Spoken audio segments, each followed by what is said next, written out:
After arriving in Rusboro City, Cain changed his appearance and made his way directly to the city's black market. Leafy Town had its own underground market, but compared to a major metropolis like Rusboro, the industrial heart of Hoenn, it was nothing more than a crude imitation. Here, in the shadows of towering steel buildings and bustling crowds, the true power of the region's black market came alive. Before his departure from Leafy Town, Cain had taken careful measures. He released the Pokémon he had captured from the mysterious lake, letting them settle in the backyard pond of his estate. With the Slowpoke herd keeping watch, the area's security was in reliable hands. He left Larvitar behind as well, under the supervision of Miltank, who could help temper the young Pokémon's growing strength. Aaron also stayed behind to train alongside Larvitar, hoping to pass on its combat discipline and resilience. Cloaked in black to avoid drawing attention, Cain entered the Pokémon trading sector of the black market.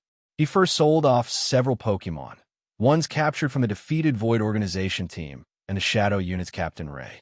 Only those with true potential were spared from a sale. Among the keepers were Breloom with a rare poison heal ability, Zangoose with toxic boost, a fierce Yanmega, and Ray's Ariados. Each selected to strengthen his personal roster. The rest fetched him a hefty 3.5 million Poke Dollars. Cain's next stop was the Hunters Guild. He turned in Pokémon that matched active contracts, earning bounties for those. The remaining Pokémon, though only green to light green in quality, were sold for a modest sum. Another 2 million guild points and 2.5 million Poke Dollars. In truth, the real earnings came from the organized hunting missions conducted by his team. The revenue from those missions was stored in the shared hunter account, managed by Sky, his most trusted subordinate. Cain had no intention of touching that fund yet. It was reserved for the long-term growth of both the hunter team and the emerging heaven team. Only once those foundations were complete would Cain begin harvesting true profits. With his errands done, Cain headed deeper into the market, toward the Move Shop, an essential destination for any serious trainer.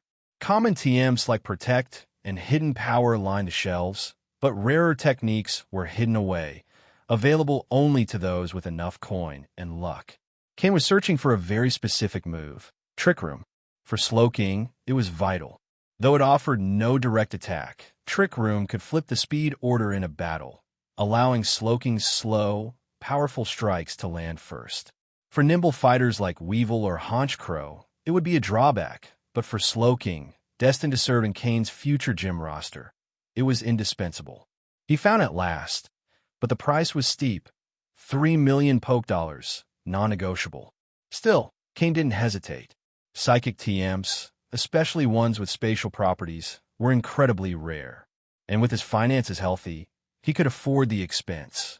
He didn't stop there. Cain acquired Shadow Ball TMs for Honchcrow, Weevil, and Skorupi. Though not the strongest move, it offered much-needed range. His Haunter, already proficient with it, would serve as a tutor for the others. He picked up Double Team for Honchcrow to enhance its evasiveness, especially when preparing powerful attacks. For Slowking, he bought Safeguard, a pricey but crucial move to protect it from crippling status conditions mid-battle. Skorupi received Poison Jab, a physical move that synergized perfectly with its natural venom and multiple points of contact, its pincers and tail. This would serve as a key offensive upgrade. For Haunter, Cain made an unplanned but welcome purchase, Thunderbolt. Rare and highly effective, it filled a gap in his team's elemental coverage. Though Haunter was an electric type, its high special attack would ensure the move's potency. He also bought Venoshock for Haunter, an ideal fit for its poison typing, and Blizzard for Weevil, a stroke of good fortune he stumbled upon. With Weevil's raw speed and strength, the powerful Ice-type move would become a lethal tool. Altogether, Cain spent 13 million Poke Dollars. A steep cost, but the enhancements to his team were worth every coin. He still had a robust 45.8 million left in his personal reserves, more than enough to sustain him through the next phase of his plans. Just as he was preparing to leave the black market, Cain's phone rang. It was Steven. Devon Corporation headquarters, top floor, Steven's office. High above Rusboro City, Inside the sleek and spacious office atop the Devon Corporation Tower, Stephen Stone sat buried behind a mountain of documents. His secretary moved efficiently beside him, handing over fresh stacks for review as he signed with practiced speed and precision. Across from him, lounging with calm detachment on a leather sofa, sat Cain, legs crossed and a cup of freshly brewed tea in hand. He looked every bit the opposite of the overworked heir to Hohen's most powerful corporation. Though Stephen hadn't officially assumed full control of Devon Corporation, the transition was well underway. Internal responsibilities were gradually shifting into his hands, and many of the company's veterans were eager to prove themselves under his leadership. With Stephen's return to Rusboro, the pressure had mounted. Every pending decision now demanded his approval.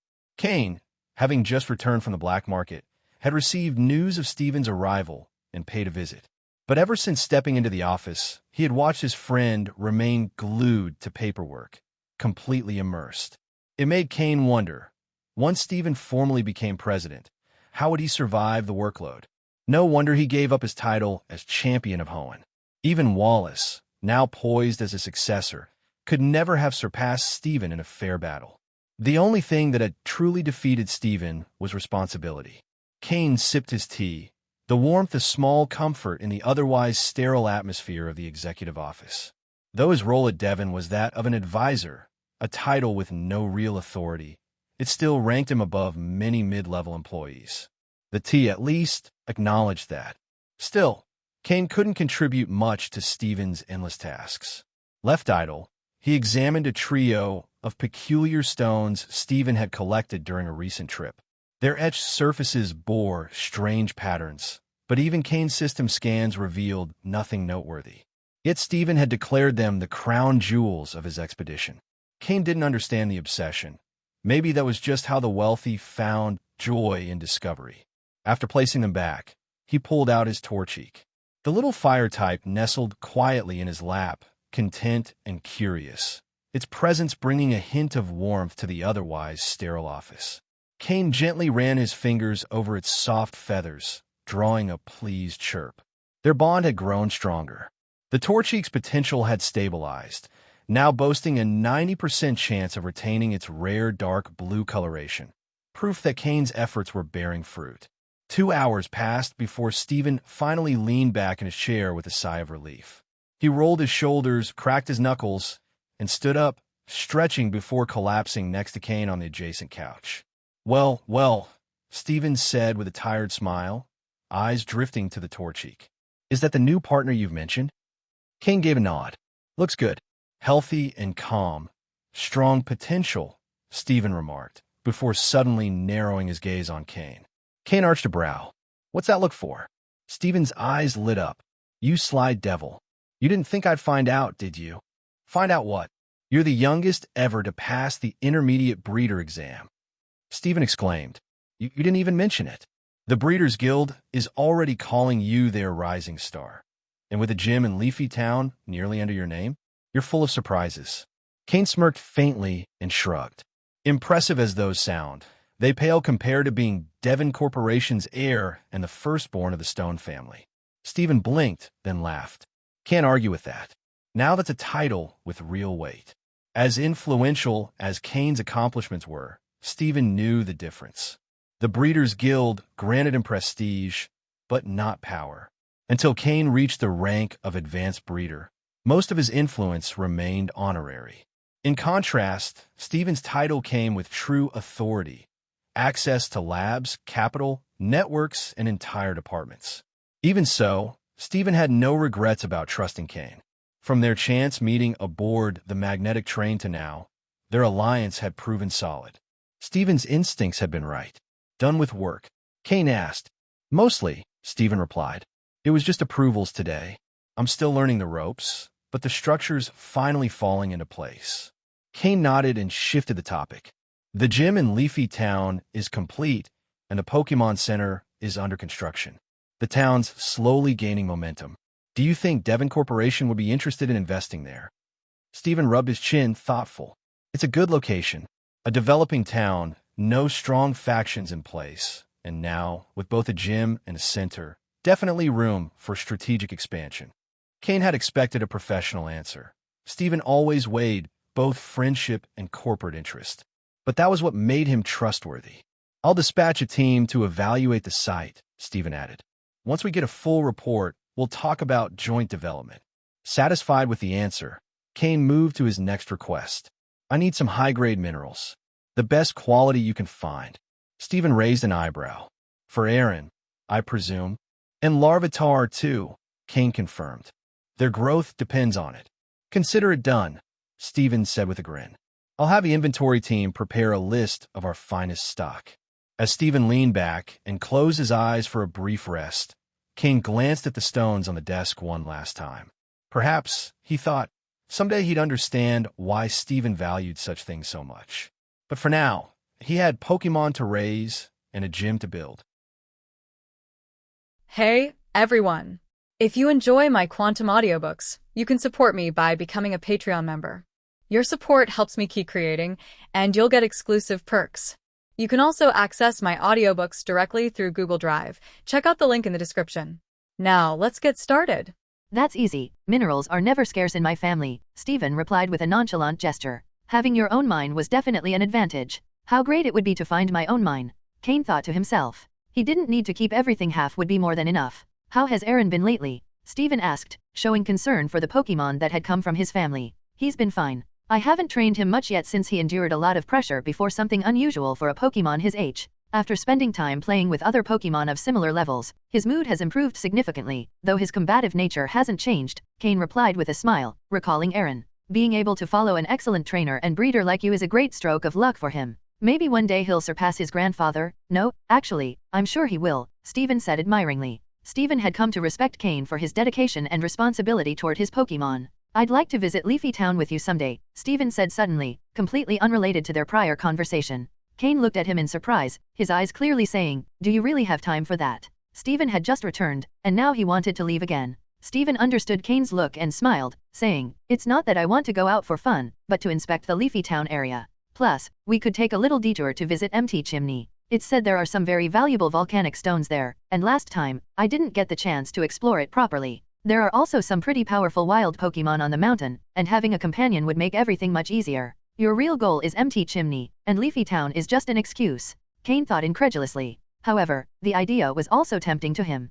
Chimney was the largest active volcano in the Hone region, attracting numerous visitors each year. Most people couldn't go beyond the midsection of the mountain. Climbing higher was dangerous, and only the strongest trainers dared to venture further. The higher areas housed powerful wild Pokémon that remained unexplored. Additionally, an active volcano like that surely contained valuable minerals. If he was lucky, he might even find a fire stone, which he could sell for some good money. Since Aaron and Larvitar needed to consume large quantities of minerals to grow, obtaining a good amount of high-quality minerals would be beneficial. Don't you need to inform your family? Cain asked. Stephen's smile widened at the question. He knew Cain had agreed. As long as Cain agreed, everything would be much simpler. The truth was that, although the two knew each other well, neither had complete certainty about the other's true strength.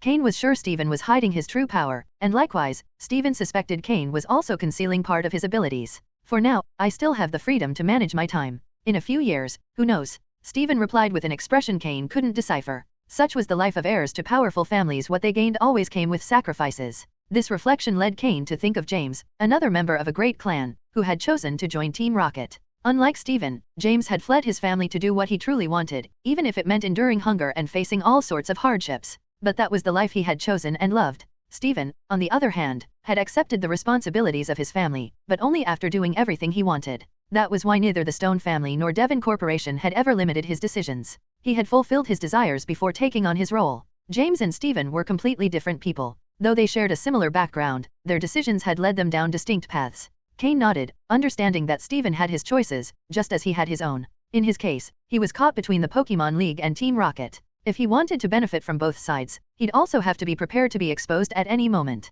If that happened, he would have to choose between fully allying with one side or becoming strong enough not to depend on either. Though Cain knew that if forced to choose, he would likely end up siding with Team Rocket, it didn't stop him from admiring Stephen. Stephen was someone with great charisma as well. The two left the Devon Corporation building, and although Stephen's secretary tried to stop him, Stephen decided to leave with Cain. I'm going home first to get ready and bring the minerals you asked for. You can use the time to prepare, and we'll meet in Verdant Town tomorrow at noon, in front of the Pokémon Center, Stephen said. All right, here's the money for the minerals, Cain said, handing him an unmarked card with 1 million poke dollars. Buy whatever you think is appropriate. The better the quality of the minerals, the better. Stephen accepted the card without hesitation. In the past, when Cain didn't have much, Stephen had helped him. But now that Cain had proven himself, Stephen had no problem accepting his money. The two parted ways in front of the Devon Corporation building. Stephen got into his car and headed home, while Cain flew to Leafy Town on the back of his Tropius. He had to make some preparations for the expedition.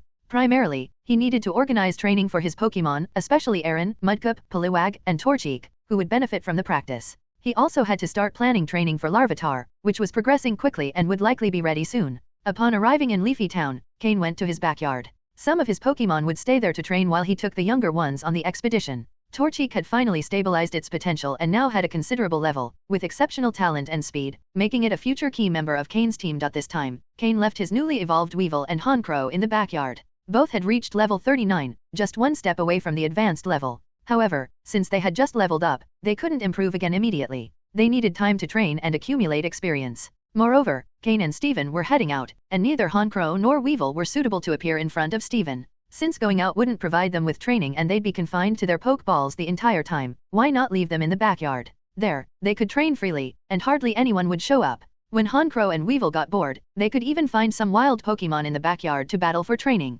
After explaining the situation, both Pokemon were a bit reluctant but eventually agreed. After all, it wasn't appropriate for them to appear while Cain was acting under his league identity. Fortunately, Cain had purchased some moves for them, and after learning those moves, they needed time to train with them. This time, Cain planned to bring primarily Slowking and Scoropy. Haunter would remain in Cain's shadow as the last line of defense, only appearing in emergencies. Besides, Cain's Haunter had already been revealed before, representing his league identity. The other Pokemon he would bring were Torchic, Poliwag, Aaron, and Mudkip. Along with Slowking and Scoropy, this formed the standard 6 Pokemon team for the league. Finally, Tropius, used as a flying transport, would also accompany Cain on this outing. As for Larvitar, it would stay in the backyard for now, with Cain leaving plenty of food. When Aaron and the others learned they were going on an adventure with Cain, they were ecstatic. Finally, it was time to start battling. This was the first step in their growth under Cain's care. The next day, after organizing his gear, Cain mounted Tropius and left Leafy Town. While flying, he noticed from afar that the Pokemon Center was nearly completed. The league's construction team was remarkably efficient. Cain also spotted a group of people in black suits carrying various instruments and notebooks entering Leafy Town. They wore Devon Corporation badges on their chests. These were the people Stephen had sent yesterday, the Devon Corporation's research and data collection team. Their efficiency was truly impressive. With that, Cain felt reassured and flew away on Tropius. At the Pokemon Center entrance in Verdant Town, Cain, dressed in his league trainer uniform, waited by the door. Although their meeting was scheduled for 12 noon, Cain arrived about 20 minutes early. Fortunately, Stephen didn't keep him waiting long. He approached wearing a large hat that covered almost his entire face, leaving only his nose and mouth visible, while his eyes were hidden under the brim. He wore an elegant black suit, perfectly pressed. Despite concealing his appearance, Stephen's striking presence still drew many gazes in Verdant Town. In comparison, Cain, with his ordinary appearance and simple attire, went completely unnoticed. As Stephen approached, Cain also noticed some girls on the street pointing at Stephen and shyly discussing how to approach him. Dressed like that, what's the point of wearing a hat? Cain looked at Stephen approaching with a resigned expression. Only when Stephen got closer could Cain see the sly glint in Stephen's eyes beneath the hat. This style of dressing had been his habit since childhood, and he wore the hat to avoid unnecessary trouble. Wearing a hat keeps me from being recognized, or it'd be impossible to escape this time, Stephen said with a shrug. Though he still attracted many glances, at least no one recognized him, and that was good enough. Cain was left speechless. Let's go, we'll start climbing from here, Stephen said, pointing to the area behind the Verdant Town Pokemon Center. Verdant Town was located at the base of Mt. Chimney, and due to the wind currents, the area was never affected by volcanic ash. For this reason, most people who wanted to climb Mt. Chimney started from Verdant Town. This was one of the main factors contributing to Verdant Town's growth. To avoid suspicion, the two blended in with other trainers, slowly ascending Mt. Chimney from Verdant Town. At first, there were more people, but fewer wild Pokemon appeared, significantly reducing the level of danger. While there were many people in the early stages of the climb, progress was much faster. As they advanced to the halfway point, the number of people decreased rapidly, as many trainers lacked the strength to continue. At this level, wild Pokemon were already more powerful and numerous. Only trainers with considerable strength could make it this far. But how many trainers could really get this far? Once you passed the halfway mark and reached the summit of Mt. Chimney, you entered a truly dangerous zone. There, many powerful Pokemon resided, and if you were unlucky, you might encounter a quasi-elite or even elite-level Pokemon. If that happened, all you could do was pray you could escape. Many people went to empty Chimney, but most only did so for the thrill. Few had reached the true summit of the mountain. The strongest trainers weren't interested in the hot environment of empty Chimney for uncertain opportunities, and the weaker ones couldn't reach it. Only trainers who genuinely enjoyed adventure dared to climb to the top of the active volcano. Do they think just anyone can endure that heat? Cain and Steven walked along the path up empty Chimney, and they really stood out. However, this had nothing to do with Cain. Every gaze was directed at Steven. Even so, Cain felt a bit uncomfortable. Being constantly ignored, even if he didn't care, was starting to bother him a little. Steven, do you always go out like this? Cain asked. Yeah, this hat is my favorite. Honestly, I don't like wearing hats, but I have no choice. I'm too handsome, Steven said, lowering the brim of his hat and bowing his head. Don't you understand what I'm trying to say? Wearing that hat gives you a mysterious look and draws even more attention. Don't you realize that? Maybe if you didn't wear it, you wouldn't get as many stares. Let's stop walking. If we keep going like this, I feel like we're in a zoo cage, Cain said, somewhat exasperated. Steven looked at Cain in surprise. That eye-catching? Flying directly? If Cain knew what Steven was thinking, he'd definitely smack him on the head. Who do you think is causing all this? Don't you have any awareness? After the awkward moment, they found a less crowded corner. Cain summoned his Tropius. With a strange look, Steven watched as Cain climbed onto Tropius's back. Although he found it odd, Steven didn't hesitate to take out a Pokeball and summon his Skarmory, then leapt onto its back. Before they could be surrounded, they flew away on their Pokemon. Instinctively, Cain scanned Steven's Skarmory's data. Pokemon, Skarmory, Dark Blue. Gender, Male. Level, 43. Type, Steel plus Flying. Ability, Keen Eye. Held item, Metal Coat. Egg moves, Drill Peck, Stealth Rock, Endure, Whirlwind. Basic moves, Leer, Peck, Sand Attack, Metal Claw, Air Cutter, Fury Attack, Feint, Swift, Spikes, Agility, Steel Wing, Slash, Metal Sound. Learned moves, Snore, Sky Attack, Tailwind, Iron Defense, Stealth Rock, Icy Wind. TM moves, Protect, Substitute, Hidden Power, Water, Toxic, Roost, Aerial Ace, Swords Dance, X-Scissor, Sleep Talk. Skarmory's quality had reached Dark Blue. This surprised Cain, though it was something he had expected. Skarmory, as one of Steven's main battle Pokemon, remained among his strongest even after Steven became the champion of Hone. The first time Cain saw it, its quality was only blue, but now it had reached Dark Blue. This level of quality was fitting for someone of Steven's status. It was likely that Steven had a special method for enhancing the aptitude of Steel-type Pokemon. While Cain was curious, he understood these matters often involved family secrets, so he couldn't ask. Besides, he couldn't explain how he was able to see Skarmory's aptitude.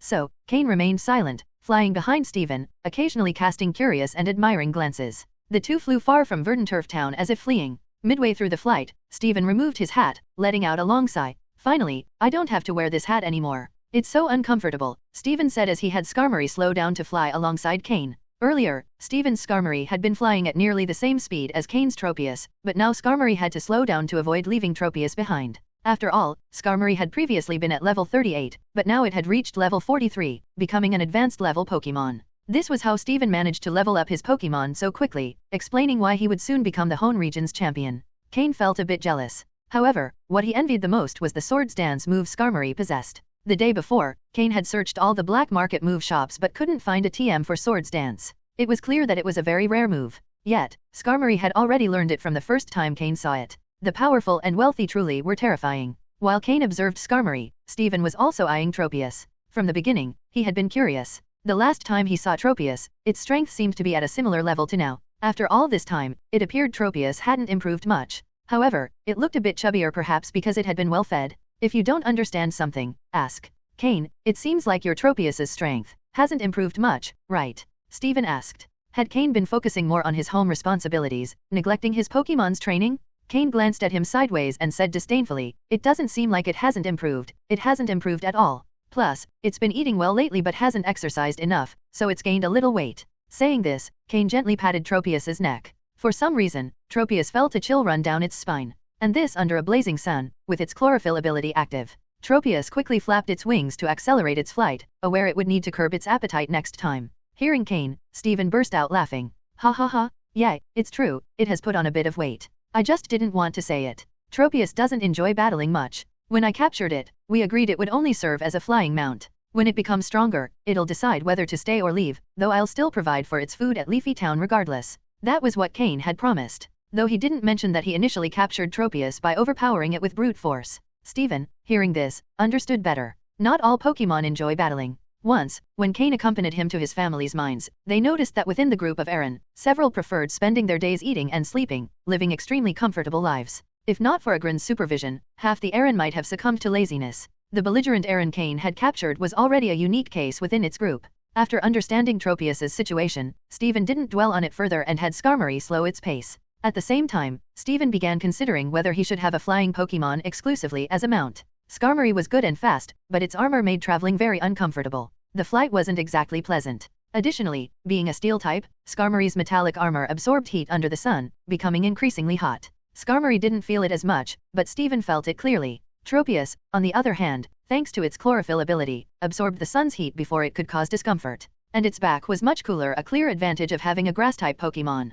Stephen was truly envious. Watching Cain sitting comfortably atop Tropius, Stephen felt sweat running down his forehead. Luckily, the speed of flight helped keep the heat at bay. Moreover, Verdant Turf Town wasn't too far from empty Chimney, so they would arrive soon. Of course, they weren't going to climb from the base. They ordered their Pokémon to fly directly to the midpoint of empty Chimney, around the middle zone. The passersby who saw Cain and Stephen mounted on their Pokémon weren't surprised. Although not common, strong trainers occasionally did the same. They descended into a forested area on empty Chimney's slope. The place had a pleasant environment, with no signs of volcanic ash, and green trees contrasting with the opposite side of the mountain, where everything was shrouded in gray. However, on the slope, the temperature was already noticeably higher than at the base of the mountain. As they climbed, the heat would intensify. Such was the power of a volcano. Without much conversation, the two began their trek to the summit. From that point, they would have to deal with wild Pokémon that appeared unexpectedly, and also people with ill intentions, who could appear at any moment, a risk both had to remain alert to. Fortunately, Stephen wasn't a novice, he had considerable experience in the wild, so Cain didn't need to warn him about anything. Starting directly with a high level of difficulty prevented Cain from achieving his goal of training his 4 small Pokémon.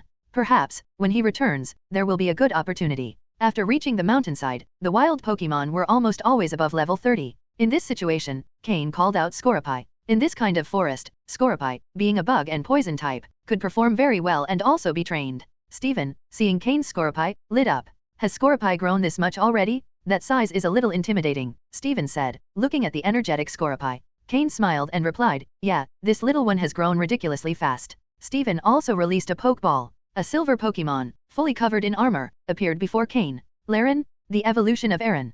Cain's system activated and scanned the data of this Laren.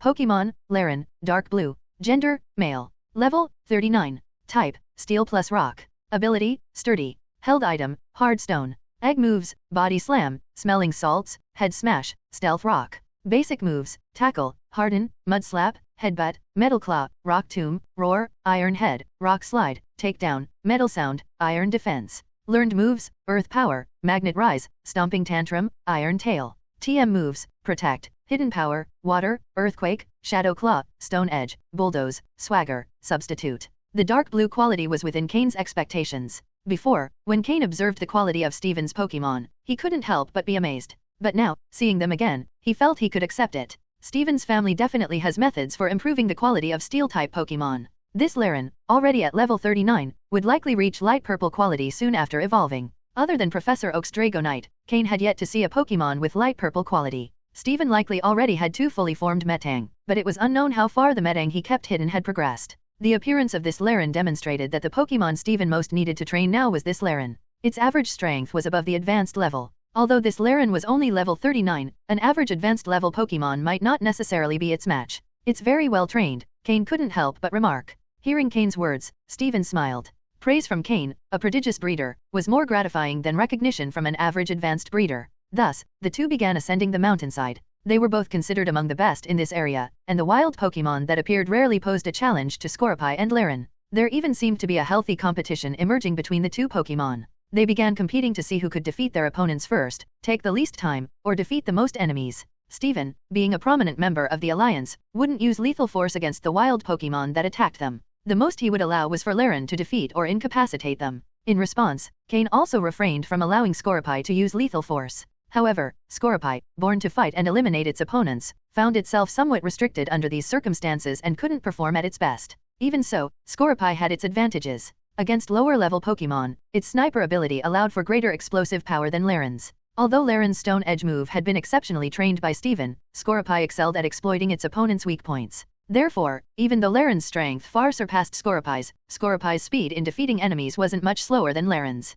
In these battles against lower-level Pokémon, Stephen and Cain generally allowed their Pokémon to fight independently. This helped improve the innate combat awareness of their Pokémon. As trainers, they only needed to control their Pokemon's battle rhythm, as long as it aligned with their plans, the rhythm of the commands fit, and Pokemon fighting freely under a trainer's orders would show even greater reaction capabilities. In this regard, Cain and Steven showed surprising harmony. Perhaps Scorpy's strength earned Laren's recognition, and Laren's abilities were acknowledged by Scorpy. After battling continuously for nearly an hour, the two Pokemon grew closer and began communicating with each other, clearly recognizing one another. Cain and Steven were delighted by this. They followed behind their Pokemon, mostly pointing out weaknesses and ways to improve after each battle. During breaks, their conversation didn't stop. They mainly focused on sharing knowledge about Pokemon. Steven often sought Cain's advice on aspects of Pokemon training since Cain had already demonstrated his talent, and Steven valued his unique perspectives on Pokemon training. For his part, Cain gained valuable information from Steven about Steel, Ground, and Rock-type Pokemon. This included how to train Steel-type Pokemon for optimal development and methods to exploit the characteristics of Rock and Ground-type Pokemon. Both were considered prodigies in the Pokémon world, and their mutual exchange of knowledge not only enhanced their understanding but also increased their strength.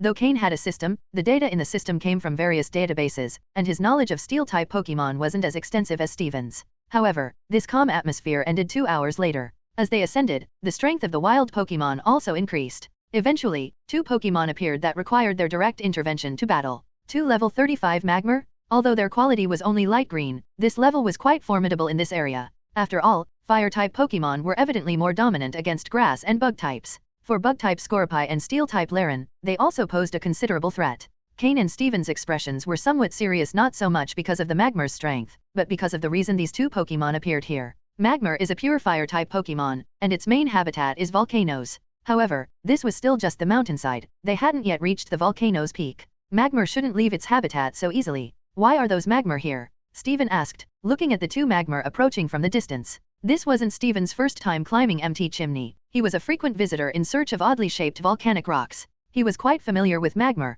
who preferred high-temperature environments. Although the temperature on the mountain slope was high, it wasn't an ideal place for them. Moreover, Magmar typically fed on magma minerals in volcanoes or other volcanic creatures, so they rarely descended the mountain to hunt. They have a strange expression on their faces. They look a bit frightened and somewhat irritated, Cain observed, keeping his gaze fixed on the 2 approaching Magmar. While Cain and Steven pondered the situation, Scorpy and Laren seemed excited. Although they had fought a lot on their way up, their opponents hadn't been challenging. Finally, 2 Pokemon appeared who seemed worthy of a fight. Let's first control the situation. You take one, and I'll handle the other, Steven suggested. Cain nodded. Scorpy, use Hone Claws and Toxic Spikes. 2 of the moves Scorpy had recently learned were put to real combat use after just 1 night of training. The move Hone Claws was simpler, as Scorpy had received tips from Weevil the night before. By rubbing its pincers together, their shine increased slightly. Hone Claws is a move that boosts attack power and accuracy. However, mastering the Toxic Spikes move wasn't as advanced. Scorpy scattered some poisonous spikes sporadically along the path the Magmar would traverse.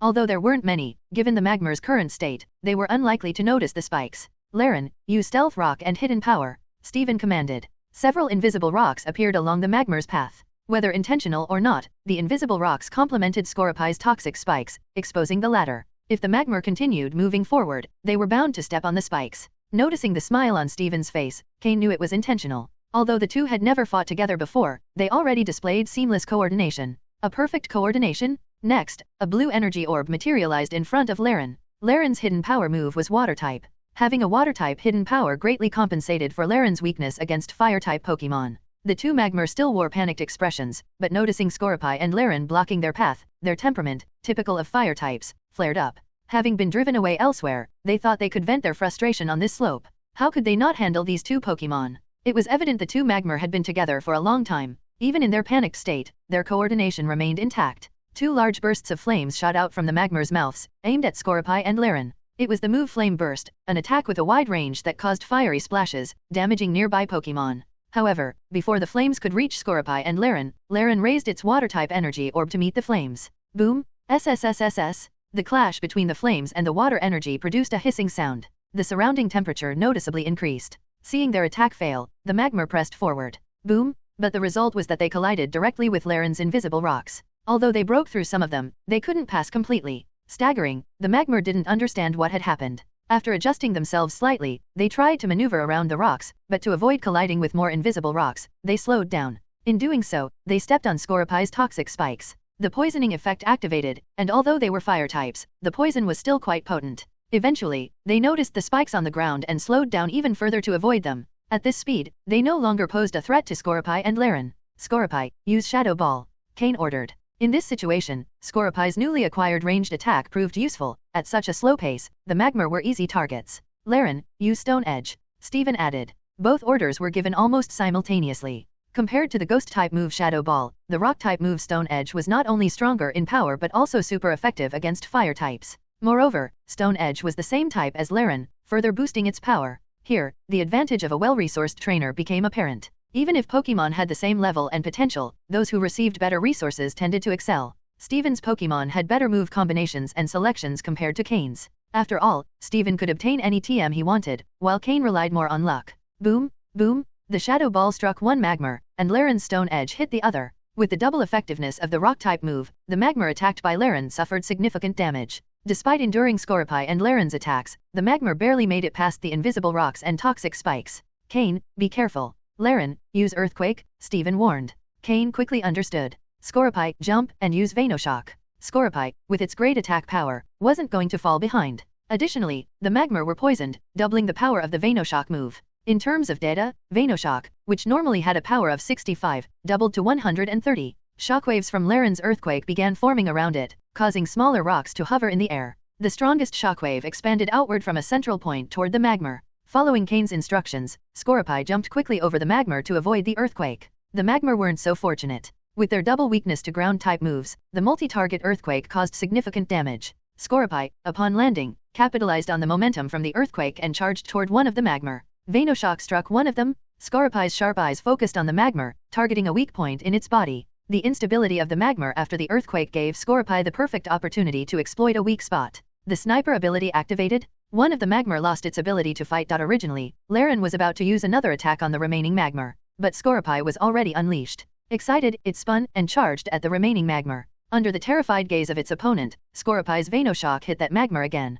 Although it didn't strike a weak spot, meaning its sniper ability wasn't activated, the Magma had already taken damage from the Stone Edge and Earthquake moves, both of which were super effective against Magma, as well as residual damage from the toxic spikes, leaving it exhausted. The powerful impact of Venoshock completely knocked it out. If Cain hadn't told Scoropy to hold back, those fallen Magma might have received a finishing blow from Scoropy. If the sniper ability could keep hitting the opponent's weak spots, that ability would be truly terrifying, Steven commented, observing Scoropy's magnificent skills. Cain nodded. With Steven's ability, it was likely he had already noticed Scoropy's sniper ability after so many battles since climbing the mountain. But this was the first time Scoropy had fully showcased its sniper ability. When facing much weaker opponents, the sniper ability's effect wasn't as noticeable. Scoropy returned proudly, like a true victor. Laren let out a growl. Its complaint seemed to be that Scoropy had stolen its opponent. In response, Scoropy also growled. Who knows what they were saying to each other, but in the end, Scoropy wrapped its pincers around Laren's neck in camaraderie. The state of these two Magma doesn't seem normal. Cain and Steven ignored Scoropy and Laren.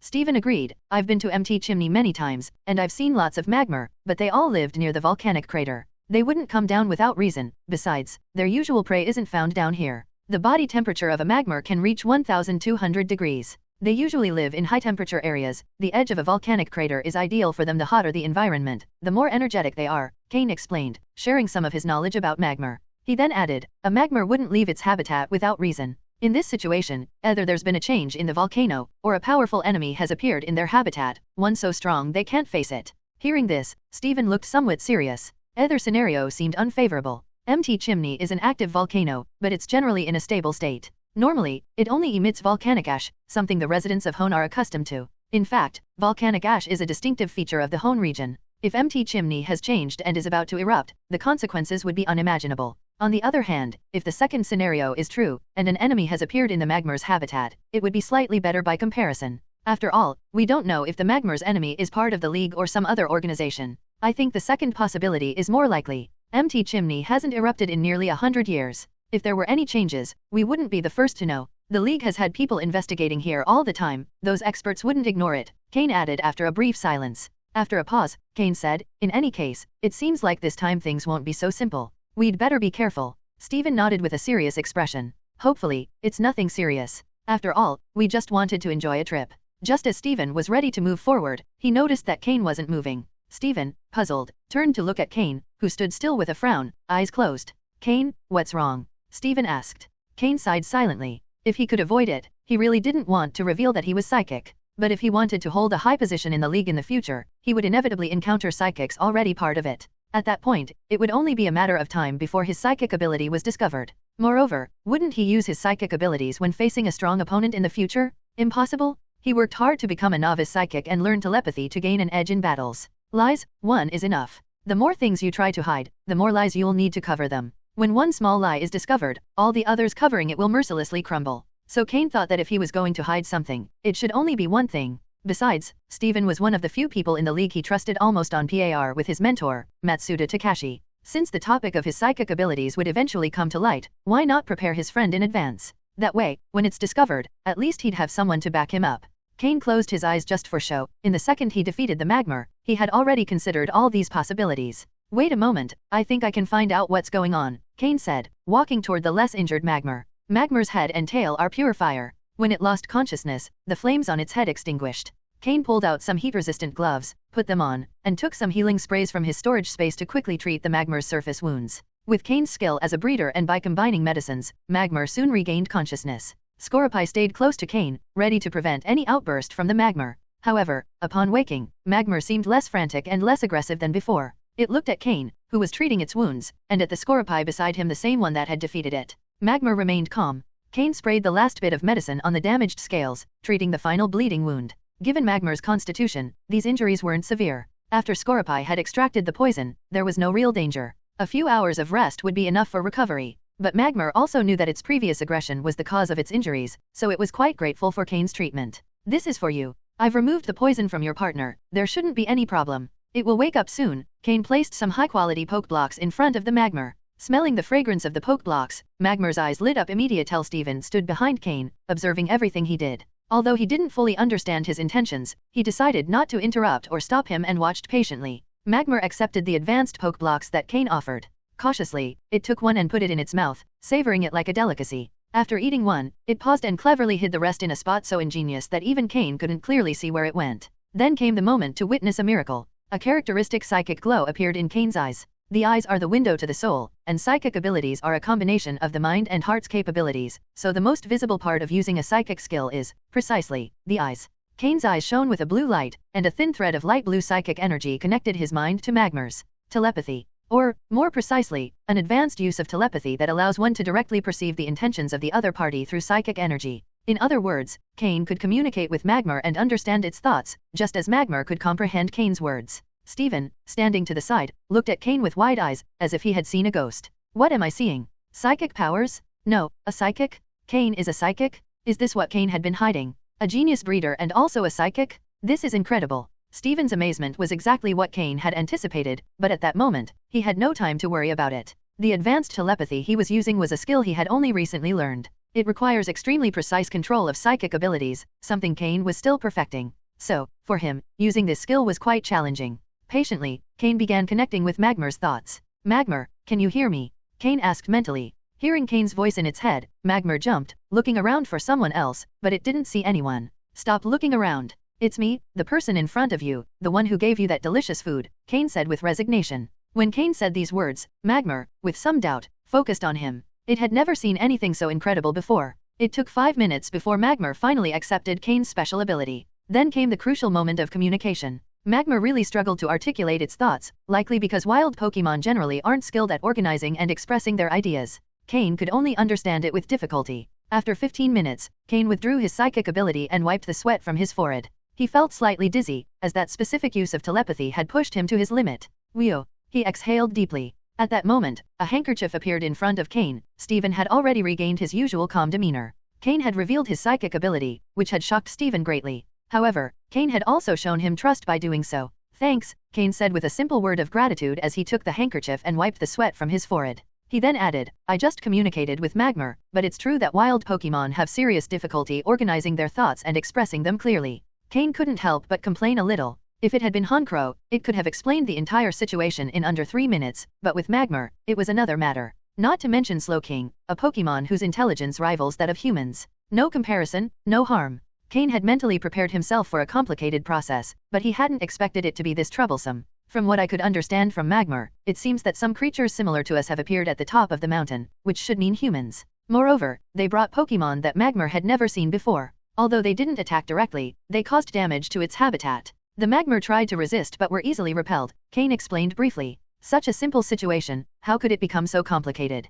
Cain sighed. Hearing Cain, Stephen placed a hand on his chin, adopting a thoughtful expression. Based on what Cain had explained, it meant that a group of unknown humans had appeared at the top of empty Chimney, causing environmental damage that significantly affected the Pokémon living there. The reason the two Magma they encountered were so desperate might have been because of those humans. With Stephen's ability, he didn't need more explanations. In truth, for Stephen, the most surprising thing at that moment was the fact that Cain turned out to be a psychic. Seeing Stephen's expression, Cain let out a small, bitter laugh. He knew this conversation wouldn't be easy. After organizing his thoughts a bit, he said, I know you're probably surprised that I'm a psychic. Yes, I'm a psychic, but one of the most basic ones, the most inexperienced type that only knows how to use telepathy and a few elementary techniques. With my talent, I'll probably never be able to advance beyond this level. Cain's words plunged Stephen into a moment of silence. The atmosphere between them grew a bit tense. Scorepi and Laren, who were nearby, hugging each other like friends, didn't understand why their trainers were acting so strangely. This is too much, Stephen exclaimed. Cain felt a small jolt in his heart, and without realizing it, his hand moved toward his belt, where his Pokeballs were. This was a problem he had to face, and Cain was already prepared for the worst. He wasn't yet a match for Stephen, but with Slowking's help and its ability to use teleport, he was confident he could escape. This is truly too much. Cain, you're a psychic? And I'm only finding out now? It's unacceptable. The last time we battled, you didn't use your psychic power. Stephen displayed his characteristic confident smile. To Stephen, learning that Cain was a psychic only caused surprise and a bit of envy. He had no negative thoughts about Cain for having hidden this information. Hidden isn't the right word, is it? Cain is a prodigy, and revealing that he had psychic abilities wouldn't have brought him any benefit. In fact, it could only have brought danger. So this was Cain's trump card. No wonder I admire him. He really is a genius. Seeing Stephen's confident smile, Cain let out a sigh of relief. Almost. Cain almost thought he would have to break away from the league. I'm just a beginner-level psychic, which isn't very helpful in everyday life. Only in battles, where I can use telepathy, can I gain a slight advantage, Cain said with a shrug. However, hearing this, Stephen felt like Cain was saying something akin to, it's just like winning 5 million in the lottery, an insignificant amount of money. While Stephen didn't care much about such sums of money, the sentiment was clear. As one of the wealthiest in the Hone region, don't I have my own pride? So Stephen simply nodded calmly, extinguishing the last trace of envy in his heart. I can only say, Cain, you truly have an exceptional talent, Stephen said in an even tone. It's just a matter of luck. Do you remember my Slowpoke? It's already evolved, Cain replied. He then took out a Pokeball and released Slowking. This is. Upon seeing the Pokemon Cain summoned, though it stood upright like a Slowpoke, it was over 2 meters tall. Could this really be that clumsy Slowpoke?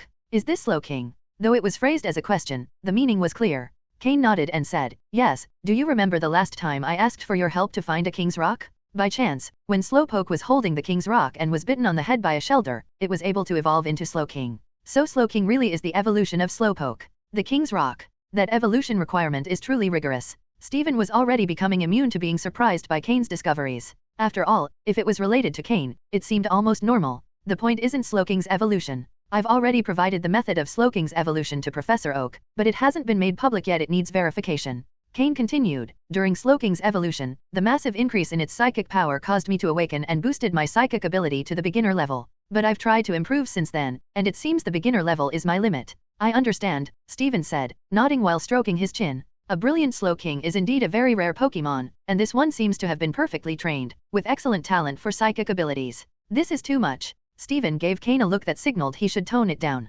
Please, stop showing off. Let me recover. You went out to train and returned as the youngest trainer in history to reach the intermediate level. On top of that, you're the leader of the Guild of Breeders Youth Talent Group, and being the gym leader of Leafy Town seems like just a side gig. Now you're telling me you're also a psychic, even if it's just at the beginner level? That still has a big impact on battles. Do I, Stephen, the absolute genius and affluent magnate, have no pride? Seeing that Stephen didn't want to continue discussing the topic, Cain didn't push it further. After all, up until now, the fact that he was a psychic was known only to Stephen. He hadn't even told his master, Matsuda Takashi. Perhaps he'd need to hint at it subtly, because if Matsuda Takashi found out his student was a psychic from someone else, that could lead to a good scolding. Both decided not to dwell further on the subject. Cain returned Slowking to its Pokeball and, along with Scorepi, continued climbing toward the mountain's summit with Stephen. There could be unknown dangers at the summit, but neither of them mentioned it. Danger is the true essence of training. The summit of the mountain is home to many Fire-type Pokemon, and although they were only halfway up, many Fire types had been displaced downward due to environmental damage at the peak.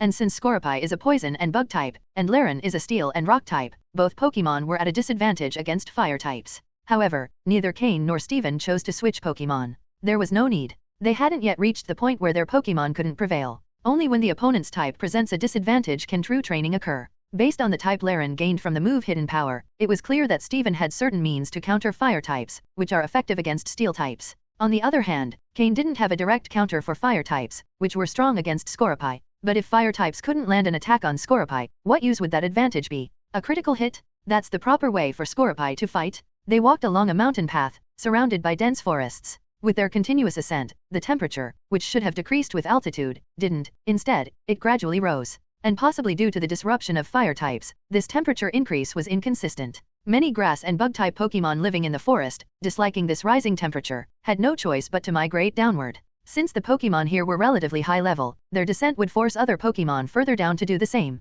This chain reaction would undoubtedly have a significant negative impact on the empty Chimney ecosystem. More importantly, common trainers at the mountain's base might not be able to handle these stronger migrating Pokémon. Realizing this, Cain and Steven quickened their pace. They needed to defeat these Pokémon faster. Scoropy had honed its ability to find enemies' weak points to the extreme. Now, with each attack, its critical hit probability had increased to 30%. A terrifying probability. This meant that, out of every 3 attacks by Scoropy, one would inevitably be a critical hit. And with Scoropy's sniper ability, it would deal tremendous damage to its opponent. It didn't matter if the type was a disadvantage, that was astonishing explosive strength. Additionally, with Scoropy's inherent physical strength, its combat talent was being maximized. Scoropy's power was increasing at a visible rate. Steven, observing Scoropy's progress, felt even more surprised and impressed by Cain. Truly, Cain was exceptional at training Pokémon. After this time in battle, Steven could tell that while Scoropy had incredible fighting instincts, its overall capability wasn't the best. It should have been slightly weaker than Laren. Yet in facing enemies, Scoropy wasn't falling behind in the speed at which it defeated opponents. That was impressive. One must remember that Laren's quality was dark blue, with a level of 39, nearing the advanced level. Steven might not have as precise an understanding of Pokémon levels and quality as Cain, but he could discern certain differences. This Scoropy is no ordinary Pokémon. If Scoropy evolves into Drapion in the future, its explosiveness and strength, coupled with its large size, would undoubtedly make it an excellent frontline attacker. Its 2 pincers, along with its tail and mouth, provide 4 attack points, making it extremely difficult for any Pokémon to defend against all of them at once. Empty Chimney is very tall. Although both had quickened their pace, they were still far from the summit. After all, it sometimes seems close, but walking there is much farther than it appears. Additionally, as they progressed, wild Pokémon would frequently appear to block their path. Cain and Steven didn't have a clear solution for this. They couldn't simply ride their Skarmory and Tropius and fly to the top. Not to mention, flying at that altitude would be exhausting for their Pokémon, and the wild flying Pokémon inhabiting such heights are quite strong.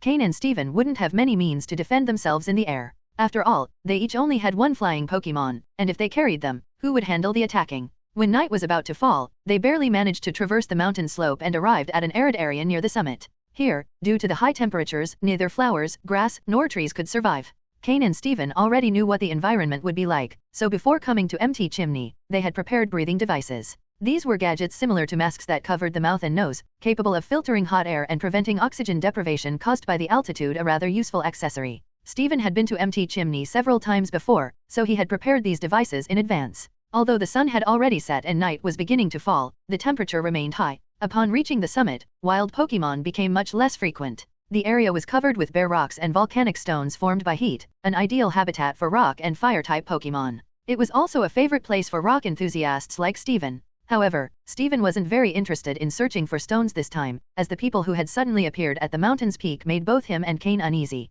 Under the last rays of the sun, they continued climbing. After a day of intense battles, Scoropy's level had increased by 1, reaching level 35. The level gap between it and Honchkrow and the others was narrowing. However, after progressing a bit further, they encountered another wild Pokémon blocking their path, one with considerable strength. It was a Torkoal with reddened eyes, staring directly at Cain and Steven, intruders in its territory. Instinctively, Cain used his system to scan this Torkoal's data.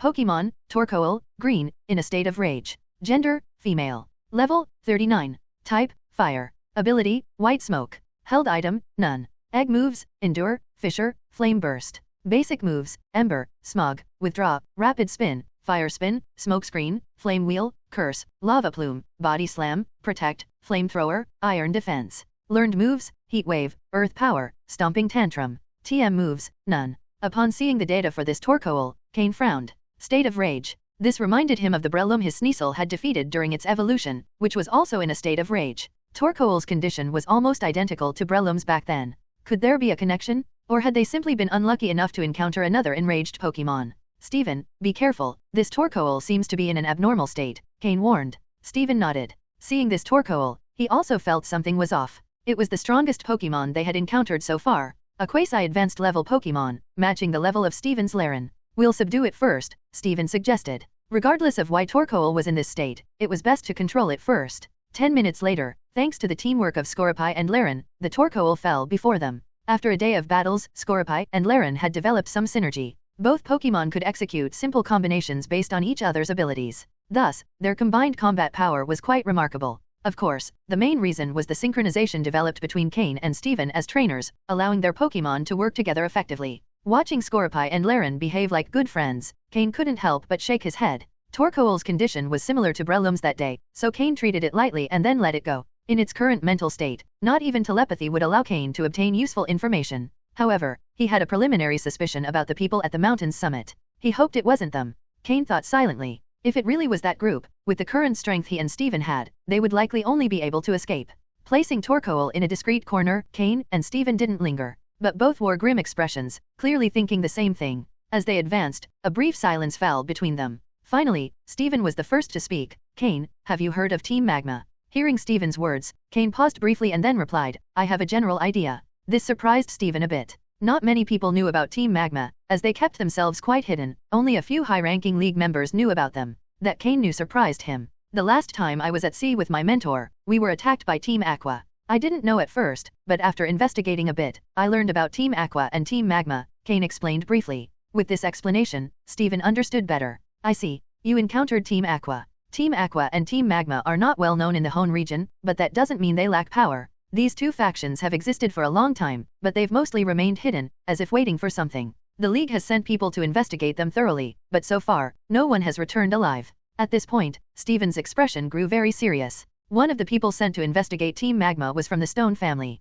To this day, they had not returned. Team Aqua and Team Magma haven't caused significant trouble yet, but their strength is a concern for the League, so we've always investigated them. I suspect the people at Mt. Chimney's summit are members of Team Magma, Steven said seriously. It was the first time Cain had seen Steven with such a grave expression. Team Magma doesn't appear frequently, but when they do, it's usually at active or inactive volcanoes. Their whereabouts are uncertain, so the League hasn't been very successful in capturing them. But this incident at Mt. Chimney has an 80% chance of being their doing. In reality, what Steven was thinking wasn't too far from what Cain had guessed. As for Team Magma, Steven had learned more about them primarily through some League reports. When it came to who knew more, it would definitely be Cain. After all, in his previous life, Cain had experienced firsthand the emergence of both Team Magma and Team Aqua. As a member of Team Rocket, in order to infiltrate the Hone region, he had also made contact with people from Team Magma and Team Aqua. However, at that time, he was more of an enforcer and didn't have the authority to interact with them directly. Knowing that this was likely related to Team Magma, both of them stopped insisting. Cain sent a message to his master, Matsuda Takashi, while Steven also sent one, though Cain didn't know to whom. However, he suspected it was either to an expert from the Stone family or someone significant within the League. Cain, be careful, Steven warned.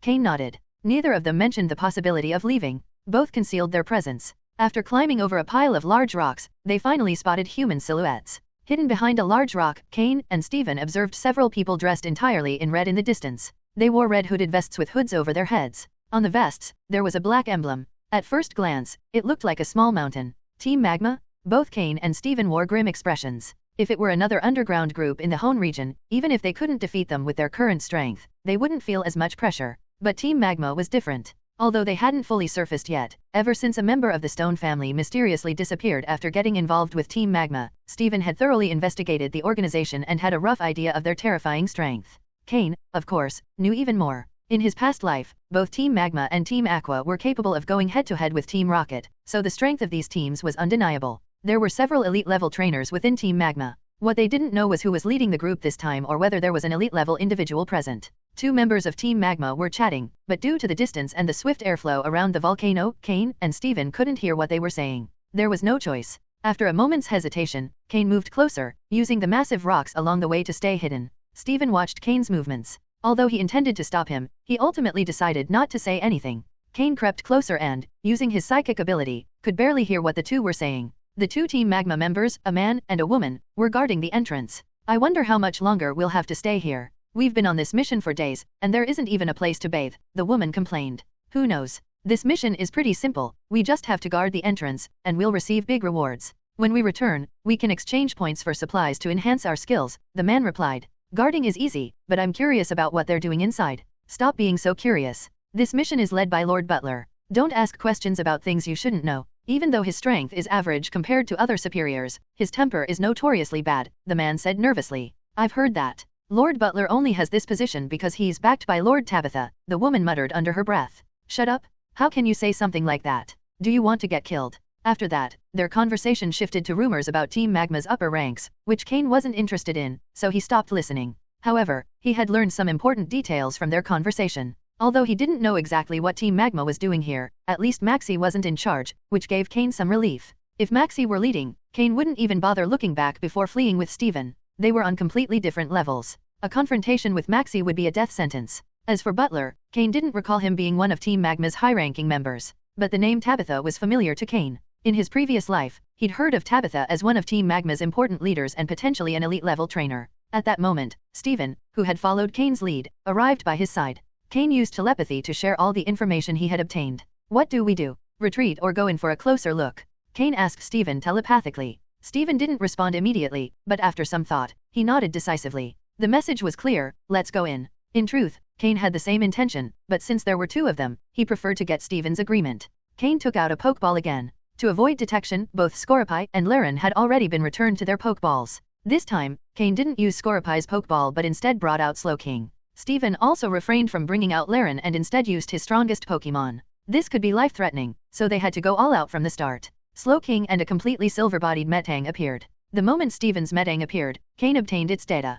Pokemon, Shiny Metang, Purple. Gender, none. Level, 44. Type, Steel/Psychic. Ability, Clear Body. Held item, Metal Coat. Egg moves, none. Basic moves, Confusion, Metal Claw, Takedown, Pursuit, Bullet Punch, Miracle Eye, Scary Face, Agility, Meteor Mash. Learned moves, Gravity, Thunder Punch, Ice Punch, Zen Headbutt, Magnet Rise, Icy Wind. TM moves, Protect, Size Hawk, Hidden Power, Flying, Hyper Beam, Earthquake, Psychic, Shadow Ball, Brick Break, Rock Slide, Substitute, Flash Cannon, Grass Knot. Damn, that was Cain's first reaction upon seeing that Metang. Was this the Metang Steven had been hiding? His strongest Metang? The last time Cain saw a Metang from Steven, it was at a lower level and of lesser quality. This one was far superior. This Metang had already reached level 44 and was on the verge of evolving into Metagross at level 45. But because Steven lacked a second Metang, he had concentrated his training on this higher quality one. A pseudo-legendary? Only after completing its final evolution could a pseudo-legendary Pokemon display its full potential.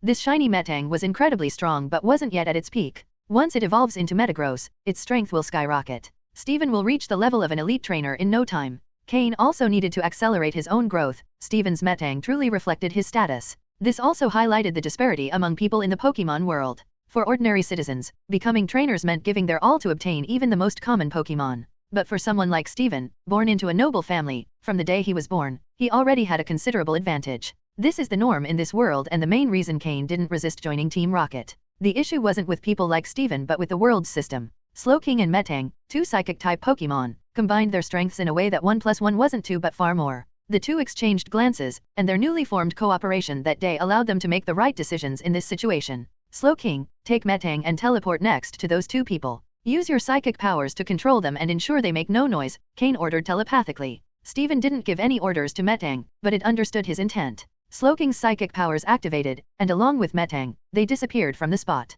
The strength these two powerful psychic Pokemon could deploy was terrifying. In the blink of an eye, Slowking and Metang teleported next to the two Team Magma members and subdued them with their psychic abilities. Even though the nearby Mythical were dark types, they couldn't put up much resistance against Slowking and Metang, who possessed the Miracle Eye move. Although the two Team Magma members weren't weak, they were clearly at a disadvantage against Cain and Steven, especially considering that Slowking and Metang were their strongest cards. If not for the risk of making too much noise, they wouldn't have had to go to such lengths. Cain threw another Pokeball, summoning Scorpii. Scorpii, with its multiple legs and joints, showcased its advantage in the volcanic terrain, quickly approaching the two controlled Mythical. Using the Poison Jab move twice was enough to knock them unconscious. Once everything was over, Cain and Steven slowly emerged from behind the rocks. Under the astonished gazes of the two Team Magma members, Cain ordered Slowking to render them unconscious. Since Steven was there, Cain couldn't eliminate them directly, which annoyed and frustrated him. The League's indecisiveness in dealing with enemies and their lack of firmness in actions were what led to repeated provocations. If everyone were as resolute as some inspectors, killing to stop violence, Cain believed the League wouldn't be in such a passive position now.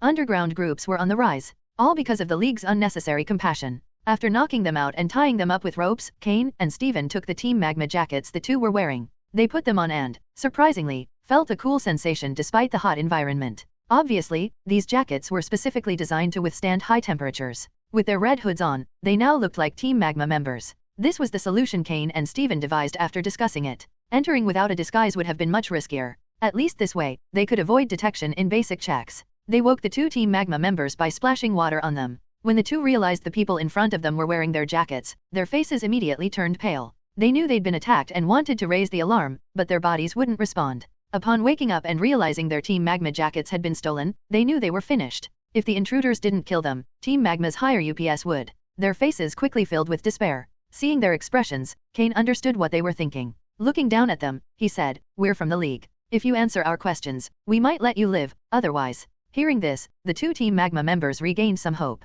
Although they knew being discovered by the League posed a significant risk to their team, they also knew the League didn't kill indiscriminately. If they cooperated, the worst that could happen was being imprisoned. Anything was better than dying. There was always the possibility of being released in the future. The male member nodded frantically while Slow King kept their mouths sealed with its psychic powers, preventing them from speaking. "Now I'll release the control over your mouths. Answer my questions, and if I'm satisfied, we'll let you live," Cain said. With a signal, Slow King released the control but was ready to block them again if they tried to raise the alarm. However, that precaution turned out to be unnecessary. The two wanted to survive, and Team Magma was no longer their concern. After all, they were just pawns. Team Magma's ideals didn't matter to them, they only wanted a better life, which was why they joined the team in the first place. They didn't scream, and Cain nodded in satisfaction. "What is Team Magma's goal here?" Cain asked. The male member responded, "Sir, I don't know all the details, but the one leading this operation is Butler from Team Magma. He usually works for Mr. Tabitha, but I don't know if this mission was initiated by him or ordered by Mr. Tabitha.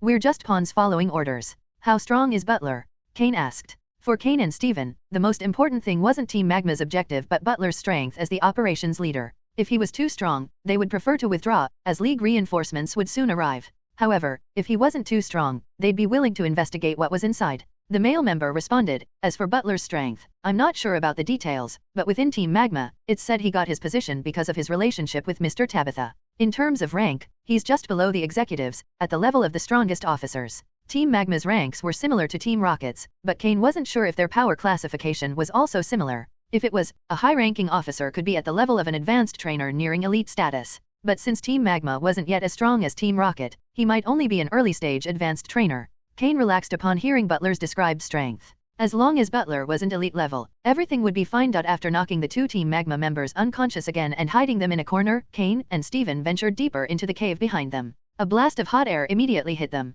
This cave likely connected directly to the inside of the volcano or might even lead to volcanic lava. They disappeared into the depths of the cave. "Cain, I want to discuss something," Steven said softly as they cautiously moved forward. "What is it?" Cain looked at him curiously. "Well, can we switch jackets? This one's a bit small for me," Steven said resignedly, tugging at the Team Magma jacket he was wearing. The two Team Magma members they had knocked out were a man and a woman. Though both were adults, the woman's clothing was naturally smaller. Cain couldn't help but twitch slightly at the eye. No way. Why had he been the first to rush out from behind the rocks? Wasn't it precisely so he could pick the man's jacket? Even though Team Magma uniforms were standard, it was obvious that the woman's jacket was much smaller. Cain and Steven were still wearing their clothes underneath the jackets, so it was natural for it to feel snug. There was no way he was switching. Hearing Cain's reply, Steven felt like an idiot for not being the first to rush out.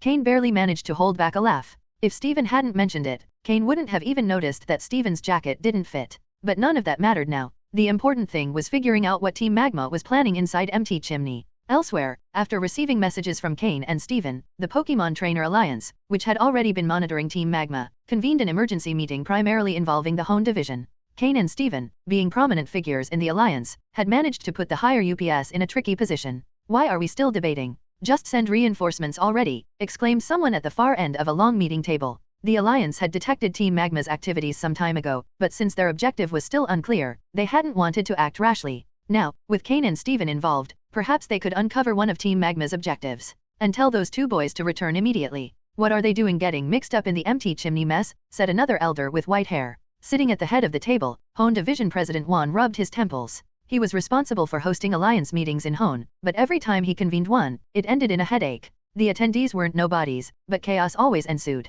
Clap, clap, clap. One clap to get their attention. Enough. Let's focus on what's important. Although those two boys haven't responded to our recent messages, the last report we received indicates that the leader of this Team Magma operation is Butler, a subordinate with no elite-level power, posing no high-ranking threat. There's no need for concern. Hearing there was no elite-level enemy, those present breathed a sigh of relief. Cain, a significant member of the Breeders' Guild, was also the gym leader of Leafy Town. Cain played a crucial role in Hone's integration into the Alliance, making his safety paramount, especially in the region. As for Stephen, his importance went without saying. Seated to one's left was the representative of the powerful Stone family, one of Hone's most influential families. Since there was no high-ranking enemy, the elders no longer seemed as anxious. Those two boys should be able to escape without much trouble. Still, even if there isn't a high-level threat, it's important to uncover Team Magma's plans. It would be wise to send someone to investigate. Who volunteers? Juan asked. As soon as he said this, the room fell into complete silence. They had rushed to the meeting upon hearing about Team Magma's appearance and the involvement of two young talents. But learning there was no high-level threat had dampened their enthusiasm. Juan rubbed his temples again. These people. I'll go. A young man, who had been leaning against the wall with his eyes closed, broke the silence. With fiery red hair and an elegant cape, it was none other than Lance, the Dragon Master. No one had expected that he hadn't yet returned to Kanto. Lance, good. If you're going, I can rest easy. Even if there were a high-level enemy, you'd be able to protect those two boys, Juan said, visibly more relaxed. Lance nodded respectfully, then left the room without another word. After his departure, the room was abuzz with conversation. Is that young man Lance, the prodigy from Kanto? They say the Kanto headquarters has big plans for him. He's from the Dragon clan and incredibly talented. No wonder Kanto wants to groom him. While the others discussed Lance, Juan fell into deep thought. Lance had already reached high-ranking power, and given his skills, it was only a matter of time before he ascended even further. Juan couldn't help but feel envious of Kanto's talent pool. Perhaps Hone needed a representative like that as well. Stephen. Cain. There were many potential candidates in the Hone region. Seated beside Juan, the Stone family representative remained silent, also deep in thought, watching the direction Lance had exited. Meanwhile, Cain and Stephen had been moving through the cave for half an hour. The temperature kept rising, but they hadn't encountered anyone yet. With Slowking and Metagross's psychic abilities, any human or Pokémon entering their range would be immediately detected. However, so far, they hadn't even found a wild Pokémon. It was evident that Team Magma had cleared the area before their arrival. Occasionally, they came across the corpses of wild Pokémon on the ground.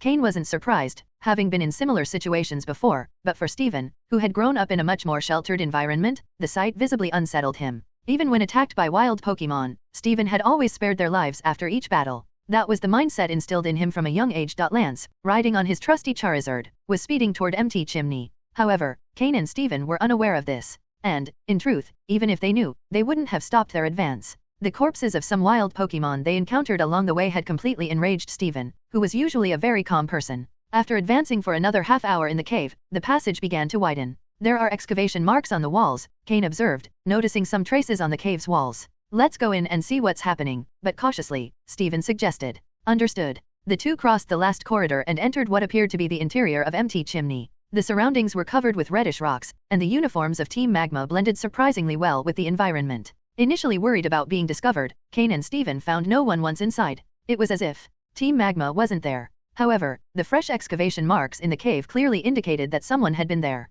After circling a pit from which hot lava flowed slowly and advancing a bit further, they finally spotted some members of Team Magma. Cautiously, Cain instructed Slowking and Metang to hide. In this warm environment, both Slowking, a water type, and Metang, a steel type, felt somewhat uncomfortable. Before them was an altar that seemed to have been built by humans, upon which rested some strange stones. In the center was a hand-sized red stone, which at first glance looked like a mineral formed from solidified lava. On either side were two gray stones with peculiar patterns. Viewed individually, they didn't reveal much, but placed on the altar, they were clearly no ordinary objects. In front of the altar stood three people. Two of them wore outfits similar to the Team Magma members they had encountered earlier, but the person in the center wore a darker red robe. Butler? Why were there only 3 members of Team Magma left? Based on the 2 guards at the entrance, Cain had estimated that at least 20 or 30 people had entered, but now only 3 remained. Although Butler was the strongest among them, something didn't seem right. They were too far to hear what was being said. Cain dared not move closer. The Mythical next to Butler was clearly far superior to the ones the guards outside had. Any suspicious movement would be detected immediately. Cain used telepathy to communicate with Stephen, asking if they should act. Stephen was visibly furious. The corpses of the wild Pokémon they had seen on their way were undoubtedly the work of Team Magma.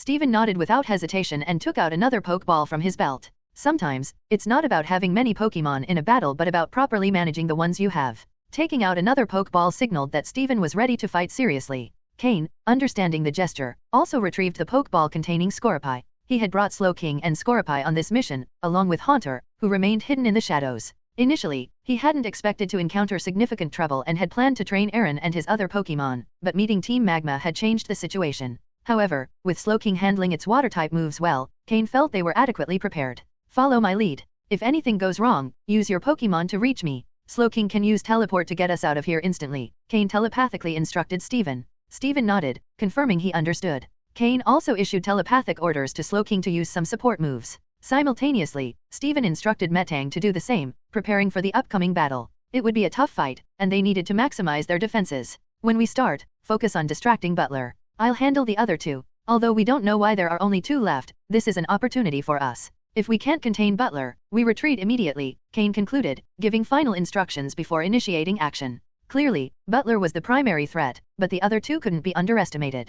Cain would face both, a challenging task but necessary to avoid a 3-on-2 disadvantage. Taking a deep breath, Cain steadied himself mentally. Slowking, use teleport to appear behind them. Upon hearing the command, Slowking's psychic power surged. Metang, also a psychic type, expanded its own power to help Slowking precisely locate the teleportation coordinates. Growling. Just as Slowking activated teleport, Butler's Mythyena sprang to its feet, letting out a fierce growl. As a dark-type Pokemon, it was highly sensitive to and deeply hated psychic waves. After all, Slowking had planned to appear right beside it. Butler's expression changed immediately as he quickly drew a Pokeball from his belt, throwing it in front of him. A Camerupt appeared before them. However, the other two Team Magma members didn't react as swiftly as Butler, clearly demonstrating the disparity in their combat levels. Arriving via teleport, Cain and Steven also released their Pokemon.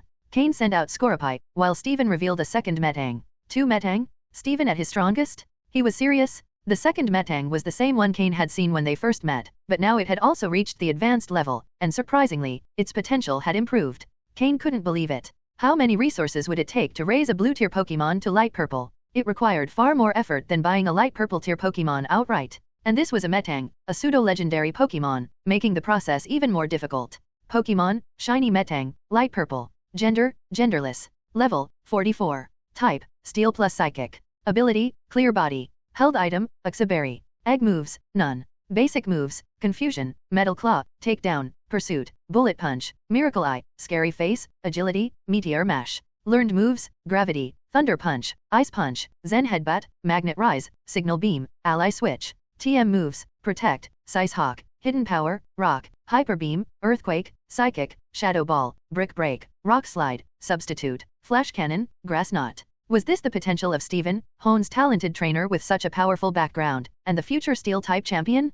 Cain now had to rethink what he knew about these prodigies. Now was not the time to think about such things. While the two Team Magma members hadn't reacted, every effort had to be made. Scorpy, use Toxic Spikes. Slowking, Psychic. Each Team Magma member had a Mythyena at their side. Scorpy couldn't directly attack the trainers, but Slowking's sudden burst of energy certainly could. After a day of training, Scorpy could now use the move Toxic Spikes much more smoothly, unlike the clumsiness it displayed during its first attempt earlier today. The ground became densely covered with poisonous spikes, surrounding the two Team Magma members and their Mythyena. Meanwhile, Slowking, fully amplifying its power, used Psychic, not targeting the Mythyena standing at the enemy's feet but one of the Team Magma members directly. A human body couldn't withstand the power of Slowking's psychic attack in its current state. The Team Magma member hit by the attack began bleeding from all facial orifices and slowly collapsed to the ground. The Mythyena at his side was left stunned, unsure of what to do. At that moment, the other Team Magma member finally reacted. He released 2 Pokeballs, summoning a Camerupt and another Mythyena. However, due to the poisonous spikes Scorpy had spread on the ground, both Camerupt and the new Mythyena were poisoned the moment they appeared. Everything was going far more smoothly than expected. Knocking someone out immediately had been unforeseen. The Mythyena of the unconscious enemy was no longer a threat. As for the 3 remaining Pokemon of the other member, Cain had already gathered information about them via his system. 2 Mythyena with light green quality at level 34, and a Camerupt with green quality at level 38, slightly stronger. Scorpy, use Agility to close in and then Venoshock. But finish off the poisoned Mythyena first. Slowking, use Psychic Water Gun to block Camerupt. Being fire and ground type, Camerupt was 4 times weak to Slowking's water type moves. Using its psychic powers to boost its attack, Slowking's Psychic Water Gun struck the slow-moving Camerupt, causing it to hiss in pain. If not for the hot environment weakening Slowking's water-type moves, that first strike might have defeated Camerupt outright. Scoropy quickly advanced and blocked the two Mythyena. Normally, Mythyena were of a similar size to Scoropy, but with Scoropy's current strength, one of its pincers could easily grab hold of a Mythyena. Having battled many Mythyena before, Scoropy had a clear understanding of their weak points. Scoropy spat a glob of corrosive venom, hitting the poisoned Mythyena square in the face, causing it to howl in pain as the poison burned its skin. The venom sac within Scoropy's body was now fully developed, and after absorbing the special poison-type energy from the shattered toxic orb, the poison it released was even more potent. Scoropy didn't stop its attack. Let's not forget that it could strike from 4 different parts of its body. Besides its pincers and mouth, the sharp stinger hanging from its back was its strongest weapon. Scoropy, use Poison Tail. Cain commanded telepathically. Wham! The stinger moved like lightning, striking Mythyena's side and hitting a vital spot. With Scoropy's sniper ability, combined with the damage Mythyena had already taken, it slowly collapsed to the ground. This all happened in just 2 to 3 seconds. Even in a fast-paced battle, it usually takes 5 or 6 seconds because of the delay between the trainer's command and the Pokémon's execution. However, Cain, thanks to telepathy, didn't face this delay. Camerupt, use Flame Burst on Scoropy. Mythyena, use Bite. The Team Magma member was always a few seconds behind Cain in reacting. Only after one of his Mythyena was defeated did he realize what was happening and issue commands. Although he gave his orders before Cain's next set, the synergy between him and his Pokémon wasn't as strong. Cain, on the other hand, had excellent rapport with his Pokémon and, with telepathy enabling instantaneous commands, wasted no time. Slowking, use Psychic Water Gun and finish off Camerupt. Scoropy, don't hold back, use Poison Tail Impact, Poison Tail plus Venoshock. This time, Cain and his Pokémon demonstrated what it means to react later but strike first. Slowking quickly formed its Psychic Water Gun, enveloped in psychic energy, and fired at Camerupt just as it began gathering fire energy to unleash a flame burst. However, as Camerupt opened its mouth, Slowking's Psychic Water Gun struck it directly. Not only was Camerupt unable to launch its attack, but it also suffered 4 times the damage from the water-type energy. Additionally, having its move interrupted caused even greater damage. As for the remaining Mythyena, Scoropy didn't hesitate to pounce. With both pincers, it grabbed hold of Mythyena's body. The Mythyena struggled with all its might, but Scoropy's pincers were the strongest part of its body. The difference in strength was clear. Once caught by Scoropy, escape was nearly impossible. The trick to the Poison Tail Impact combo lay in using Poison Tail to poison the target first, then following up with Venoshock for double the damage. Scoropy had practiced this combo all day and could now execute it with both speed and precision. Of course, the combo's effectiveness depended on Poison Tail successfully poisoning the target. For an ordinary Poison-type Pokémon, this might be challenging, but with Scoropy's fully developed Venom Sac, it was a non-issue. Injecting venom through its stinger into the opponent's body made poisoning almost certain unless the target had high poison resistance. Scoropy's tail, the fastest striking part of its body, moved swiftly, hitting Mythyena's side in one motion. It then spat another glob of venom, which hit Mythyena directly. This combo also required Scoropy to have enough strength to restrain its opponent while performing the attack. In summary, this combo was perfect for Scoropy in its current state, and not easily replaceable by other Pokémon. Too many factors had to align: sufficient strength, multiple attack points, high poison infliction probability, and precise skill synergy. Meeting all these conditions, Scoropy defeated the last Mythyena as well. Cain needed to finish this battle quickly so he could go assist Steven. Slowking's Psychic Water Gun had no trouble defeating Camerupt. The remaining Team Magma member tried to resist, but seeing the toxic spikes covering the area and his 3 defeated Pokémon on the ground, he decided to surrender. He knelt down, placed his hands on his head, and made it clear he wouldn't resist further. Earlier, in his efforts to help Butler achieve his goals, he had exhausted too many resources and had several Pokémon seriously injured. Cain signaled Slowking to immobilize him and then tied him up with rope, leaving his Pokeballs and equipment on the ground. There was no time to worry about him. The battle between Steven and Butler had already started a while ago. Although Cain had quickly resolved the fight with the 2 Team Magma members, both Steven and Butler were skilled trainers who had surely exchanged several moves by now. In general terms, Steven was at a disadvantage. Even so, he wasn't in a desperate situation. Despite having 2 Pokémon of such high quality, Steven couldn't compensate for the level difference. Moreover, Butler's Camerupt was his ace, and the advantage fire types had over Steven's steel types was glaringly evident. If it weren't for the 2 Metang combining their psychic power to block some of the fire-type moves, reducing the damage, they probably wouldn't have lasted as long. Cain used his system to scan Camerupt's data.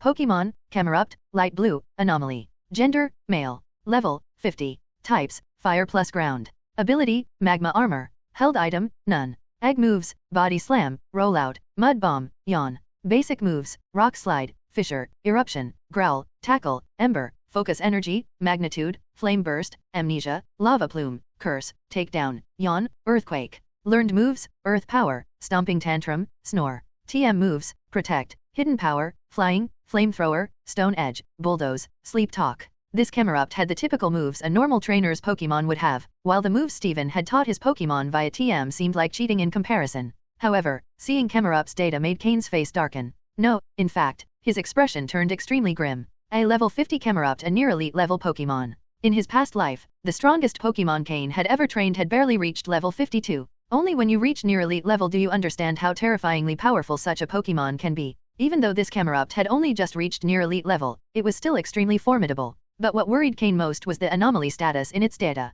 Could it be related to the two Pokémon he had previously encountered in a frenzy state? Aside from Camerupt, Butler also had a Mythical by his side, ready to strike at any moment. However, Mythical had not moved, as Butler, having grown up in the underworld, was always on guard for potential surprise attacks. When Cain defeated the two Team Magma members, Butler merely frowned, neither intervening nor speaking. He watched as Cain defeated them, while Camerupt continued to pressure Steven's two Metang. Cain approached Steven, who maintained a serious expression while issuing precise orders to his Metang. If it weren't for Steven's excellent skills in directing his Pokémon, the Metang wouldn't have been able to withstand Camerupt's powerful flames. Both Pokémon, being steel types and relatively slow, allowed Camerupt to maximize its strength. When Steven noticed Cain beside him, his expression relaxed slightly. Cain's arrival meant the other two members had been dealt with, allowing Steven to fully concentrate on the battle. However, the power of this Camerupt was truly overwhelming. Unfortunately, the fire type encountered the steel types. Otherwise, Steven believed that even against a near-elite level Pokémon, his two Metang could stand a chance if they combined their efforts.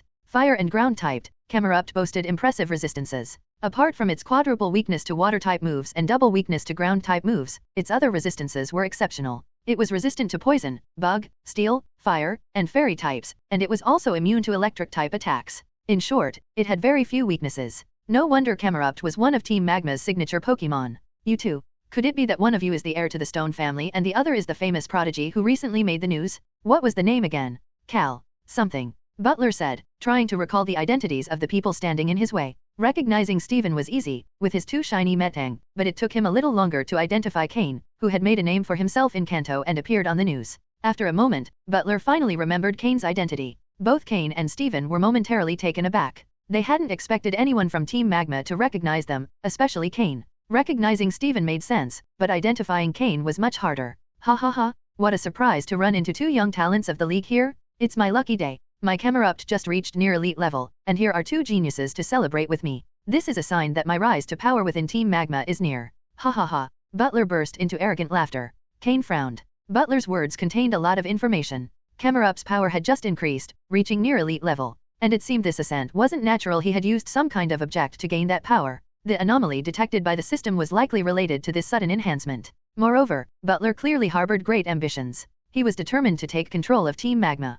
Did he think Maxie was just a figurehead? At that moment, Cain saw it clearly. Butler was a trainer whose power exceeded his ability to control it. Those who gain power in such a way tend to lose themselves. Cain had seen many such people before. This phenomenon was caused by the distorted class system in the Pokémon world. Another one blinded by power. Let's go, Steven, Cain said indifferently. At first, he had felt a bit of pressure, but after understanding the kind of person Butler was, that feeling vanished. Now, he doubted Butler could effectively command his Pokémon. Yes, together. Steven responded confidently. As clever as he was, Steven also understood the type of opponent they were facing. Since he couldn't kill them, Cain merely knocked the two Team Magma members unconscious and tied them up. With the physical constitution of humans in this world, the two didn't take long to wake up. They glanced at Cain and Steven, who were preparing to fight Butler, and showed no signs of nervousness. The fact that Cain hadn't killed them was a typical weakness of League members. As long as Butler managed to defeat these two, they would regain their freedom. It's worth noting that while many had come, only the two of them remained alive. They were Butler's closest confidants. They knew Butler's power better than anyone else. Thanks to the support of Tabitha, one of Team Magma's admins, Butler had quickly risen from a low-ranking member to an officer. To advance rapidly to the quasi-elite level and match his current position, Butler had organized this mission. This operation was entirely Butler's plan, with little connection to Team Magma's higher UPS. Of course, Tabitha had turned a blind eye, which was crucial. After all, if Butler succeeded in becoming quasi-elite, he would still be under Tabitha's control. His power increase also benefited his superior, but if Butler failed to level up, it wouldn't be a significant loss for Tabitha. Having one more or fewer follower made little difference to Tabitha. This was the dilemma Butler faced. He desperately wanted to reach the quasi-elite level and become a key piece on the chessboard. For Butler, this operation had been a complete success. While most Team Magma members had fallen, sacrificing a few insignificant pawns in exchange for reaching the quasi-elite level was an easy choice. Finally, using a special item, Butler had managed to bring his Camerupt to the quasi-elite level. Although only Camerupt had crossed that threshold, taking that first step was the hardest.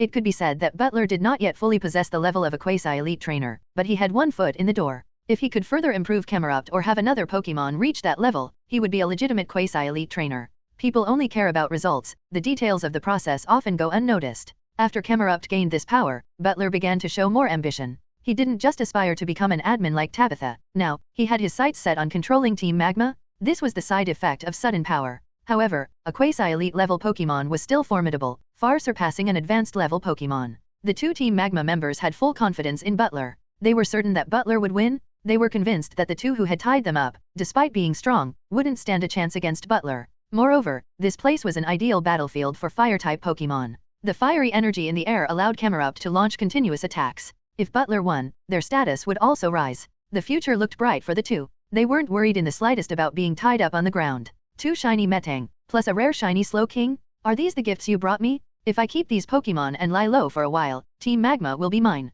Ha ha ha. Butler laughed wildly. His suppressed ambition had finally come to light. He didn't care who these two opponents were. Just for their Pokemon, it was worth the risk. These Pokemon represented not only the present but also his limitless future. Though Camerupt was strong, its species limitations were evident. Its potential paled compared to the 2 shiny Metang and the shiny Slowking. As for Scorpy, Butler hadn't even considered it. It was just a bug, easily defeated by his fire-type Pokemon. Meanwhile, Steven took advantage of the brief pause to take out some Pokeblocks specially designed by Cain and fed them to his 2 Metang, helping them recover some energy. The hot environment was not ideal for steel types like Metang. At that moment, Cain had an idea. Using telepathy, Cain communicated with Slowking and Steven's 2 Metang. The 3 Psychic-type Pokemon helped Cain build a mental channel. Though telepathy didn't consume much energy, Cain was a novice Psychic and could only maintain it for about half an hour. But with 3 Psychic types, it wasn't an issue. This time, telepathy was different. It wasn't just for communicating with the Pokemon, it also connected Steven to the channel. A group chat.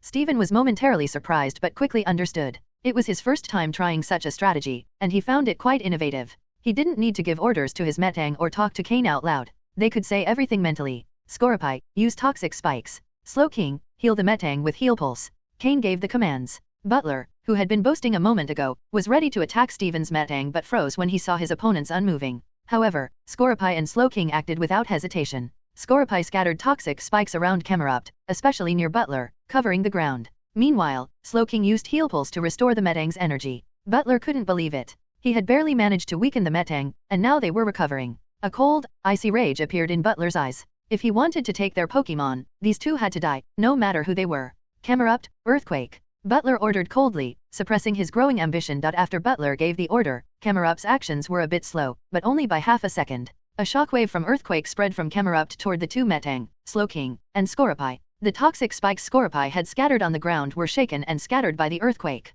Once the shockwave passed, only a few remnants remained. Metang, being a steel and psychic-type Pokemon, as well as a pseudo-legendary, had remarkable resistance due to its attributes. But Butler clearly understood Metang's type matchups. Ground-type moves dealt double damage, as did Ghost, Fire, and Dark types. Metang had double resistance to Normal, Flying, Rock, Steel, Grass, Ice, Dragon, and Fairy types, 8 types in total. Not to mention, Metang was immune to Poison-type moves and had quadruple resistance to Psychic types. But could Butler's knowledge of Metang rival Steven's? Steven understood Metang's weaknesses better than anyone. Magnet Rise. Steven telepathically commanded the 2 Metang after hearing Butler's instruction. The move Magnet Rise allows a Pokemon to levitate for a time. Due to their weight, Metang already had reduced movement speed, so they had trained extensively with Magnet Rise. Upon receiving Steven's command, they immediately floated into the air using electromagnetism. Slowking, use Psychic to levitate. Scorpy, climbed to the top of the cave. Cain reacted quickly as well. Slowking used a thin layer of psychic energy to lift itself 5 centimeters off the ground.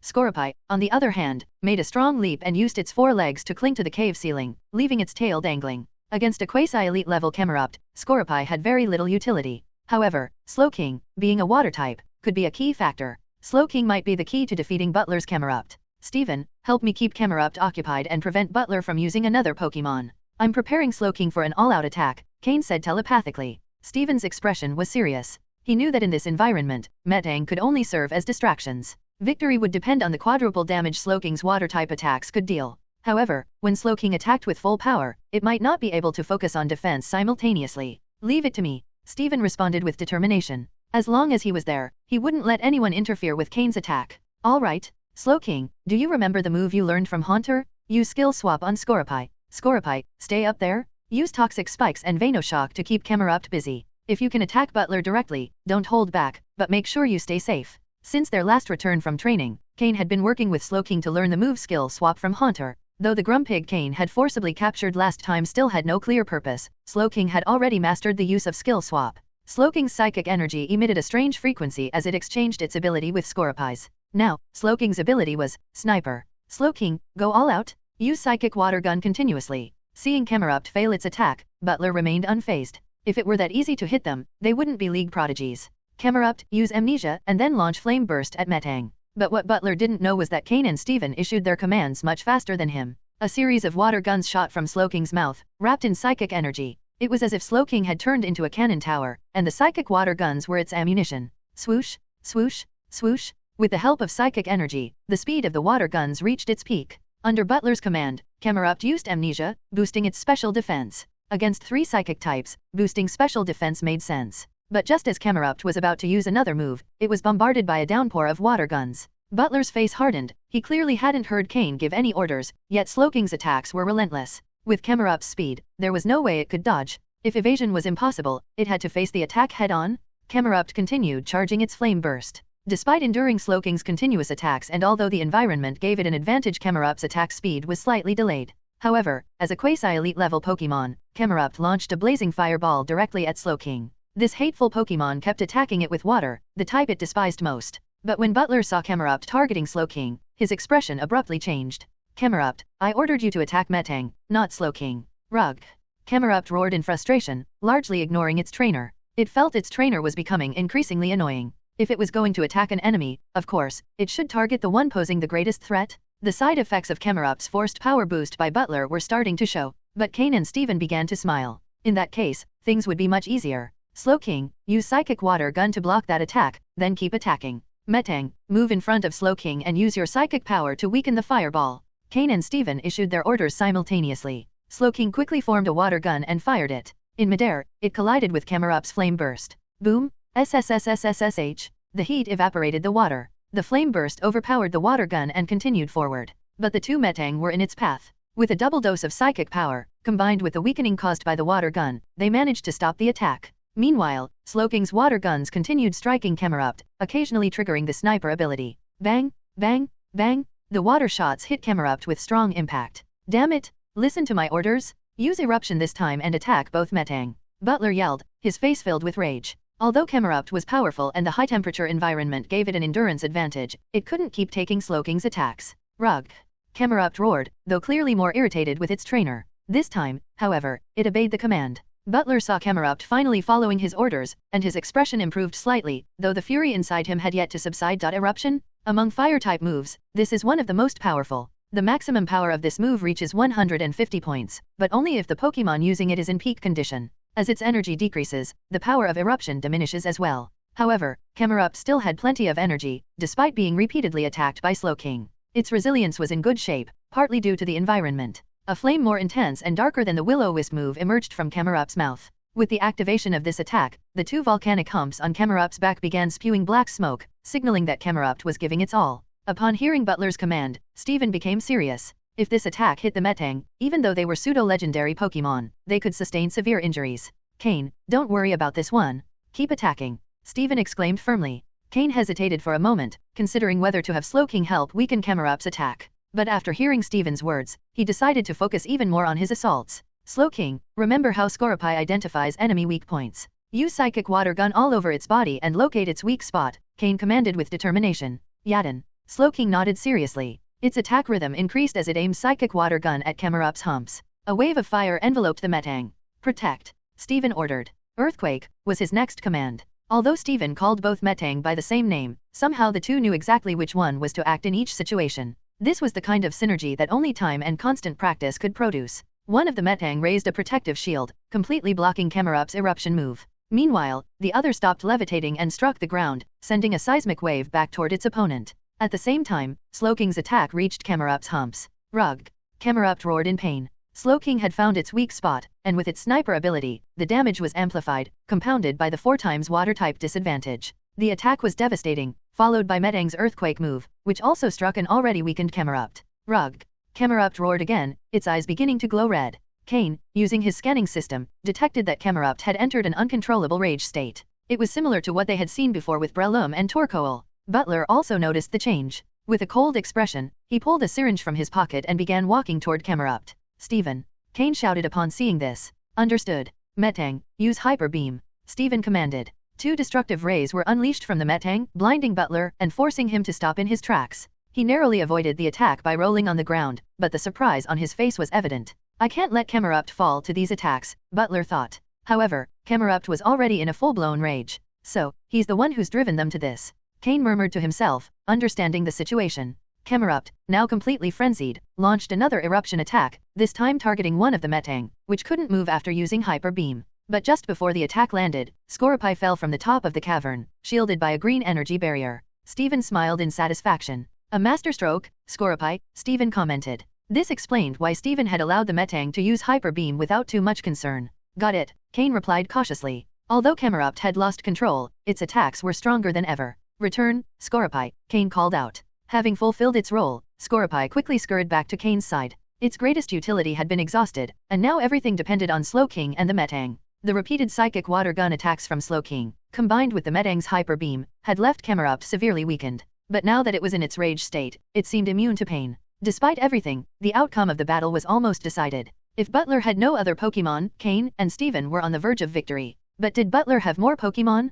Cain and Stephen didn't know. However, Butler knew all too well. He had sacrificed everything for this encounter, including all his Team Magma companions. All he had left were his Mythical and Camerupt. He had severely underestimated Cain and Stephen. These two didn't need to speak to command their Pokémon, which meant at least one of them had to be a psychic. Finally, Camerupt, like Butler's other Pokémon, succumbed to its own rage. This is the final blow? Slowking, use your most powerful psychic water gun. Metang, another Hyper Beam. Cain and Stephen commanded in unison. Slowking and the Metang's attacks struck Camerupt simultaneously. The psychic water gun hit Camerupt's humps again, activating the sniper ability once more and causing devastating damage. At the same time, the Metang's Hyper Beam struck it head-on. Despite Camerupt's resilience and the environmental advantages, the outcome was inevitable. Boom! After a deafening explosion, as the smoke cleared, Camerupt lay on the ground, defeated. Cain and Stephen had successfully defeated a quasi-elite Pokémon in a joint battle. Although this Camerupt wasn't a typical quasi-elite Pokémon and had stopped listening to its trainer, it was still a remarkable achievement. Both Slowking and the Metang gained significant benefits. Slowking leveled up, reaching level 41. Meanwhile, the two Metang, under Cain's watchful gaze, also leveled up, reaching level 45. What does it mean for two Metang to reach level 45? They both began to shine intensely. They were evolving. Just like that, all of a sudden, two Metang began emitting a bright white glow. It was the light of evolution. Stephen's expression lit up with joy. He had invested so much in training these two Metang. With the resources of the Stone family and Devon Corporation, anything Stephen could acquire, he immediately provided to his Metang. As his first Pokémon, Stephen shared a deep bond with them. He had always worked hard to train them, even asking Cain to prepare special Poke Blocks tailored for Metang to help them grow better. In truth, one of the Metang had reached the level necessary for evolution long ago, but it lacked its other half, which prevented its evolution. That's why Stephen focused on training the second Metang. Not long ago, both Metang reached the same level, but for some reason, the anticipated evolution didn't occur. The last time Cain called him, Stephen had been out searching for special stones, hoping to trigger the evolution, but he hadn't shared those details with Cain. Despite his earlier efforts, the evolution didn't happen. Now, however, after defeating the quasi-elite level Camerupt, the two Metang began to emit the light of evolution. Naturally, the two Metang moved closer together, and their auras evolved in unison. This was the second time Cain had witnessed a fusion evolution. The first was with Slowpoke and Shellder, who evolved into Slowking. But Slowking's evolution was different, as Slowpoke dominated the fusion while Shellder played a supporting role. In contrast, Metang evolved as equals, merging completely in a balanced manner. Metagross? When the brilliant light of evolution faded, a new silver Pokémon appeared in the cave. Unlike Metang, which had only 2 claws and 2 eyes, Metagross had 4 claws, allowing it to maintain better balance. At the center of its forehead, a large white X gave it an even more imposing appearance. The fully realized form of the pseudo-legendary Pokémon? Shiny Metagross? Stephen's ace, the future champion of the Hone region, had successfully evolved before Cain's eyes. Cain's system immediately scanned the Metagross, providing detailed information. Pokémon, Shiny Metagross, purple. Gender, genderless. Level, 45. Type, Steel plus Psychic. Ability, Clear Body. Held item, Metal Coat, Berry. Egg moves, none. Basic moves, Confusion, Metal Claw, Takedown, Pursuit. Bullet Punch, Miracle Eye, Scary Face, Agility, Meteor Mash, Hammer Arm. Learned moves, Gravity, Thunder Punch, Ice Punch, Zen Headbutt, Magnet Rise, Icy Wind, Signal Beam, Ally Switch. TM moves, Protect, Size Hawk, Hidden Power, Flying, Hyper Beam, Earthquake, Psychic, Shadow Ball, Brick Break, Rock Slide, Substitute, Flash Cannon, Grass Knot. At first glance, it seemed it had only gained a single level, maintaining its purple quality with slight fluctuations. However, there were no major issues. As for its moves, there weren't significant changes, and it didn't appear drastically stronger. But was that really all? Metang had a base stat total of 420, while Metagross reached a base stat total of 600, the standard mark for a pseudo-legendary Pokémon. There were many aspects that couldn't be reflected in a simple data chart. In a more detailed sheet Cain reviewed, the stats of this Metagross, with its excellent development and formidable quality, were maxed out. Realistically, the two Metang together wouldn't have been a match for this Metagross. It was only a matter of time before Steven familiarized himself with it and unleashed its full potential in battle. The two Metang, now fused into Metagross, also unified their thoughts completely. As the newly evolved Metagross floated in front of Steven, he showed a genuine smile and evident confidence. From this moment on, Steven's journey to becoming champion had truly begun. The preparation of the Metang, now Metagross, had been long, and all the effort Steven poured into them would finally pay off. After the evolution, Cain and Steven finally turned their attention to Butler, who appeared pale. The defeat of Camerupt, though unexpected, seemed inevitable in hindsight. Uncontrolled power is never truly one's own. Beside him, Butler still had a Mythical. Gritting his teeth, he seemed ready to make one last stand. But this time, Cain didn't even need to intervene. Steven, with his new Metagross, defeated Mythical on his own. Although Mythical was a Dark-type Pokémon, Metagross possessed the Miracle Eye move and many others at its disposal.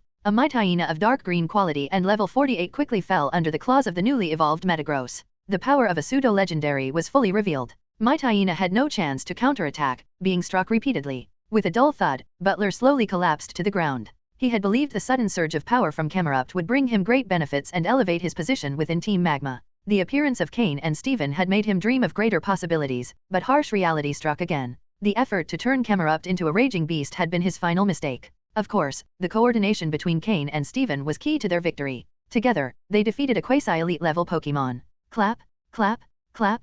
Just as they were about to capture Butler, applause echoed through the cave. Cain and Steven turned in unison, their expressions serious. They had been battling Butler all this time, yet someone else had been hiding behind them unnoticed. Turning around, they saw a man with red hair and a cape, exuding confidence. It was Lance, the future Dragon-type champion, coming to assist. Lance. Seeing who had arrived, Cain let out a sigh of relief. Cain trusted Lance, a legitimate and well-regarded member of the Alliance. Cain, Steven, Lance nodded, approaching with his Charizard. When Lance arrived at the location where Cain and Steven had sent their coordinates, he encountered two Team Magma members tied up at the entrance. As an advanced investigator of the Alliance, Lance quickly assigned other investigators from the Hone region to provide support. Then he entered directly. He knew Cain and Steven would be inside, facing an opponent with strength close to that of a quasi-elite level trainer. Knowing their skills, he guessed they might still fall a bit short of handling it alone. Just as he was about to intervene, he decided to wait a little, curious to see how Cain and Steven would handle the situation. What he saw surprised him. There was a fluctuation of psychic energy between Cain and Steven. A psychic? The records of the Alliance contained detailed information on Steven, so the psychic had to be Cain, right? A mid-level breeder and, on top of that, a psychic? Such an ability wasn't common, even within the Alliance. Initially, Lance only wanted to observe, but seeing Cain and Steven about to face Butler, he decided he'd step in if they couldn't hold their own. But what happened next impressed him even more. Cain and Steven, working in perfect harmony, managed to defeat a quasi-elite level Camerupt in an environment full of fire-type energy. It was like fighting on Camerupt's home turf, and yet they won. Although the Camerupt lost control toward the end, it was still a quasi-elite level Pokémon. As a quasi-elite level trainer himself, Lance knew exactly what that entailed. He could tell the skills Cain and Steven demonstrated in this battle changed his perception of them. Although Lance had always been regarded as a prodigy and someone close to the Alliance's leaders, deep down, he still carried his pride. Coming from a family of dragon tamers and mastering dragon-type Pokémon only fueled that pride further. But the fight between Cain and Steven earned his respect. They were trainers whose potential was no less than his own. With enough time and development, they would undoubtedly become pillars of the Alliance. However, Lance also felt a small sense of disappointment. There was still a certain gap between them, making it impossible to face them as equals at the moment. "How did you get here so quickly?" Cain asked. Between the two, Cain was the more familiar with Lance, as they had met and spoken before. Hearing this, Lance smiled wryly and rubbed his temples. "Well, it's because you two are too important." When the Alliance's upper management heard what was happening, they quickly called a meeting. Only you two would dare to ignore their messages and take on Team Magma members on your own. That was true boldness. They had simply ignored the Alliance's top brass. Cain laughed awkwardly. At the time, he hadn't thought much about it and, in fact, hadn't even responded, right? Looking at his phone, he realized it had shut down due to the heat as a safety measure. Stephen, on the other hand, seemed unconcerned. The Hone upper management? His family, the Stones, represented almost half of the region. What was there to fear? Ignoring messages from his family was normal for him. Who knew if they just wanted him to handle more paperwork? That was the influence the Stone family wielded in Hone. Lance, who had some idea of this, continued. When they realized the strongest opponent had the level of a quasi-elite trainer, I came alone. I've been in Hone for several days, and all the enemies I've encountered were minor. This time, there was finally one worth the effort, so I rushed over, but I didn't expect. He didn't expect you to handle it. Cain was quite familiar with Lance's mobility skills. After all, he would be the future champion of flying types. Well, dragons. What do we do with them? Stephen asked, pointing to the 3 Team Magma members on the ground. Cain and Stephen exchanged glances. Although they had doubts about the uncontrollable state of the Pokémon, involving an Alliance investigator was the proper procedure. Finally, Cain spoke. All right, Lance, there's something we need to tell you. During the battle, you probably noticed that Camerupt went out of control. When we were climbing the mountain, we had already encountered out-of-control Pokémon, and we believe it's related to these guys. If Team Magma has developed this capability. Cain didn't finish his sentence, but Lance understood what he meant. If Team Magma had the ability to induce that kind of chaos, the threat level would increase significantly. I understand. Also, Cain, you. Lance hesitated for a moment before asking. Cain smiled, knowing what Lance was referring to, his psychic abilities. As you saw, I'm a basic level psychic. My ability isn't very strong, and what we accomplished was largely thanks to Slowking and Metagross. I'm not sure if I'll improve in the future, but for now, I'm just a basic level psychic. Cain openly acknowledged being a psychic. He had already decided to make it public when he told Stephen. After all, if he couldn't use that ability, what was the point of being a psychic? And being a psychic was just another proof of his greater talent as a trainer. As long as he continued progressing, the Alliance would increase its support resources. That was exactly what he wanted. It was a small risk compared to the reward. Lance nodded, understanding. It was unusual but not unheard of. After all, hadn't he reached his position thanks to his own special ability? The fact that Cain was a psychic, in Lance's mind, was more of an advantage than a disadvantage. Though psychics were a distinct group, was there anyone else with the power of the Viridian Forest? Lance fell into thought. Finally, Lance took the 3 Team Magma members away, along with the investigators who had arrived later. As an advanced level investigator for the League, Lance was treated with great respect. As for the 3 objects on the altar, Cain had originally planned for Lance to take them, but he received an unexpected response. The League doesn't fail its trainers. These items are your trophies. They are yours to use as you see fit, Lance said before leaving without looking back. Cain and Stephen's abilities were already catching up to Lance's, and now he, too, had to carry out his next mission. Lance left with ease. Stephen was stroking his newly evolved Metagross with great confidence. Although Lance was stronger than him at the moment, with his fully evolved Metagross, Stephen was confident that he wouldn't be inferior to Lance in the future. This was the natural confidence of a prodigy trainer. As Cain looked at that Metagross, he couldn't help but feel a little envious. As one of the few pseudo-legendary Pokémon that can reach its final evolution at level 45, once it evolves, its power is astounding. Each Metang has its own mind, with experience in mastering moves and battle tactics. However, upon evolution, those 2 minds fuse into one. What happens then to the accumulated experience of each? According to Cain's estimates and his system's calculations, it was likely that the experiences of both minds also merged, meaning Metagross would master those skills at an even greater level. This process of fused evolution was terrifying. It was almost like a duplication technique. And that wasn't all. One of the Metang had been stuck at level 44 for a long time, but knowing Stephen, he hadn't stopped investing resources into Metang during that time. Had those resources been wasted? Clearly not. They had just been accumulating within the Pokémon, waiting for the chance to manifest. After the evolution, that energy stored in Metang finally found a way to be unleashed, which explained its remarkable purple sheen. This Metagross would advance at an astonishing rate, and if Cain didn't give it his all, he might not be able to keep up. This Metagross was terrifying for a second reason. The accumulated power in its body, along with Stephen's additional resources, would allow it to quickly reach elite level, or even the pinnacle of that tier. With the amount of Stone family resources invested in this Pokémon, shouldn't it reach elite level by right? If it weren't for the timing difference in raising the 2 Metang, this Metagross would probably already be at elite level. Now, for Stephen, reaching that level was just a matter of time. The chains holding him back no longer existed. The third reason, and perhaps the most terrifying, was that this Metagross was shiny. Following the pattern of his shiny Slowking, Cain suspected that this Metagross would also have its own awakening as a shiny Pokémon. This was the kind of talent a Pokémon belonging to the future Hone champion should have. Although Stephen's Metagross made him feel inferior at the moment, Cain knew that in the future, his own Pokémon wouldn't be any less powerful. Torchic, Aaron, Larvitar. Each of these Pokémon had the potential to become champions, and Cain was certain that with the right training, they would be extraordinary. He had no doubt about his potential and future strength. Lance and Steven were his benchmarks. A deep sense of confidence took hold of Cain, matching Steven's natural confidence. After a few moments of silence, when Lance and his team had completely left, only Cain, Steven, and their Pokémon remained in the sweltering cave. Steven, still thrilled with his Metagross's evolution, began searching for the strange stones he was so interested in. However, Cain quickly led him to the altar where Butler had been earlier. The altar was tall, though somewhat rudimentary. However, the three objects resting on it had always intrigued Cain. With Slowking's help, the three stones were fully revealed to Cain and Steven. When Steven saw them, he couldn't take his eyes off the two grey stones on the sides, especially. He couldn't help but touch them. Cain didn't even have time to stop him. Fortunately, nothing unusual happened. However, when Cain took a closer look at those stones, he couldn't help but be surprised. The stones on the sides were fossils. Fossils of ancient Pokémon. If Cain had to guess, those were fossils of Anorith and Liliup, Pokémon from ancient times. Suddenly, Cain remembered that in the future, when Steven became champion, his team included an Armaldo and a Cradily. Was destiny guiding the course of events again? Was Steven fated to find these fossils? Cain was starting to feel more respect for the hidden rules governing this world. Seeing Steven completely captivated by the fossils, Cain knew he wouldn't be able to resist. Steven would undoubtedly keep those fossils. After a while, Steven, his eyes shining as if he had found treasure, turned to Cain and said, "Cain, could you let me have these two stones? I know it might seem presumptuous since we found them together, but I promise to compensate you generously." Cain sighed lightly. He knew that even if he obtained those fossils, he didn't have the means to revive them. In the end, they would only be ornaments for him. He'd rather give them to Steven as a kind gesture. These two stones are fossils of ancient Pokémon. The one in your left hand seems to be an Anorith fossil, and the one in your right hand appears to be a Liliup fossil, Cain explained. They are species that might be extinct, but if you find someone with the technology to revive fossils, you could bring them back to the world.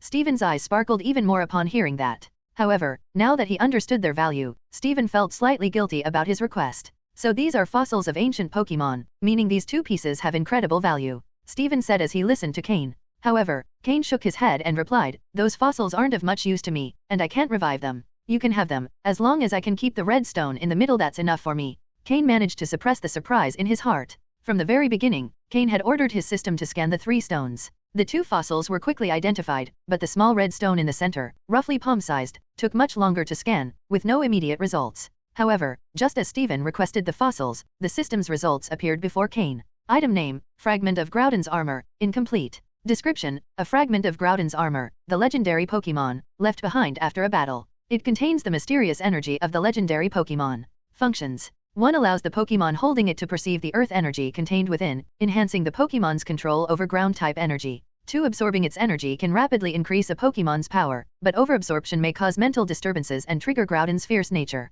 Note, Groudon, the god of the earth, also has notable control over fire-type energy. Fire-type Pokémon can also enhance their mastery of fire energy by holding this item. This small red stone was a fragment of Groudon's armor, one of the 3 legendary Pokémon of the Hoenn region, known as the God of the Earth. Groudon? In terms of combat capability, Cain estimated that very few Pokémon could rival Groudon, aside from Arceus. At best, some could temporarily hold it off but not completely defeat it. The title God of the Earth wasn't for nothing. The abnormal behavior of Camerupt earlier was likely due to it absorbing energy from this armor fragment. In his eagerness to make Camerupt reach the quasi-elite level quickly, Butler had made it absorb too much energy at once. Since Camerupt is both a fire and ground-type Pokémon, its characteristics perfectly matched those of primal Groudon. Groudon has 2 forms. In its primal form, Groudon possesses both ground and fire types. After its long slumber and awakening, Groudon retained only the ground type because its energy had not fully recovered. This was knowledge Cain remembered. This red stone must have been a fragment of Groudon's armor from one of its battles in its primal form.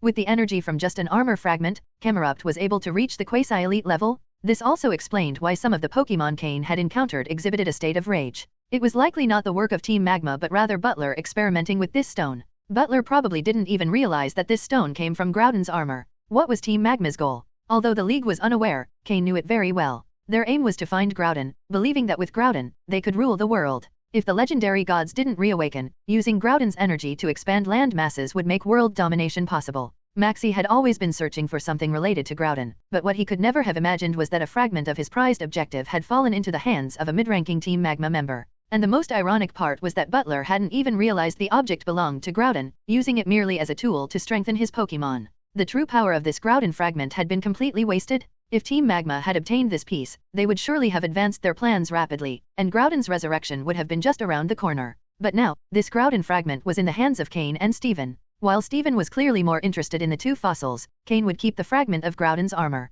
How could he not be excited? The greatest benefit of this fragment was that it would allow a Pokémon to gradually improve its control over ground-type energy. Additionally, if suitable, it could also enhance control over fire-type energy. The Pokémon most suited to carrying this fragment was Larvitar. Larvitar already had remarkable proficiency in manipulating ground-type energy, surpassing Cain's expectations. If it carried this fragment, how much further could its control improve? Cain couldn't even imagine it. To Cain, this small red fragment was the most valuable item for him. As for the fossils, Cain didn't have the means to revive them, nor could he guarantee the quality of the resulting Pokémon. Additionally, earning Steven's gratitude was a worthwhile benefit. This red stone doesn't seem to be just an ordinary rock, does it? Cain, do you know what it's for? Steven asked curiously. He needed to understand the stone's function to assess whether there was a significant value difference and to properly compensate Cain for his loss. Cain responded calmly, I'm not entirely sure, but this item seems to have fallen from some Pokémon. By carrying it, a Pokémon might slightly improve its strength or potential. Hearing this, Steven looked a bit conflicted. Based on Cain's description, the red stone didn't seem to hold much value, and he was taking two ancient Pokémon fossils. The difference in value seemed a bit unfair. Don't worry about it. You love stones, and your family is probably the only one with the resources to revive these fossils. It's better if you keep them, Cain said, patting him on the shoulder, appearing completely unconcerned.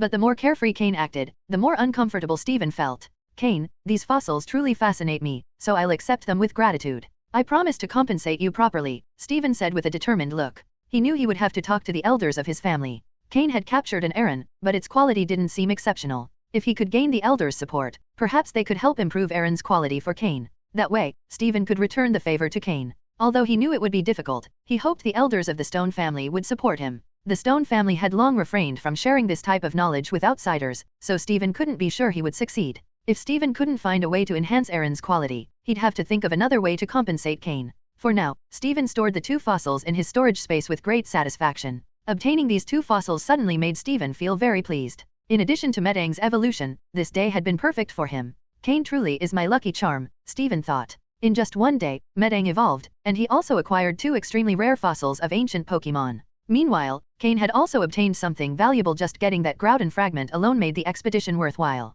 Not to mention the level UPS his Pokémon gained and the battle experience. Judging by the time, it's probably close to midnight, and the Pokémon haven't eaten dinner yet. Should we head out or prepare everything here? Cain asked. Steven glanced around. The surroundings were filled with reddish rocks, and lava slowly seeped from cracks in the walls. The temperature inside the cave was quite high. Let's go outside. It's too hot here, and the Pokémon won't enjoy it. We can come back tomorrow when the temperature drops a bit during the day, Steven replied after some thought. Cain nodded, storing the red fragment in his storage space. Then he returned Scorpii to its Pokeball. With a swift motion, Slowking used Teleport, instantly taking Cain, Steven, and Metagross outside the cave. The two Team Magma members they had tied up on the surface had already been taken away by Lance. They found a large, flat rock and sat directly on the ground. Although the outside temperature was still high, it was far more bearable than inside the cave. Both Cain and Steven removed their Team Magma uniforms but didn't discard them, as their heat-insulating properties were still quite useful. Cain pulled out a variety of tools and began preparing dinner on the rock. When Steven learned Cain was cooking, he volunteered to help. However, as a noble young man from a wealthy family, he had no idea how to cook. Instead, he got in the way, so Cain eventually shooed him aside. Cain typically had a clear distribution of tasks among his Pokémon, but with only Slowking, Scorpii, and Haunter available, the process was slower. Scorpii handled the hunting, Slowking cleaned the prey, and Haunter disposed of leftovers while assisting Cain with other tasks. He definitely needed to bring Multank next time. Although Haunter had been with Cain for a while, it still didn't know what tools to fetch in each situation. Multank was much more efficient. Cain released Aron, Poliwag, Mudkip, and Torchic to play. The four little Pokémon were thrilled to be outside. Even though Cain hadn't let them battle that day, they didn't worry or complain. However, Poliwag and Mudkip seemed slightly uncomfortable with the environment. Thankfully, Slowking used its psychic powers to create a small pond for them, allowing them to play peacefully. Torchic, on the other hand, was delighted. The temperature and environment were perfect for it. Since its quality had stabilized at deep blue, it had become much more energetic and cheerful, and its body was growing visibly. This was its body assimilating the improvements in its quality. As for Aron, it stayed close to Steven's Laren, like a shadow, asking questions and learning about moves and techniques.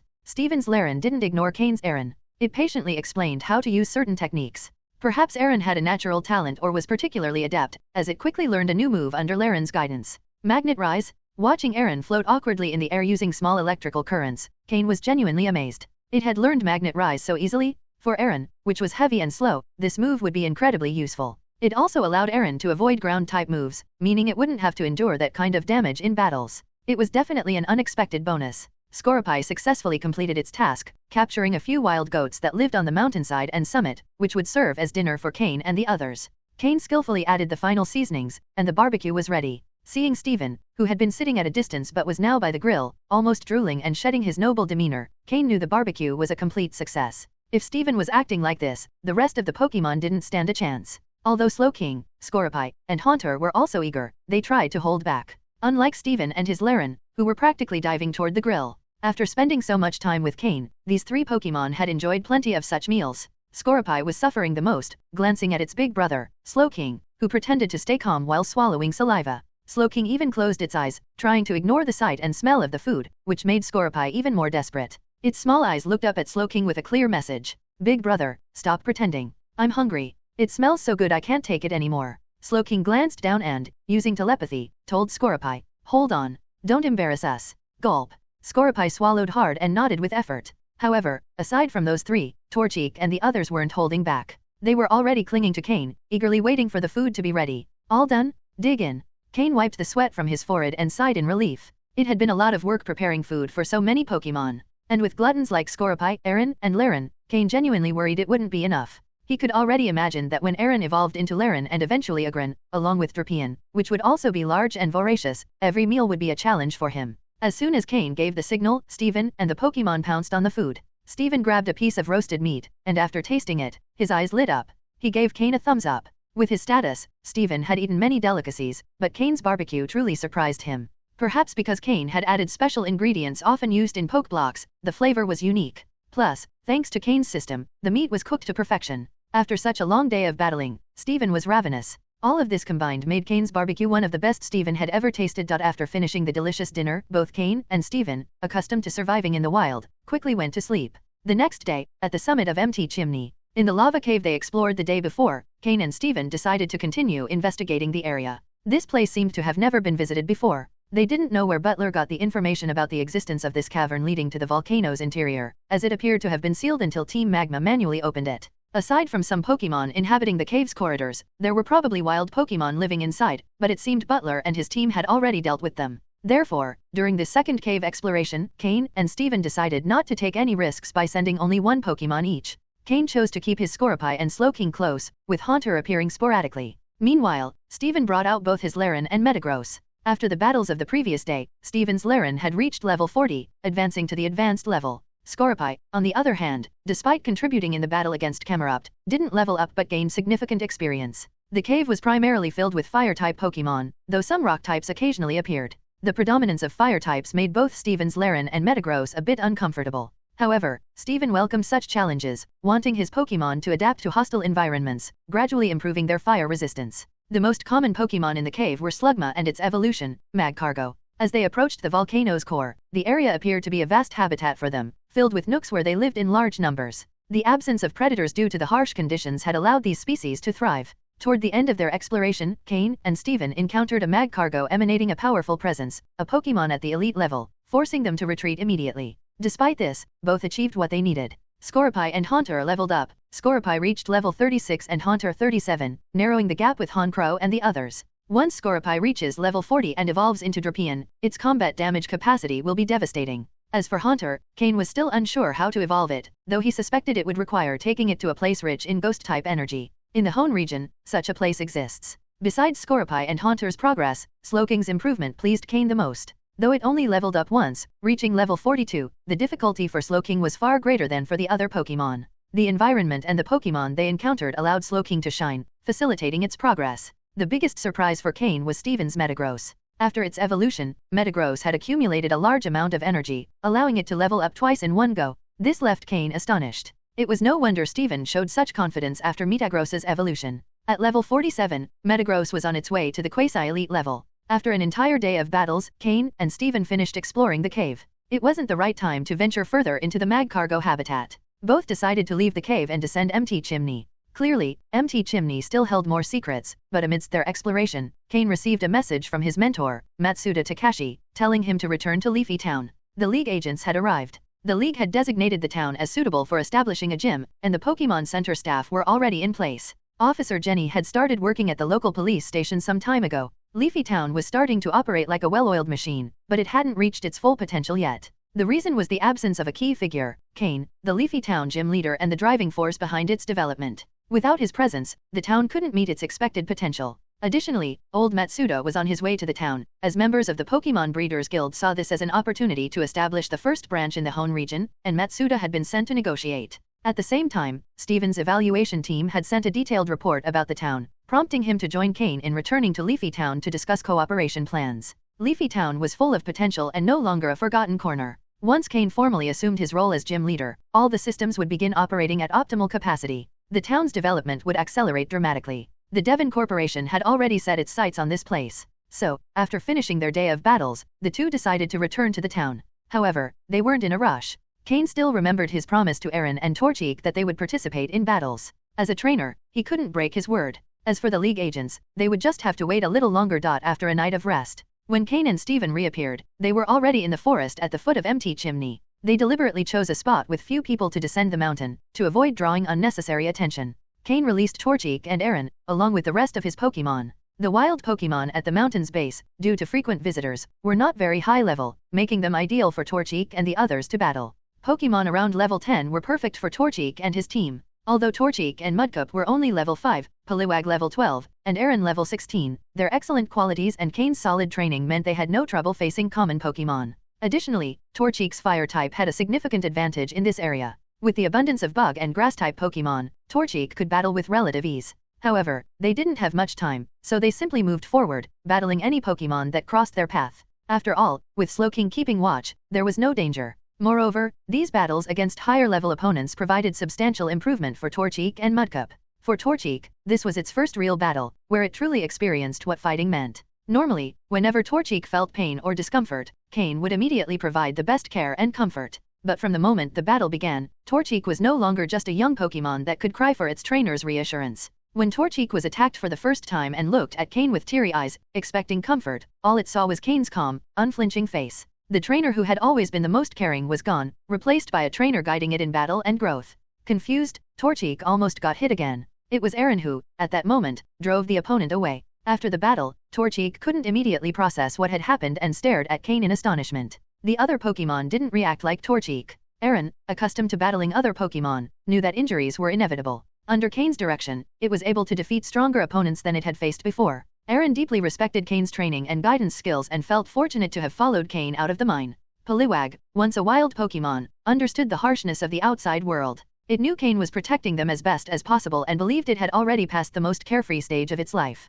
Now, it was its turn to repay Cain. Mudcup was more or less fine. Though it was also level 5 like Torchic, it was a battle-loving Pokemon, similar to Aaron. For it, injuries were like badges of honor, something it didn't shy away from. Moreover, as long as it followed Cain's instructions, injuries were just an occasional risk. Torchic was different. With a mind still immature, it had gone through traumatic experiences in its youth, causing its potential to fluctuate. Under Cain's care, Torchic had grown up healthy. However, it had never participated in a battle, and its understanding of them was based solely on what Aaron had shared, which piqued its curiosity and made it yearn to fight. But when it finally entered a battle and got hurt, it didn't know how to react. The pain in its body terrified it. Its ferocious opponents made its attacks hesitant. This was Torchic's initial reaction to experiencing a battle for the first time. When the fight was over, Aaron and the others tried to comfort Torchic but didn't know how, as they weren't in the same position. At that moment, Scorepi stepped in. Having been raised by Cain since birth, Scorepi had also felt pain and confusion initially, not understanding why it had to fight. For the first time, Scorepi acted as an older sibling and shared its experiences with Torchic, the lessons learned from battles and the joy it felt after every victory. These were Scorepi's personal feelings, which it gradually conveyed to Torchic and Mudcup. Gradually, Torchic started to get used to the pain. And when it finally defeated its first opponent, a warm hand rested on its head. Torchic's eyes immediately filled with tears, carrying sorrow and pain, but most of all, joy. Feeling the warmth of Cain's hand again made it understand the joy Scorepi had described. Torchic was now willing to fight for its trainer, to give its all. Cain watched Torchic's entire journey but didn't utter a single word of comfort. This was something a Pokemon had to learn. If a trainer always coddled them, it would only have a negative effect. Aaron, Poliwag, and Mudcup had survived in the wild and understood the principle of survival of the fittest. But Torchic didn't. So Cain allowed it to learn what it needed to and what a battle truly was. Fortunately, Torchic proved to be stronger than Cain had imagined. Despite falling several times and failing many others, it kept going, crying but always persisting. When it defeated its first opponent, Cain offered the appropriate comfort. Torchic immediately ran into Cain's arms. From that moment on, Torchic had a clear understanding of what a battle was. This was what Cain wanted to see. Steven, who had been watching Cain while he trained his Pokémon, gave him a thumbs up once again.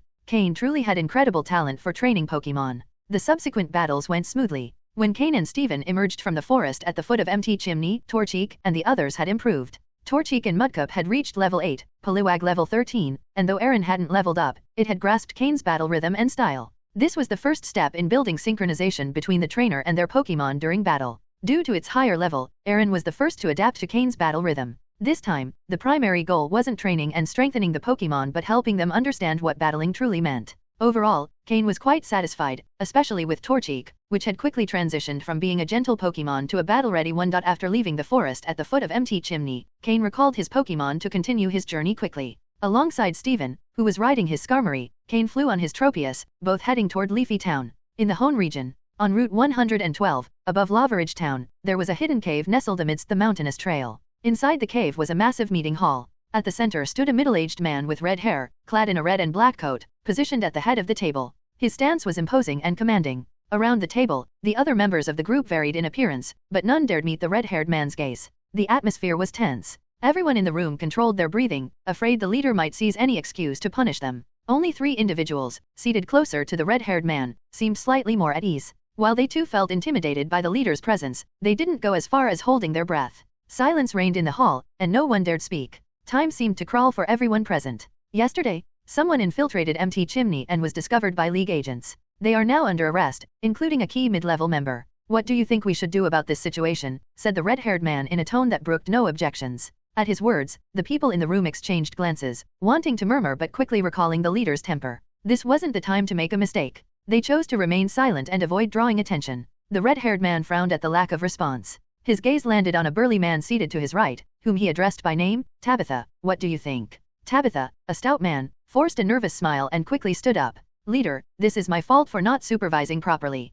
I will personally go and resolve the issue. With that, Tabitha prepared to leave. Wait, said the red-haired man before Tabitha could go. The burly man, relieved, thinking his leader had forgiven him, began to express his gratitude, but the red-haired man continued. Tabitha, since this is your responsibility, ensure you clean up this mess thoroughly. The member was captured by League investigators and is now in the Hone region prison. I expect that no information about our location has been revealed. Hearing this, Tabitha felt a chill run down his spine. He knew his leader was holding back his anger and had only spared him because he was one of the main executives. Team Magma wasn't ready to reveal itself to the world. Tabitha nodded firmly. His plan was to infiltrate the League's prison in Hone and eliminate the captured member before they could disclose critical information. This wasn't Tabitha's first time handling such a task. After Tabitha left the hall, the red-haired man, none other than Maxie, the leader of Team Magma, sighed and remarked, after this, we'll lose at least a third of our infiltrators. It had taken significant resources to plant spies within the League. If not for Tabitha's skill and loyalty, he would have already been punished severely. After a brief pause, Maxie turned to a thin man with hair covering one eye. Mac, I don't fully trust Tabitha.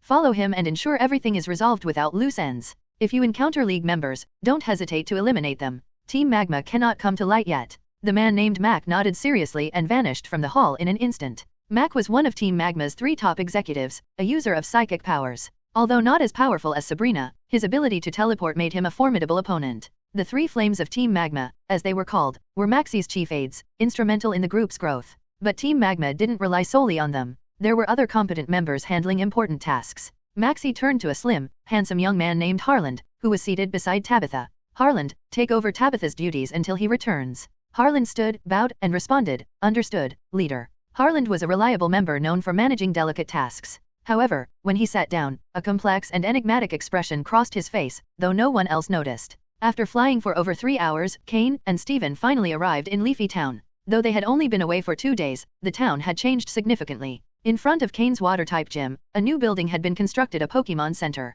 And at the town's center, another building now stood bearing the Pokémon League emblem, marking the opening of a police station. With the gym, Pokémon Center, and police station completed, the town was ready to enter a phase of rapid expansion. All that remained was for Cain, as the gym leader, to officially announce the beginning of this new era for Leafy Town. When Cain and Steven arrived in Leafy Town, the sky was already darkening. However, the town was far from empty. Everyone had gathered at the entrance of the gym, waiting for their gym leader, the young man who, despite not being a native of the area, had decided to foster Leafy Town's growth. At 16, this young man already wielded significant influence and had been affectionately nicknamed by the residents as the savior of Leafy Town. They knew Cain had returned, and since the gym was expected to officially open that day, everyone had gathered to celebrate. The future of Leafy Town seemed increasingly bright. To save time, Cain and Steven didn't dismount their flying Pokémon upon entering the town but instead flew directly to the space in front of the gym. The gym's opening ceremony wasn't as grand as some might have imagined, but for the residents of Leafy Town, it was more than enough. Under the watchful eyes of Steven, old Matsuda, and some league officials, including Officer Jenny and Nurse Joy, Cain officially announced the opening of Leafy Town's water-type gym.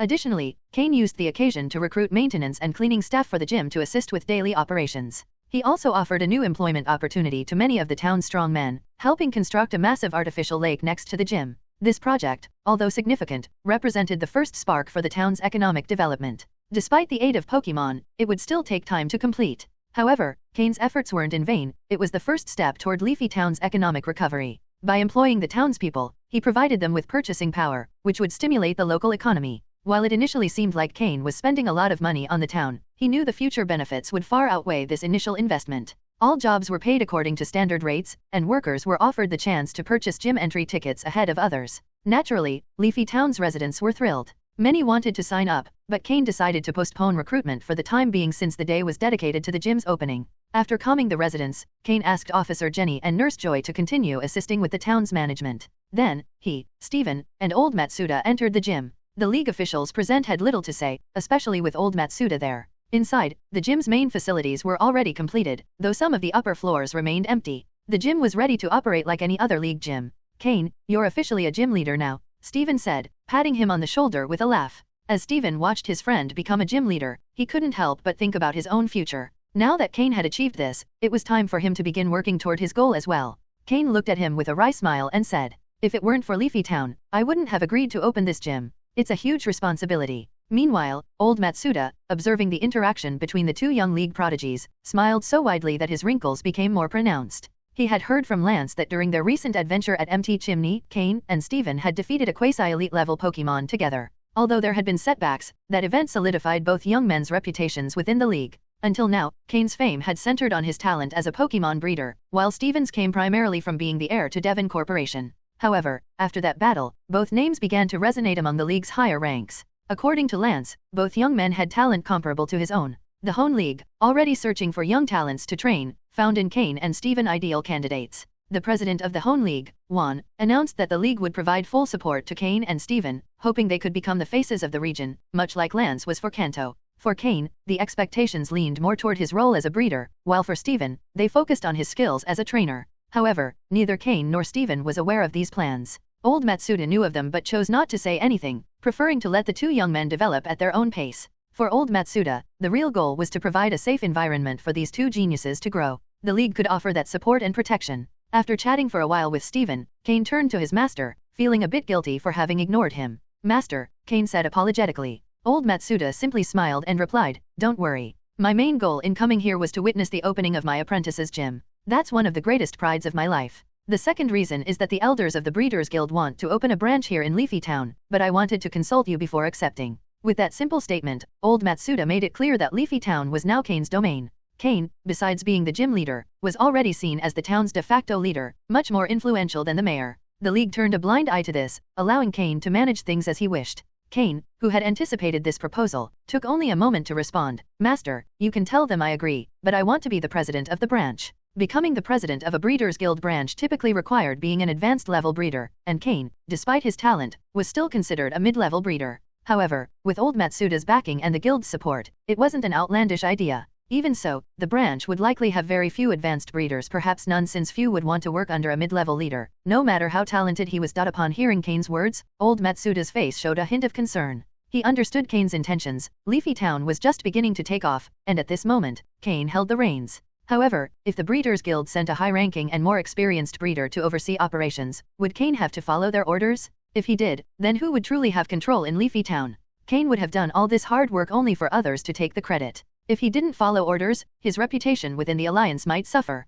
A young, promising leader of the Breeders' Guild who didn't respect his seniors could easily become the target of criticism. Leafy Town had reached its current potential thanks to Cain's hard work, and he didn't want to see it crumble. After thinking for a moment, old Matsuda remarked, It will be difficult, as there has never been an intermediate-level breeder as the president of a Breeders' Guild branch before. Moreover, if an intermediate-level breeder takes that position, it's unlikely that other high-level breeders would join the branch. Cain had already anticipated this. His earlier statement was merely testing the waters. Now that he had a clear answer, he knew his master supported him more than the Breeders' Guild itself. With a slight smile, Cain responded, "In that case, I'll take a step back. Master, why don't you take the role of president of the Breeders' Guild branch in Leafy Town?" Me. Old Matsuda was taken aback. With his reputation, he could easily take a high-ranking position in the Breeders' Guild, such as director or vice president. But he hadn't done so because his true passion had always been researching Pokeblocks and breeding and training Pokemon. He had no interest in power struggles or politics. "No, that's not for me. I'm used to my freedom, and I don't want a position like that to tie me down." Old Matsuda declined immediately. Cain, unsurprised by his master's response, smiled. "Master, I'm not asking you to actively take on the role of president. It's just to have a strong backing. Someone of your prestige would prevent others from imposing their rules here." Old Matsuda, finally understanding Cain's play, furrowed his brows and replied with humor, "Oh, I see. You're asking me to be a figurehead president, huh? Basically, work for free for you." Cain, scratching his head in embarrassment, explained, "Of course not, Master. All the benefits of the position would be yours, and I'll also provide you with resources monthly for your research. This way, you won't have to hunt for resources, and you can focus on your work here. With you as president, no one would dare say a thing." The proposal made sense. Old Matsuda needed significant funding for his research, but the Pokeblocks he developed were too valuable to sell. If Old Matsuda accepted the role of president but left the administration to Cain, he could simply receive the funds without having to be involved in day-to-day operations. Additionally, the top floor of the guild building will be your personal laboratory. If you ever feel bored, you can go out to collect materials or explore. You'll only need to show up occasionally in Leafy Town.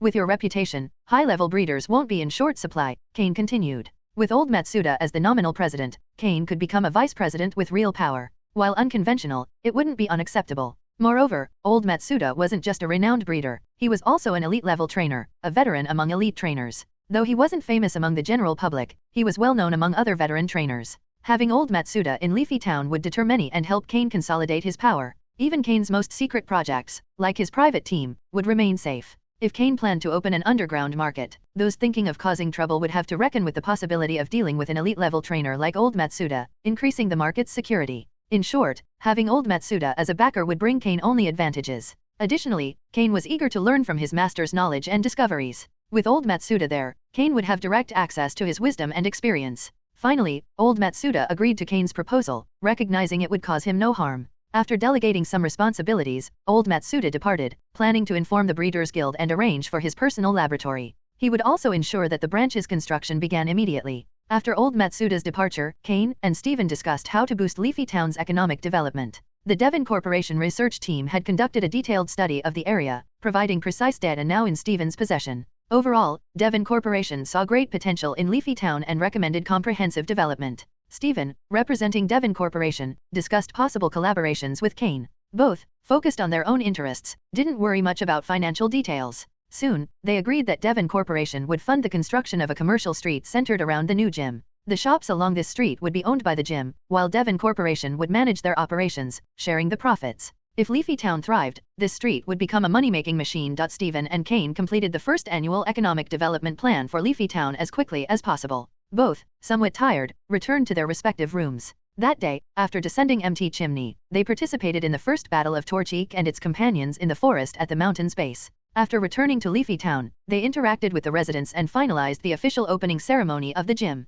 Later, they discussed the construction of the Breeders' Guild branch with Old Matsuda. That was how Steven and Cain finished Leafy Town's economic development plan. Although not physically exhausted, they had used their minds extensively. Steven retired to rest, but Cain couldn't relax yet. Shortly after their conversation ended, a slight buzz came from the communicator hidden in the inner pocket of his clothing. It was a message from Team Rocket, specifically from Umbra. The message instructed Cain to contact him as soon as he was done with what he was doing. Back in his room, Cain asked Slowking to erect a psychic barrier before video calling Umbra. "Mr. Umbra," Cain said respectfully as a silhouette appeared on the screen. "You've performed quite well this time. Even the boss has heard that you and that boy from the Stone family defeated a quasi-elite Pokemon together. Your strength now aligns with the position of a Rocket Team officer," Umbra said in a hoarse voice. Aside from a faint glow and Umbra's blurry silhouette on the screen, nothing else could be discerned. His location remained unclear. Cain kept his head lowered respectfully and said nothing. But Umbra didn't need a response from Cain and continued. "The Leafy Town gym should be opening soon, correct? As one of the few gym leaders within Team Rocket, the boss has decided to extend you more support.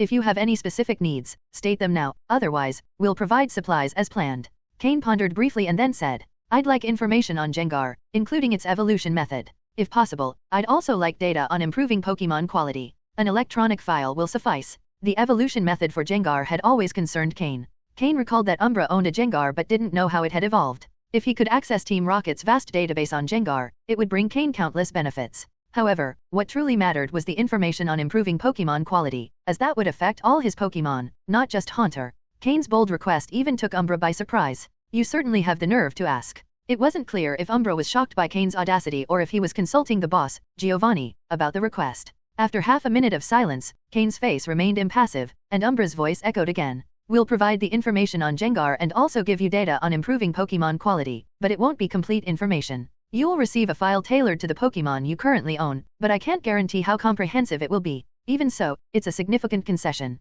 If not for the boss's approval, your request would have been entirely unacceptable, Umbra said, his tone laced with envy. He was genuinely envious. Even with his position in Team Rocket, Umbra wouldn't have dared to make such a bold request. Yet the boss's generosity toward his subordinates continued to astonish Umbra. He had no fear that Cain, after receiving these files, would ignore Team Rocket or betray his loyalty. This level of trust, of not doubting one's allies, was what kept Umbra loyal to Giovanni to this day. Cain's face couldn't hide his joy, and the weight in his heart finally lifted. This time, he had tested Team Rocket's and Giovanni's loyalty. He wanted to know whether Giovanni would still trust him after he became a gym leader and a valuable new member of the league. Judging by the response, it had been highly beneficial, and Giovanni remained the charismatic leader he had always been. If Cain hadn't been reincarnated once and maintained a deeply self-centered mindset, he might have been swayed by Giovanni's charisma and become a devoted follower. Fortunately, Cain hadn't succumbed. He remained loyal to Giovanni only to the extent that his safety was guaranteed and his growth was unhindered. Giovanni deserved support, but Cain always came first. After ending the video call, Cain received a massive file on his private communicator. The file was so large that even Team Rocket's advanced communication system took the entire night to download it fully, hinting at its scale. The next day, when Cain woke up, the file transfer was complete, and he immediately instructed his system to process it. Despite the system's speed, it took a full 20 minutes to transfer all the data. System, sort, and organize the received data, then prioritize information on Haunter's evolution into Jengar, Cain ordered right after waking up. Beep. Task created. Processing. Please wait, the system replied as it began handling the new data. After breakfast with Steven, the latter prepared to return to Rusboro City. Both his Metang had evolved into Metagross, and he had also obtained 2 ancient Pokémon fossils. He needed to return to find a specialist to help investigate how to revive them. Cain didn't object. In the end, they both had their own paths to follow. Steven, the future champion of the Hone region, already had sufficient confidence and potential. He had crossed the final barrier, and now it was just a matter of waiting for him to soar. If Cain didn't want to fall behind, he would have to work even harder. At the entrance of the Leafy town gym, Steven, dressed in his usual elegant suit, bid farewell to Cain. Cain, you've got to keep up. Don't fall too far behind because I'm going to overtake Lance first, Steven said with a smile. Cain smiled back and replied, you'd better hurry, or I might catch up and reach the top before you. Steven only smiled wider and said nothing more. He turned and began walking toward the outskirts of Leafy town, raising a hand to wave goodbye to Cain. He felt the pressure from Cain and knew he had to push himself. He couldn't afford to be left behind. The gym opened last night, and this morning it officially began operations. The league has started promoting the Leafy town gym across various television channels. It's likely that, during this time, no one will come to challenge the gym, as Leafy town is quite remote and lacks fame. Cain can use this period to recruit staff for the gym. In the meantime, he has also summoned Alec and the others back. Not long ago, Cain had already allowed them to return. Right now, they are training on the mountain behind the gym. Following Cain's instructions, they have established a basic base deep in the mountains behind the Leafy town gym, which serves as the headquarters of Heaven Team. This won't negatively affect Leafy town while ensuring the continuous expansion of Heaven Team. Currently, although Heaven Team is still a small force, it is no longer lacking in members as it once was. Sky, Miyamoto, and Alec, the 3 main pillars of Heaven Team, have been recruiting orphans and impoverished people to join the team, offering them the opportunity to become trainers. Their only demand in return is loyalty. For all Heaven Team members, who have never seen their leader Cain, their respect for him is genuine and deep. This is the image Sky and the other 2 have cultivated. Aside from the 6 original members of Team Rocket who followed Cain from the trial island, no one else in Heaven Team has seen Cain's true face, nor do they know that the new gym leader of Leafy Town is actually their boss. This also provides Cain with some protection regarding his identity. Additionally, the Sky Hunt group has fully merged with Heaven Team, operating as an external force. Karen, for her part, has become a key subordinate of Cain. Sky and the other 2 have instilled in Karen a deep admiration for Cain, highlighting how excellent and powerful he is, which eventually led to her complete loyalty and incorporation into Heaven Team. These four Sky, Miyamoto, Alec, and Karen are now Cain's most trusted individuals. Karen is in charge of the Sky Hunt group, which focuses on capturing Pokémon to trade for resources. Thanks to Karen's incredible luck, the Sky Hunt group has grown rapidly and gained considerable reputation in the Hunter Guild branch in Verdant Town. At the same time, they have generated substantial revenue for Heaven Team, and Karen's strength has also improved. Meanwhile, Sky, Miyamoto, and Alec primarily focus on growing Heaven Team and sending new recruits to work under Karen. Through hunting, these recruits can grow more quickly. Thus, a basic system of recruitment and development has been established for Heaven Team. Currently, the official members of Heaven Team number over 100. Even in Verdant Town, they are considered a respectable force, though they still lack elite-level members. Today, Cain gathered the 6 members who have followed him from the trial island in the mountain rear. The main reason for the meeting was to assign new tasks.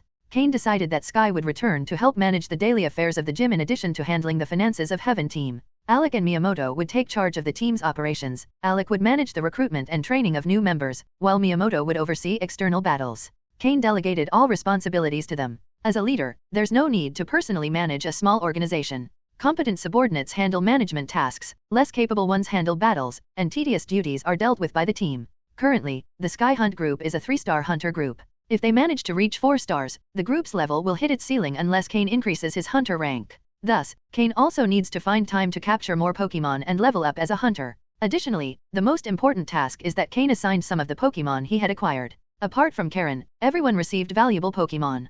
Pokémon like Breloom with the Poison Heal ability, Zangoose with the Toxic Boost ability, and Ariados were distributed. If Alec and the others can tame these Pokémon, their strength will increase significantly. Perhaps it's hard for them to believe. After all the effort they've put into training their Pokémon, the results are no match for what they gain by directly receiving a Pokémon from Cain. It's not that Cain wants to demotivate them or hurt their pride, but it's the reality. As for Sky, Cain also temporarily entrusted him with the 3 water-type Pokémon he captured last time so he could familiarize himself with them. In the future, when Cain is absent from the gym, Sky will act as the interim leader. These 3 water-type Pokémon will serve as the signature Pokémon of the Leafy Town gym unless Cain has to battle personally. Sky gladly accepted this responsibility. The assignment of these tasks demonstrates Cain's trust in him, which filled him with satisfaction. The fact that Cain entrusts the management of Heaven Team to Miyamoto and Alec also reflects his confidence in them. After clarifying how future plans would unfold, Cain left them to absorb everything in the mountain rear, while Sky took Cain's letter of recommendation and headed to the gym. The gym is completely empty at the moment, and Sky is responsible for organizing and setting everything up.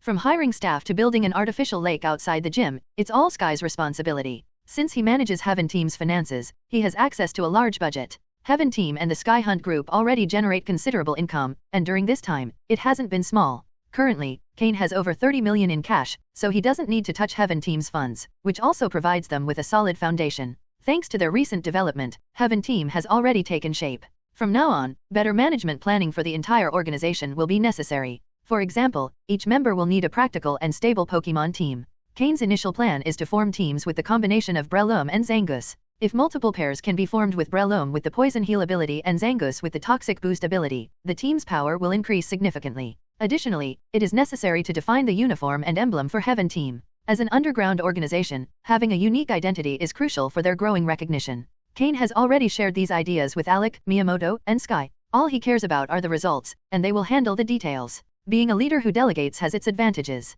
As long as he retains enough power, there's no need to worry about his subordinates harboring ill intentions. This is Cain's confidence, a basic management principle he learned from Giovanni. After leaving the mountain, Cain returned to Leafy Town and immersed himself in work in the gym's backyard. This time, Cain wasn't away for long. He spent 2 days training alongside Steven on MT Chimney. During those 2 days, Han Crow and Weevil, whom Cain left in the backyard, didn't relax in the slightest. Despite being on the verge of reaching the advanced level, they continued to train diligently. Without Cain around, instead of slowing their training, they pushed themselves even harder. Cain noticed their progress. Though it wasn't visually apparent, the system scan stats showed an increase, proving their dedication. However, what surprised Cain the most was Larvitar. Despite being born not long ago, its body had undergone significant changes. Larvitar already had the highest body mass among all of Cain's Pokémon, and its weight continued to increase. Thanks to Cain's planned feeding regimen, which included daily calcium supplements through Multank, Larvitar's growth was accelerating. Its size was now comparable to an average Larvitar, though the system still classified it as juvenile.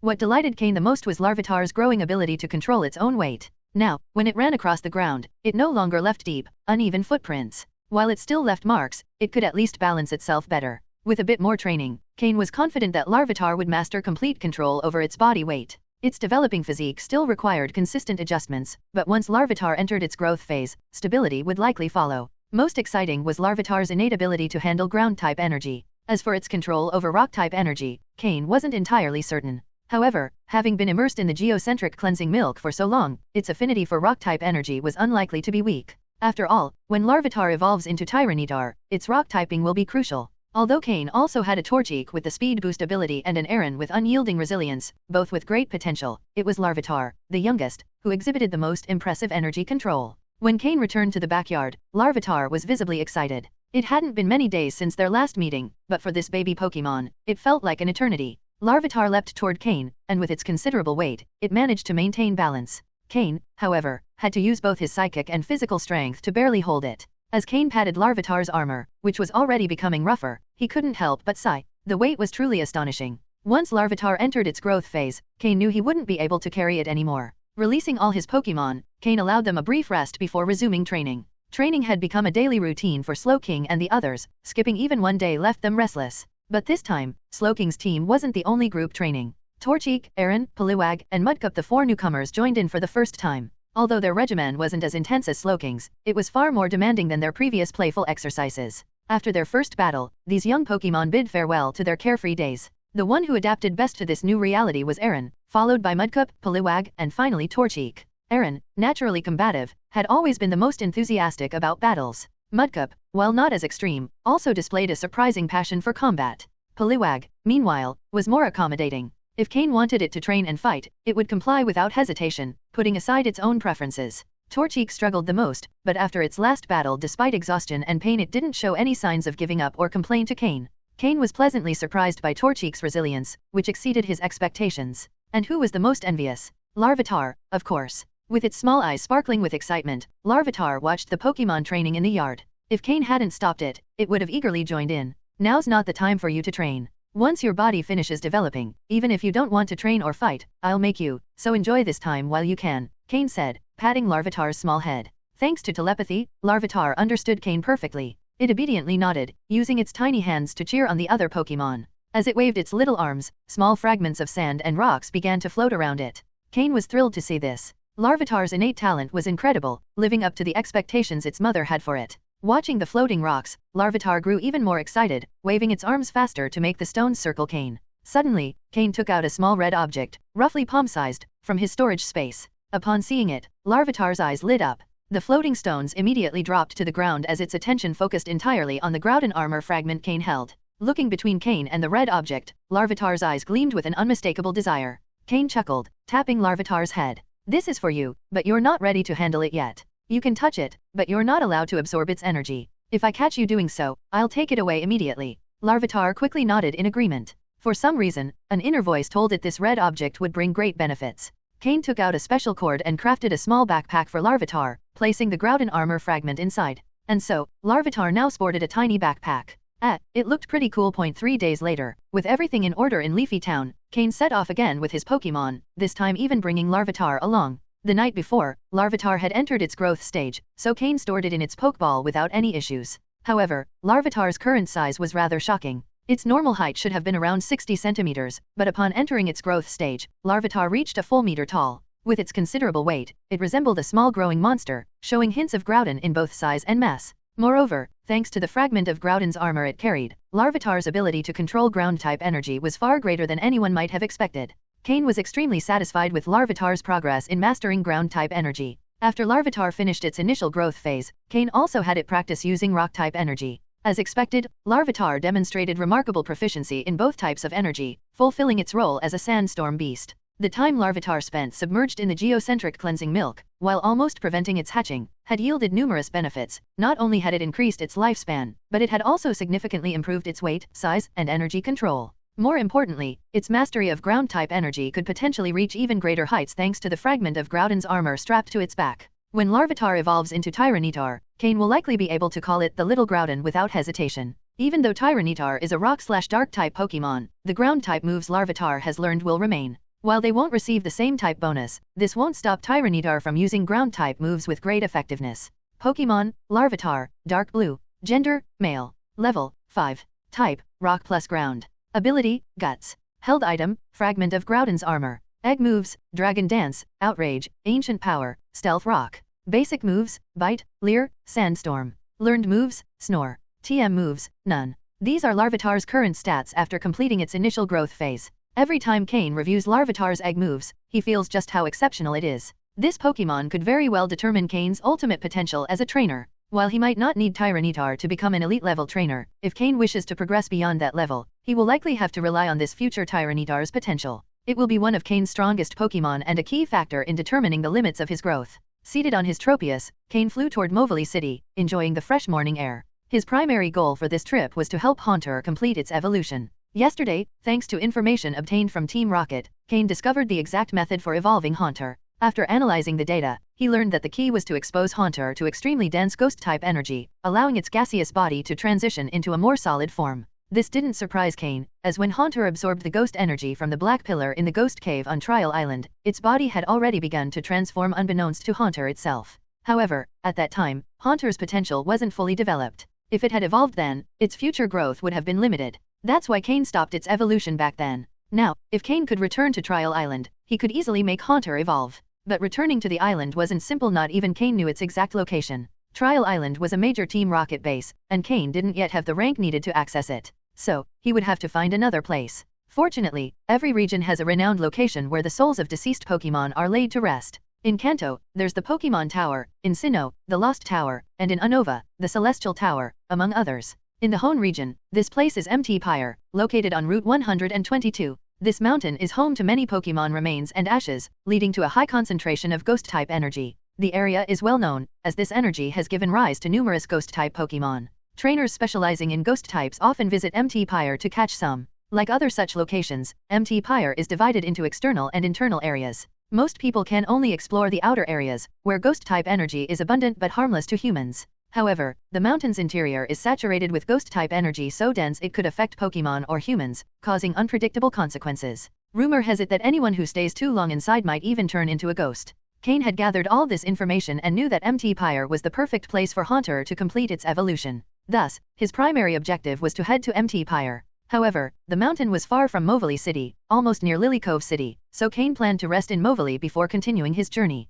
Cain had left everything organized in Leafy Town. As the provisional gym leader, Sky had managed to tame the 3 water-type Pokémon with Cain's help, though he couldn't yet use them to their full potential. These Pokémon only obeyed Sky because of Cain's influence. Over time, as Sky grew stronger, he would be able to fully control them. The gym had just opened, so there weren't many challengers. Sky would stay at the gym, taking care of the tasks Cain had assigned him, recruiting staff and overseeing the construction of an artificial lake. The efficiency of the Devon Corporation was remarkable. Their development team arrived in Leafy Town the same day Steven left. Additionally, the Pokémon League construction team returned to build the new Breeders' Guild headquarters. Old Matsuda had officially been appointed president of the Breeders' Guild branch in Leafy Town, while Cain was named honorary vice president. Although the title was honorary, knowing Matsuda's personality, it was clear that in practice, Cain would have the final say at the guild branch in Leafy Town. Cain arrived on the outskirts of Movili City riding his Tropius. It wasn't his first visit to Movili City. He had previously rented a house on the city's outskirts for over a month. Additionally, he had used the city's battle arena to train his Pokémon while earning some money. This time, Cain was just passing through and had no intention of visiting the battle arena. Although he was only passing by and did not plan to challenge the arena again, Cain decided to stay in the city for a while, not because of the battle arena itself, but because of his interest in one of the organizations managing it, the Void Group. So far, the Void Group had not initiated an open investigation into the disappearance of the Black Serpent gang in Leafy Town, but Cain wasn't sure if Kanan, one of the Void Group's high-ranking members, had already taken notice of the incident. To be honest, given the current state of Leafy Town, Cain wasn't afraid of Kanan in the slightest. Regardless of whether Kanan was a quasi-elite or even an elite-level trainer, he wouldn't surpass Kain's own master. Cain had left his master, Matsuda Takashi, in Leafy Town not just to preside over the Breeders' Guild branch but also to act as a deterrent, being a veteran elite-level trainer. Upon landing on the outskirts of Movili City, Cain found a discreet spot to change clothes and alter his appearance, completely modifying his attire and disguise. Once in the city, Cain began investigating the Void Group. Every underground group struggles to keep all their internal information completely secret. Cain only needed to find someone knowledgeable in the city, and with the right amount of money, he could get the information he needed, especially about the Void Group. As a member of Team Rocket and with his experience in underground organizations across 2 lives, Cain quickly found the right place. In the corners of the black market, information brokers made a comfortable living. While some of the information sold was true and some false, discerning the difference depended on the buyer's ability. Cain purchased some information about the Void Group from a vendor who appeared to have a disability at a corner of the black market. Information brokers should never be underestimated, as their networks are incredibly intricate. Why did he choose this particular vendor? Instinct. It may sound amusing, but it was pure instinct. With the information in hand, Cain vanished from the black market. As for the details he obtained, some were false, but others were true. This time, the information seemed reliable. The leader of the Void Group, known simply as Void, was an elite-level trainer. In a large city like Movili, Void was ranked among the top 5 most powerful trainers. However, it was rumored that this leader, Void, had been missing for some time. No one knew what he was doing, and in his absence, a group of high-ranking members had taken control of the organization. This shared leadership had led to increasing internal conflicts. Most importantly, Void's disappearance had left the organization without a superior-level leader. Many factions in Movili City and other areas were eagerly watching the Void Group, as they controlled one of the most lucrative battle arenas.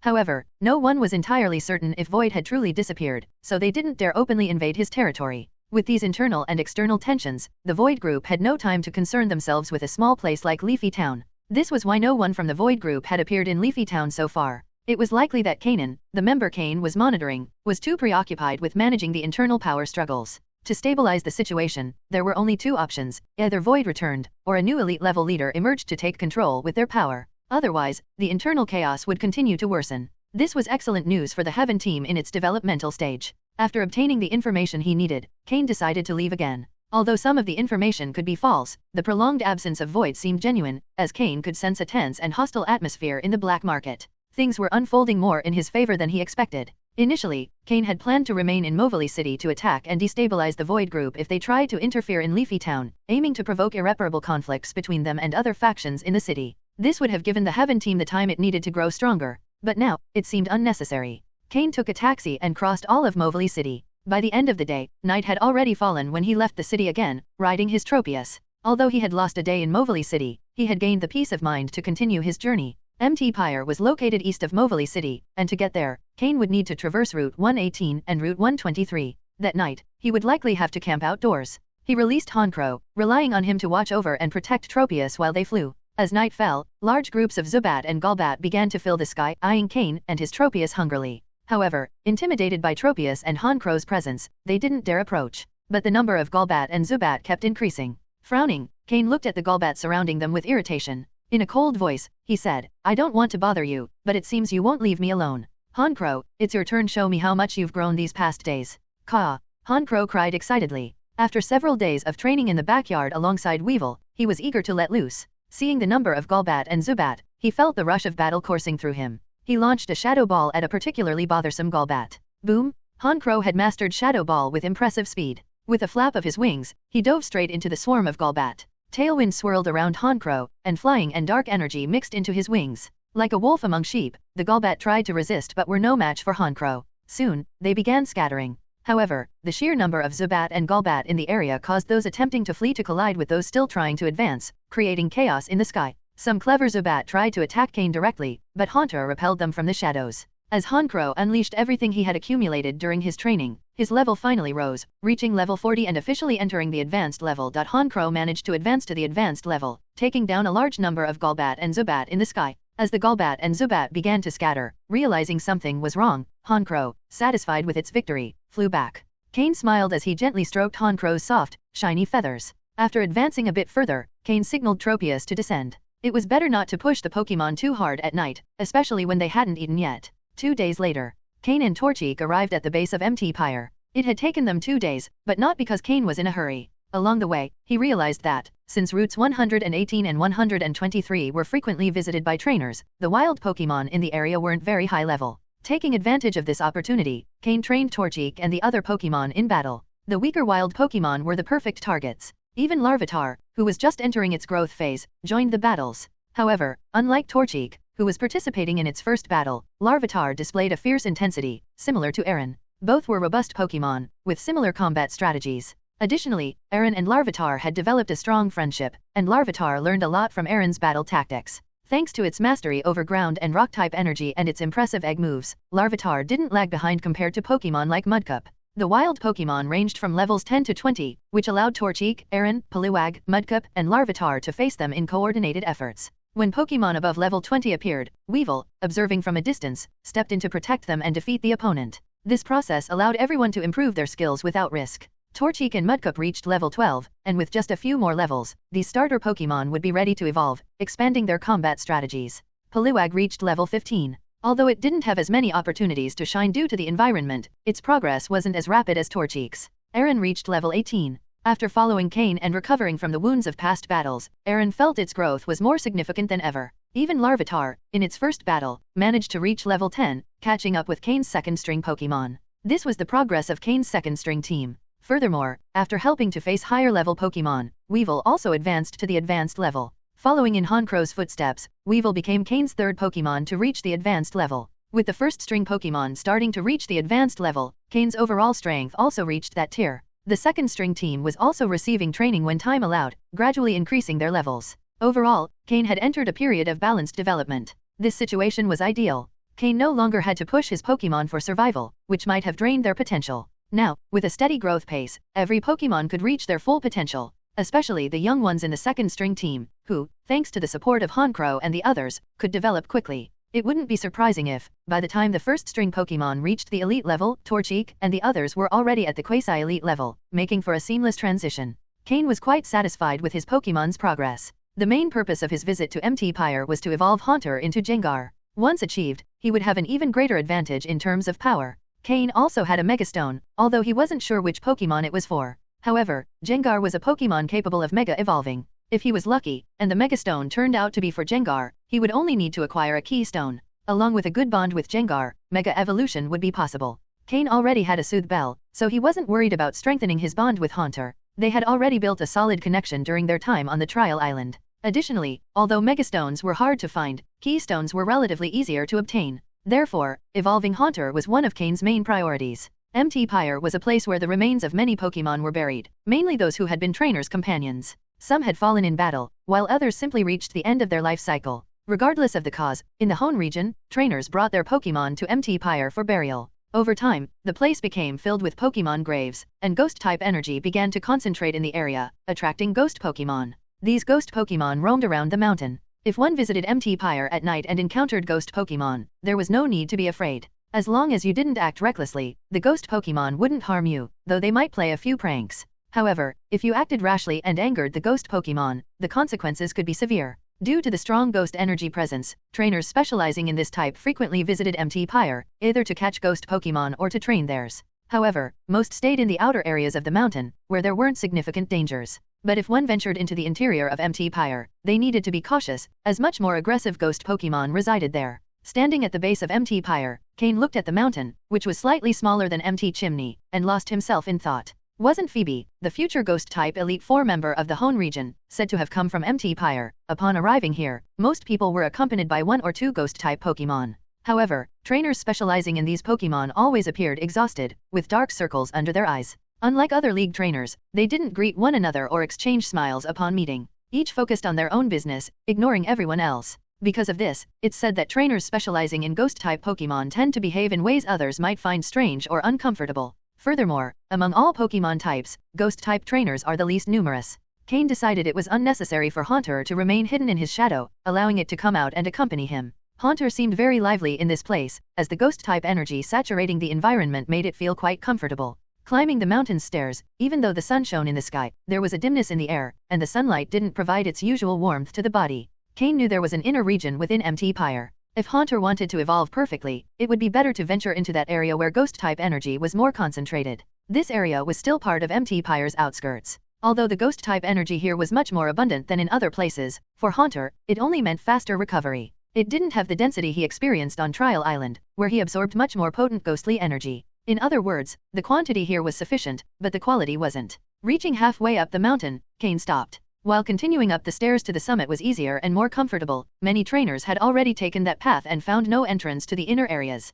Clearly, nothing new would be discovered by continuing there. Ignoring a sign warning against entering unknown areas, Cain veered off the path, with Haunter following closely. Walking on the soft grass and observing the scattered graves, Cain noticed the temperature here was slightly lower than on the stairs. Haunter, do you sense anything in this place? Cain asked, looking at the Pokémon beside him. Kakik. Haunter shook its head. Then let's keep searching elsewhere. Although the ghost energy does seem slightly stronger here, Cain mused. As a psychic, Cain could perceive the ghost-type energy floating in the air. Naturally, his body felt some aversion to it, but not enough to stop him from proceeding. As they ventured further, fewer and fewer people appeared around them. Eventually, no one else was in sight. Cain felt a sense of anticipation. Miss Magius, he called softly into the air. Magius. Hearing Cain's voice, Miss Magius eagerly emerged from the shadow where she had been hiding. Since approaching Mt. Pyre, Miss Magius had felt the environmental difference and wanted to come out. However, remembering the fright caused by the Dragonite they encountered earlier, she had restrained herself until Cain called. Seeing Miss Magius with the soothe bell hanging from her chest, Cain smiled and patted her head. The bond between Cain and Miss Magius had improved significantly, to the point where she no longer resisted carrying out simple tasks. Miss Magius, can you sense any place where the ghost energy is stronger around here? Cain asked. Magius. Miss Magius paused for a moment, then closed her eyes, focusing on the surroundings. Cain didn't interrupt, letting her sense silently. Magius. Suddenly, Miss Magius opened her eyes with a delighted expression and floated in a specific direction. Seeing Miss Magius's reaction, Cain didn't hesitate and followed, with Haunter in tow. With Miss Magius's speed, they reached the location she had sensed in just a minute. However, it wasn't what Cain expected. It wasn't an entrance to Mt. Pyre's inner area but a shadowy, dark spot behind a large rock. The back side of the rock, shielded from direct sunlight, was cold and damp, covered in moss. Here, the ghost energy was denser than in other nearby areas, but only in comparison to its surroundings. Magius. Miss Magius began circling Cain with an expression that clearly wanted a reward. Seeing this, Cain couldn't help but smile wryly and took out a few poke blocks to give it. However, just as Cain was about to leave, a dark shadow suddenly appeared. Two hands extended forward, with a red eye in the center, its body covered in a pale gray. Duslips. Appearing so suddenly, it was genuinely a bit eerie. On the way here, Cain had already encountered several ghost-type Pokémon, such as Ghastly, Shuppet, and Duskull, but this was the first time he saw a Duslips. Slightly startled by its appearance, Cain watched as the Duslips launched an attack. However, Haunter, always by his side, quickly intervened to stop it. The system activated, scanning Duslips's data. Pokémon, Duslips, green. Gender, female. Level, 37. Type, ghost. Ability, pressure. Held item, none. Egg moves, pain split, feint attack. Basic moves, shadow punch, future sight, fire punch, ice punch, thunder punch, gravity, bind, leer, nightshade, disable, astonish, foresight, shadow sneak, pursuit, will-o-wisp, confuse ray, curse. Learned moves, snore, snatch, spite. TM moves, none. A level 37 Duslips with green quality. From what Cain knew, Duskull evolved into Duslips at level 37, but Duslips wasn't its final form. If he obtained a Reaper Cloth, it could evolve into Dusknoir, one of the most powerful ghost-type Pokémon. It seemed the denser ghost energy Miss Magius sensed came from this Duslips, which had likely evolved due to it. Or perhaps, it was the presence of this Duslips that made the ghost energy in the area more concentrated. Haunter, use skill swap and then psychic. Duslips is slow. Keep your distance and avoid close combat, Cain instructed after analyzing the Duslips's data. Kakik. Haunter responded quickly, moving away from Duslips to maintain distance, then used skill swap to exchange its ability with Duslips's. Duslips's ability was the rare pressure. From the start of the battle, Haunter felt an intense pressure that prevented him from unleashing his full power, as though he lacked strength every time he tried to use a move. However, after swapping abilities with Duslips, that sensation vanished. On the other hand, Duslips began to feel the same pressure Haunter had been enduring. Suddenly, a powerful psychic wave enveloped Haunter. A series of black spheres appeared around Duslips's body, and under Haunter's control, they all shot toward Duslips at once. Grr. Duslips cried out in pain. Haunter had mastered the move Psychic long ago, but since Slowking, another team member, was an expert in Psychic-type moves, Haunter hadn't had many opportunities to use it. Additionally, having spent considerable time alongside Slowking, Haunter had learned a lot about controlling Psychic. Duslips's hands began to emanate a dark, trap-like substance, and it lunged directly at Haunter. Slow, with strong physical and special defenses, and specialized in physical attacks. It's a rather unique ghost-type Pokémon, Cain thought. At the same time, he continued giving instructions to Haunter, keep your distance, attack continuously with Shadow Ball. Thanks to his speed, Haunter easily dodged Duslips's attack.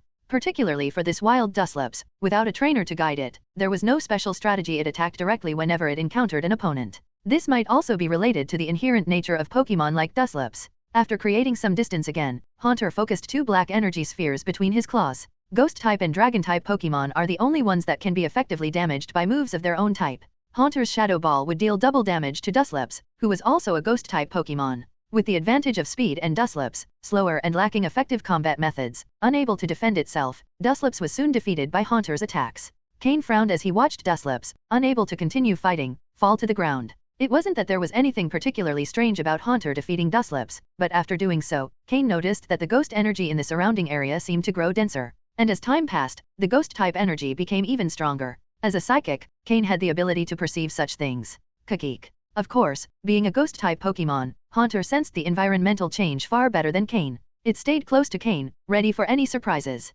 Meanwhile, Miss Magius seemed like a carefree child, her small red eyes blinking curiously as she observed her surroundings. Me. Suddenly, Miss Magius pointed to a spot with her finger. Cain followed her gaze and saw a figure standing atop a pile of rocks not far away. Though he couldn't make out the person's face clearly, the direction they were looking suggested they were observing him. Cain frowned. Did that person have something to do with the increasing density of ghost energy in the area? As if to answer Cain's doubts, several ghost-type Pokémon began to appear around them. Ghastly, Haunter, Duskull, Shuppet, and even their evolutions, Dusclops, and Bayonet. More and more of them surrounded Cain and his Pokémon at a safe distance. With mischievous smiles on their faces, typical of ghost-type Pokémon, they stared at Cain as if they had found something extraordinary. The figure began to approach Cain. As they got closer, Cain could see the person more clearly. She had blue eyes, short black hair, and what seemed like 2 small red flowers blooming on her cheeks. She wore a long blue dress and no shoes. Most striking was her skin, which was quite dark. No wonder Cain hadn't been able to distinguish her appearance earlier. In such a dim environment, someone with such a dark complexion almost blended in with the surroundings. But when he saw her attire, Cain's eyes narrowed. When he entered MT Pyre, he had considered the possibility of encountering Phoebe, who would later become one of the Elite Four of the Hone region, specializing in ghost types. He had thought of it, but he didn't expect to actually meet her there. Phoebe's blue eyes showed no emotion as she slowly approached Cain. She stared at him intently, scrunching her nose slightly, and in an accusatory tone, said, "Why did you attack Dusclops? Didn't you know people aren't allowed here without permission?" Dusclops? Was she talking about the Dusclops lying on the ground? The Dusclops that Haunter had defeated was slowly opening its eyes. It no longer looked fierce as before. Upon seeing Phoebe, it rushed toward her as if it had found its savior, whining and complaining. Phoebe frowned as she listened to what Dusclops was saying. "Hey, I'm talking to you. Why did you attack Dusclops? It says it hurt a lot." Cain frowned, thought for a moment, and finally said, "Ask it who attacked first." Hearing this, Phoebe turned her gaze to Dusclops, her eyes glowing red. Seeing the red glow in Phoebe's eyes and the familiar psychic energy she emitted, Cain understood. It seemed that after becoming a member of the Elite Four, there were rumors that Phoebe could directly communicate with ghost-type Pokémon, even claiming she was the daughter of a ghost. But now Cain realized that this ability to communicate with ghost types was due to Phoebe having telepathy. Under Phoebe's inquisitive gaze, Dusclops seemed a bit nervous. In the end, it confessed everything that had happened. After listening to Dusclops' explanation, Phoebe's small face showed an embarrassed expression. Scratching her head, she said, it seems it was Dusclops' fault. It just evolved and got excited, wanting to fight other Pokémon to test its strength. But I stopped her, so she ran off, and when she saw you, she wanted to fight you. But in the end, you defeated her." Then Phoebe quickly bowed and said, "I'm sorry, I apologize on behalf of Dusclops." Hearing this, Cain understood what had happened. That's why Dusclops had fought so erratically, using moves randomly without a clear strategy to counter Haunter's attacks. After all, Phoebe was the future Elite Four member of the Hone region, so Cain needed to show her some respect. He waved his hand, signaling that there was no problem. Even if she weren't the future Ghost Queen, seeing the ever-growing number of Ghost-type Pokémon around, he had to show courtesy. What an incredible affinity with Ghost-type Pokémon. Cain thought, amazed. In any case, this isn't a place you should be approaching. If you follow the line of rocks behind you, you'll return to the stairs leading up the mountain, said Phoebe, pointing to a path. The surrounding Ghost-type Pokémon began to disperse, and the concentration of ghostly energy gradually decreased. After saying this, Phoebe turned to leave. Wait a moment, Cain interrupted her. Phoebe turned around, a curious expression on her face. Cain wasn't sure how long it would take to find the entrance to the inner zones of MT Pyre, but now he had the perfect guide standing right in front of him. Phoebe's appearance reinforced Cain's certainty about the existence of an inner area rich in ghostly energy. Cain called Haunter to come closer and said, "This little one is ready to evolve, but we haven't found the right method. I've heard that an intense concentration of ghostly energy might help it evolve." Phoebe looked at Haunter, her eyes lighting up. This Haunter has been trained exceptionally well, Phoebe thought. So, I was wondering if MT Pyre has a place with a high concentration of ghostly energy that could help it evolve, Cain continued. Phoebe considered his words for a moment. The inner zones of MT Pyre. Her grandparents had told her not to take anyone there. They had warned her that for ordinary people, the intense ghostly energy could be overwhelming and cause irreversible effects on their bodies. But if what this young man said was true, and Haunter truly needed such a place to evolve, the inner zones were perfect. Besides, she remembered that it was her Pokémon, Dusclops, who had attacked Cain first, and she herself had misunderstood the situation. Despite that, Cain hadn't made any complaints. It felt like she owed him a favor, and her grandparents had always told her that favors must be repaid. Should she take him or not? While Phoebe pondered, Miss Magius, who had been accompanying Cain, couldn't contain herself anymore. The sound of the sooth bell resonated clearly in the air. Phoebe lifted her head, meeting Miss Magius's bright red eyes. A look of surprise and excitement crossed her face, and she ran toward Cain, or rather, toward Miss Magius. Normally, Miss Magius, who was quite shy, would have hidden behind Cain when someone approached suddenly, as she often did even with Professor Oak. However, when Phoebe approached, Miss Magius didn't hide, she simply observed her curiously. There was something about this human that felt strangely familiar. An incredible affinity with ghost-type Pokémon. Cain couldn't help but admire her. Just as Phoebe was about to hug Miss Magius, the latter vanished, dodging the embrace. Although she wasn't uncomfortable with Phoebe's presence, she also didn't appreciate being hugged by a stranger. Phoebe, failing to secure her hug, watched as Miss Magius stayed close to Cain. "Is this Miss Magius also your Pokémon?" Phoebe asked, realizing her own impudence and smiling sheepishly. Cain nodded. "In a strict sense, yes," he replied. "Although, for now, I can't give her commands in battle. I don't sense any aura around her. If I hadn't heard the sound of her bell, I wouldn't even have noticed her presence," Phoebe remarked, surprised. Then she closed her eyes and used her psychic abilities to perceive Miss Magius's state. When she did, her face paled slightly, and a look of astonishment appeared. That energy," she stammered. Phoebe's behavior took Cain by surprise. Even if she realized that Miss Magius is elite level, she shouldn't react like this, should she? Cain wondered. After all, she was the future Ghost-type Elite Four member. Regaining her composure, Phoebe looked at Cain with newfound respect. "Has this Miss Magius reached the elite level?" Phoebe asked. Cain nodded. "Yes, Miss Magius was already at that level before joining me, but she's quite naive, so she hasn't fought much." "I see. Then, you have the right to enter MT Pyre's inner zones," Phoebe replied. With that, she began walking toward the mountain's interior, with Dustlopes following her as if it knew it had made a mistake. Cain followed, accompanied by an alert Haunter and a curious Miss Magius observing her surroundings. "My name is Phoebe. What's yours?" she asked as they walked. "Cain. Are you a trainer from outside? It seems you don't specialize in ghost types, right?" Cain nodded. "Cain, is the outside world fun?" "I suppose so," Cain replied, somewhat awkwardly. "What's the outside world like? Is it full of non-ghost Pokémon?" "Yes. Do you have other Pokémon? Can I see them?" "No. Why not?"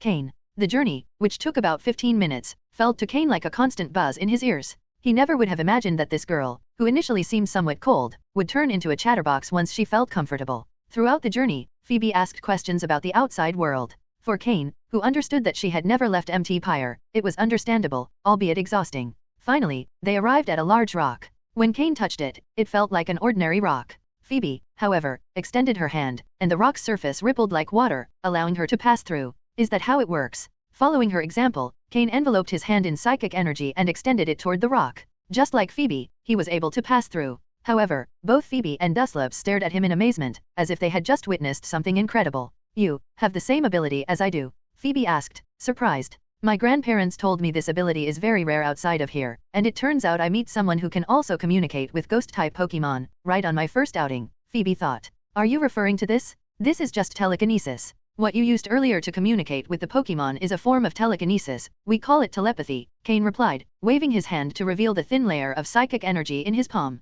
Telekinesis? Telepathy. Phoebe had never heard those terms before. Isolated from the outside world, Phoebe wasn't familiar with these concepts. Her entire life, both her grandparents and herself had referred to that energy as ghost power. However, this energy wasn't rare among the three of them. What puzzled her was that, according to her grandparents, people outside their home didn't possess this ability. Is telekinesis the name they use outside for this ability? Phoebe wondered. Cain quickly noticed that the energy emanating from Phoebe was slightly different from his own, though he couldn't pinpoint exactly how. This difference was likely why Phoebe hadn't sensed his telekinesis. Choosing not to dwell on the matter, Phoebe continued guiding Cain through the stone tunnel. Entering the interior of MT Pyre, they found themselves in a peculiar space, like a small separate world. There were plants, flowing water, and a gentle breeze, but the sky was gray, without a sun. The light inside came from glowing stones and moss covering the mountain walls, making the illumination inside not much different from the outside. Is this the interior of MT Pyre? Or a strange alternate space? Cain silently wondered. In the Pokémon world, alternate spaces weren't uncommon. Many Pokémon had the ability to create such spaces. For example, the Haunter hiding in Cain's shadow wasn't actually in the shadow, it had created an alternate space within it. The same went for Miss Magius's mysterious vault, filled with strange items, where there were likely more than a few supreme quality dusk stones. However, the high concentration of ghostly energy in this space was undeniable. This was the legendary MT Pyre, a place where few people could survive for long. If someone stayed here too long, the ghostly energies would invade their body, corrupting their being. It wasn't surprising that telekinesis was required to enter this place. Without some form of psychic protection, the human body wouldn't be able to withstand such energy. Come on, Cain. Don't lower your telekinetic guard for even a second, otherwise, the ghostly energy will invade you quickly. At first, I thought I wouldn't be able to protect two people with my spiritual force, but I see you can handle it on your own, Phoebe explained as she moved forward. Meanwhile, the Duslips that had accompanied them until now retreated. This was its true home. Cain observed a large number of ghost-type Pokémon around him, many of them high-level and of great quality. Compared to the Pokémon he'd seen outside, these were clearly superior, which made sense given the much denser ghostly energy here. Haunter, who had stayed close to Cain all this time, seemed to thrive in this environment, absorbing large amounts of ghostly energy with every breath. If it had to fight here, its endurance and battle power would multiply. This place was a true paradise, or hell, for ghost-type Pokémon.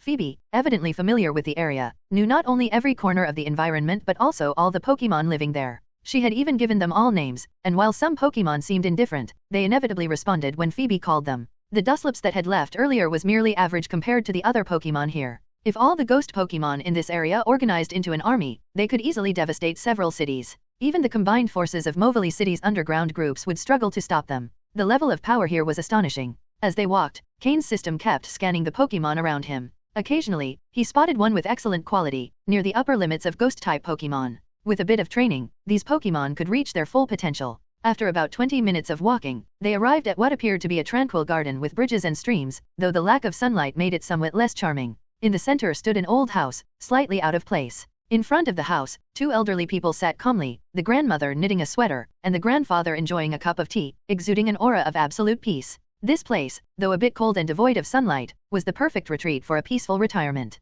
Phoebe, upon seeing her grandparents, ran toward them and shouted, "Grandparents! I brought someone." Hearing her, the elderly couple stopped what they were doing and turned their gaze to Cain. They saw the telekinetic energy surrounding him, noticed the Haunter floating beside him, and finally focused on the Mismagius accompanying him. Upon seeing Mismagius, both elders furrowed their brows slightly before exchanging a glance, confirming their thoughts. However, the moment passed quickly. When Phoebe reached their side, both showed loving smiles, their wrinkled faces softening as they embraced their granddaughter. Cain crossed the small bridge, approached the elders, and respectfully bowed, waiting in silence. After calming Phoebe, the two elders turned their gaze to Cain, nodding repeatedly. At first glance, he seemed quite presentable. Cain felt a bit uncomfortable, as though their gazes carried a peculiar weight. "I just heard from Phoebe that you came here because you want your Haunter to evolve into Jengar, correct?" the old man said. Though his voice sounded aged, it was filled with vitality. Haunter hovered beside Cain, observing the situation around them. Haunter was well aware of Cain's purpose in bringing him here. After seeing his companions evolve one by one, Haunter felt deep envy.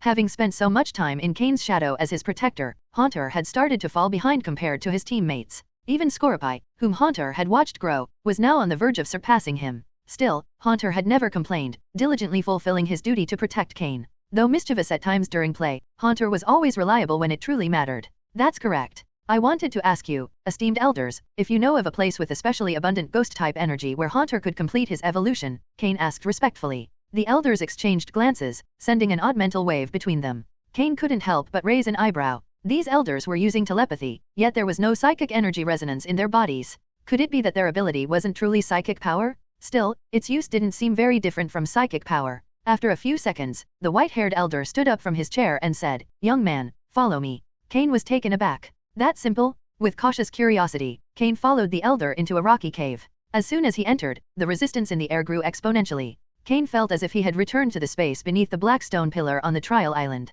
Mismagius, visibly delighted, flew ahead of them, as if returning home. "Did you find this Mismagius in a place filled with ghost-type energy?" the elder asked. Hearing the elder's words, Cain suddenly understood why Phoebe and her grandparents hadn't rejected his request. Was it because of Mismagius's presence? Yes, Cain answered truthfully. Given that these elders were experts in ghost-type Pokémon and far more experienced than he was, they probably already knew where Mismagius came from. Cain saw no reason to hide the truth. The elder nodded in satisfaction upon hearing Cain's reply. He didn't explain further. They continued walking in silence, their steps accompanied only by the crunching of stones beneath their shoes and the soft chime of the bell on Mismagius's chest as she floated. The atmosphere here was very similar to the dark space Cain had encountered before, but the ghost-type energy wasn't as dense. At least, with his current level of psychic power, Cain could move around normally. Haunter and Mismagius began naturally absorbing the ghost-type energy surrounding them. Soon, Cain realized that the cave wasn't as deep as he had imagined. After only 3 minutes, they reached the end. The ghost-type energy in this area was extremely dense, but Cain couldn't determine its source or why it concentrated here. The elder pointed to a small altar at the center and said, "That's the place where the ghost-type energy is most intense. If you want your Haunter to evolve, that would be the ideal spot." Cain didn't send Haunter to the altar immediately. Instead, he asked cautiously, "Excuse me, sir, but what exactly is this place?" And how is it different from the place where I found Miss Magius? The elder's expression turned nostalgic. Without hiding anything, he explained, this is the interior of MT Pyre, or more precisely, an alternate dimension within it. It was once home to a very powerful Pokémon, and the spot you're standing on now was its residence. That altar was where it absorbed energy. A powerful Pokémon? A legendary Pokémon? Cain asked, intrigued. The elder nodded. A legendary Pokémon. But it left this place long ago, leaving us this space behind. This cave is the most suitable place for Ghost-type Pokémon to evolve. By simply standing on that altar, all the Ghost-type energy accumulated over countless years in MT Pyre will begin to converge there. But don't worry. The amount of energy stored here is so vast that even that legendary Pokémon couldn't exhaust it. Haunter's evolution will only slightly dilute the energy, but the benefits he'll gain will be beyond your imagination. The elder explained everything patiently. By nature, Cain was wary of strangers, but he couldn't shake the feeling that this elder harbored no ill intent or hidden motives. It was his intuition as a psychic. Still, Cain asked, forgive me if this seems bold, but why are you helping me? Is there something you need me to do in return? Cain phrased his question carefully. The elder's expression didn't change. He smiled and replied, it's not for you, it's for that legendary Pokémon. Looking at Miss Magius, who floated and played happily in the cave, he continued, your Miss Magius is special. It carries the presence of that legendary Pokémon. Though that presence is fading, we've lived here so long that we can still sense it. That's the reason behind our special ability. Outsiders call it psychic power, but after so many years intertwined with ghost-type energy, it has transformed somewhat. We can still use telepathy and some common psychic techniques, but its essence has changed. That's why we call it ghost power. Ghost power? It was likely a variation of psychic power, but one that altered its very essence. Psychic power intertwined with ghost-type energy? This stirred something in Cain. He knew his talent with psychic power was limited, with few ways to improve. Could this ghost power help him overcome that limit? Cain kept these thoughts to himself, saying nothing. For now, his level of telepathy was more than sufficient. Besides, Miss Magius's influence turned out to be far greater than he had ever imagined. I still have one last question. Are you part of the Alliance? Cain asked. The Alliance, you could say so. At one time, I was part of it, but my wife and I have lived here for nearly 40 years. We no longer belong anywhere. We're just two old folks taking care of what's left to us, the elder replied with a smile. Cain nodded thoughtfully. He vaguely recalled a similar story, a pair of elders on MT Pyre who possessed two extremely valuable orbs. A crimson orb and an indigo orb? These orbs had the power to awaken Groudon and Kyogre from their slumber. Both Team Magma and Team Aqua had been searching for these orbs, but so far, they had not uncovered their whereabouts, nor were they even sure of their existence. Cain couldn't be certain if those orbs were in the possession of these elders. Once his question was answered, Cain no longer hesitated. Haunter, head to the platform and take in the ghost-type energy, Cain instructed his Haunter. Haunter let out an eager laugh, nodded decisively, and floated slowly toward the platform. Let my old companions assist. Come out, Gengar, Dusk Noir, Bayonet, the elder said, tossing 3 Pokeballs. 3 powerful ghost-type Pokemon appeared in the cavern. Ghost types tend to have long lifespans, allowing them to retain their strength once they reach their peak potential. These 3 Pokemon had likely been with the elder for a very long time. Though the elder's hair was now white, his Pokemon showed no signs of weakness or aging. Trainers specializing in ghost types often see their Pokemon maintain their strength throughout their lifetimes, only fading after their trainer passes on. Agatha, the Elite Four ghost specialist from the Kanto region, was a prime example. Cain used his system to scan the data of the 3 ghost types. While he was impressed, he also found it logical. Pokemon, Dusk Noir, Blue. Gender, male. Level, 69. Type, Ghost. Ability, Pressure. Held item, none. Egg moves, Imprison, Destiny Bond, Pain Split, Memento. Base moves, Shadow Punch, Future Sight, Fire Punch, Ice Punch, Thunder Punch, Gravity, Bind, Leer, Nightshade, Disable, Astonish, Foresight, Shadow Sneak, Pursuit, Will-O-Wisp, Confuse Ray, Curse, Hex, Shadow Ball, Mean Look, Payback. Learned moves, Snatch, Icy Wind, Telekinesis, Focus Punch. TM moves, Protect, Hidden Power, Water, Ice Beam, Earthquake, Double Team, Will-O-Wisp. 3 elite-level Pokemon, though not as powerful as those of Cain's master, Matsuda Takashi, were formidable foes for Cain. In an enclosed space like this, with few opponents or adversaries, reaching this level of power was already astonishing to Cain. While the ghost-type energy here was abundant, progress for the Pokemon wasn't merely about absorbing energy. Dusk Noir remaining at level 69 and not ascending to 70 was likely due to the lack of strong opponents to challenge. Haunter had floated onto the platform, and the ghost-type energy that drifted through the air began rushing toward it as if finding an outlet. Cain's expression shifted slightly. The rate at which the energy was being infused was too rapid. Haunter couldn't endure it. However, the elder, aware of the situation, had his 3 Pokemon form a triangle around Haunter, creating a barrier that blocked much of the ghost energy. After staving off the strongest impact, small currents of visible black energy began flowing into Haunter's body through the gaps between the 3 Pokemon. It was almost identical to the process on the trial island, where the black pillar had a similar purpose. Haunter closed its eyes and began absorbing the fine threads of black energy, one after another, without pause. This place was where that legendary Pokémon trained. Haunter cannot handle all of this energy alone, so my 3 Pokémon are filtering and purifying it, the elder explained to Cain. Thank you, sir. Cain bowed respectfully. The elder waved a hand dismissively, downplaying the gesture. Haunter continued absorbing the energy. Clearly, it was not a quick process. Young man, I need to ask a favor, the elder said as they waited. Cain was surprised but responded, Sir, please tell me. My wife and I have lived on Mt. Pyre for nearly 40 years, but 17 years ago, our son, who was traveling, brought us a baby Phoebe. Now Phoebe is 17 years old, and she cannot stay here with us forever. We have our responsibilities, but she shouldn't bear them. Do you want me to take Phoebe? And your son? After he brought us Phoebe, we never saw him again, and I don't know if he's still alive, the elder said with sadness. The elder continued, Don't worry, I have old friends I can trust. I'm not asking you to take Phoebe yourself, just that when you leave, deliver a message to someone. He must be one of the current leaders in the Alliance. I'll give you his contact information, and you should be able to find him. Just tell him that an old friend awaits him at Mt. Pyre. Cain nodded. It wasn't a difficult task. In truth, he was relieved that the elder didn't ask him to take Phoebe along. That talkative girl made him a little uneasy.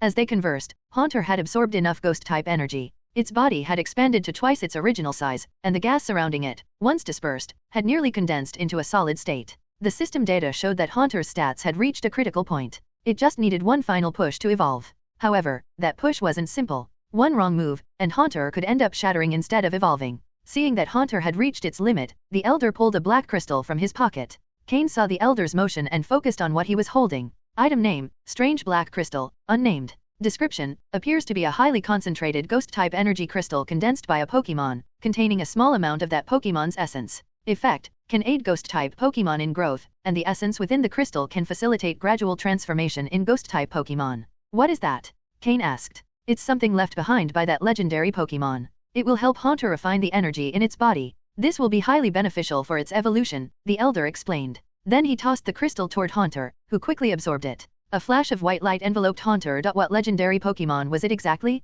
Cain had tried asking indirectly several times, but the elder only smiled and said nothing. This time, the elder brought out such a valuable crystal. Was it really just out of respect for that legendary Pokémon? However, that legendary Pokémon had only had contact with Miss Magius. Why was the elder so sure about giving such a great benefit? That was the doubt in Cain's heart, but now Haunter was evolving. When the elder threw the black crystal into Haunter, its body began to change. The small spikes on its back started to shrink, while the long, pointed ears remained unchanged. The hands that were once separate from its body now connected, 2 rounded feet appeared at the bottom, and a short, stubby tail emerged. Its slender body began to swell as if transforming into a more robust form, and its entire enormous body turned into one giant face. Its eyes were closed.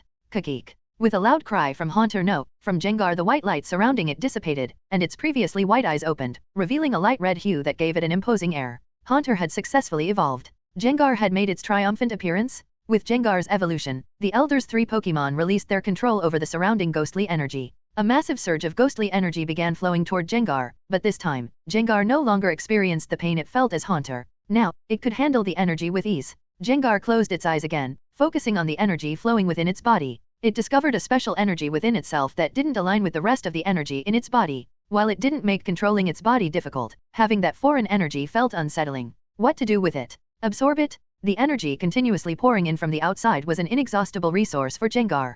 Inside its body, a sort of pursuit began, with the rest of its energy enveloping the foreign part. Cain and the Elder watched silently from the side. Cain used his system to scan Jengar, observing as its data fluctuated constantly and its quality shifted without stabilizing. The Elder, on the other hand, remained calm, as if he already knew what was happening inside Jengar's body. After 10 minutes, Jengar's data began to stabilize. Oh, this Jengar isn't bad at all. It has absorbed and assimilated that special energy quite quickly, the Elder said with a sparkle in his eyes. The special energy inside Jengar's body, though strong, couldn't compete with the amount of energy surrounding it. Now, that energy had disappeared, or rather, it had fused entirely with Jengar. Thanks to this, Jengar's quality had improved, reaching a dark blue shade. Although it had barely reached that level, it was undeniably dark blue. Moreover, due to the abundance of energy, Jengar's level had risen significantly. Pokémon, Jengar, dark blue. Gender, male. Level, 40. Type, ghost plus poison. Ability, cursed body. Held item, none. Egg moves, fire punch. Scary face, haze.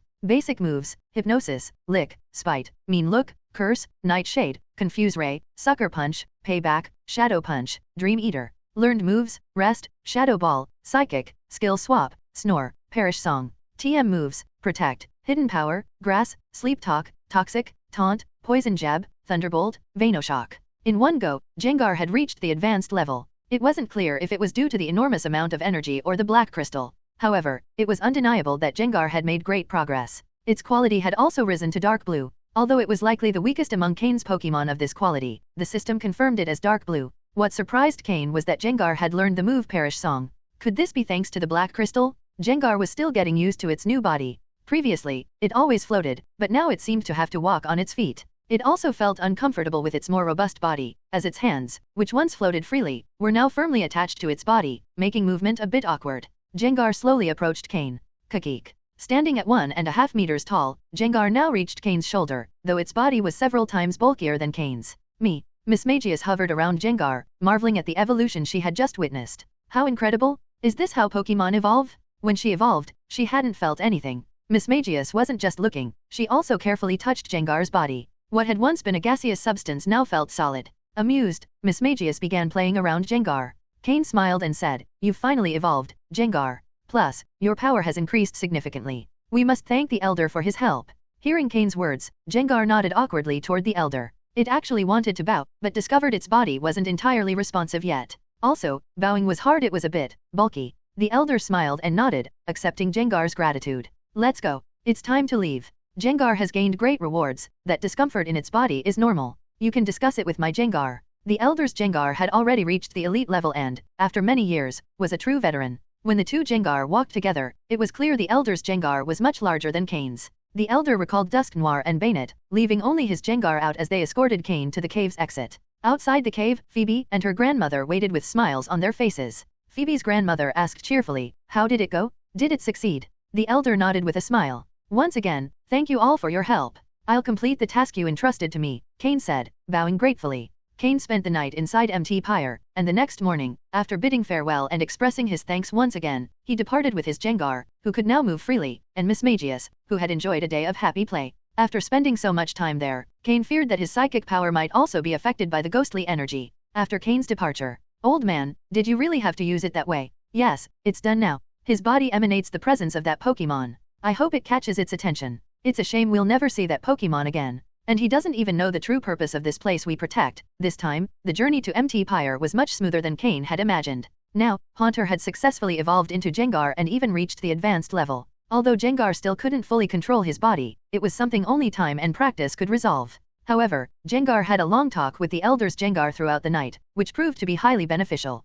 At the very least, Jengar learned to use the moves Ice Punch and Thunder Punch. Combined with the Fire Punch he already knew, he now mastered the 3 elemental punches. Cain felt that Phoebe's family had hidden something from him, but since he didn't sense any ill intent, he decided not to dig deeper. Soon, Phoebe would probably leave Mt. Pyre, and with her affinity for Ghost-type Pokémon, it wouldn't take long for her to become the Ghost-type leader of the Hone region. Why was Cain so sure about this? Because on the contact card the Elder had given him, the name written was Juan? Perhaps others wouldn't know, but Cain, who had recently become the leader of Leafy Town Gym, understood clearly. Juan was none other than the president of the Hone Region League Division. A true powerhouse? It turned out that the old friend from the league the Elder spoke of was Juan? No wonder Phoebe eventually became one of Hone's Elite Four. This was clearly a case of connections? Cain couldn't help but feel a bit frustrated. Everyone he knew seemed to be in the same situation, surrounded by connections. Stephen, the eldest son of the Devon family, heir to Devon Corporation, and future champion of Hone. Phoebe, granddaughter of the 2 elders from Mt. Pyre, practically a half-grandchild of the president of the Hone League, and the future Ghost-type Elite Four of Hone.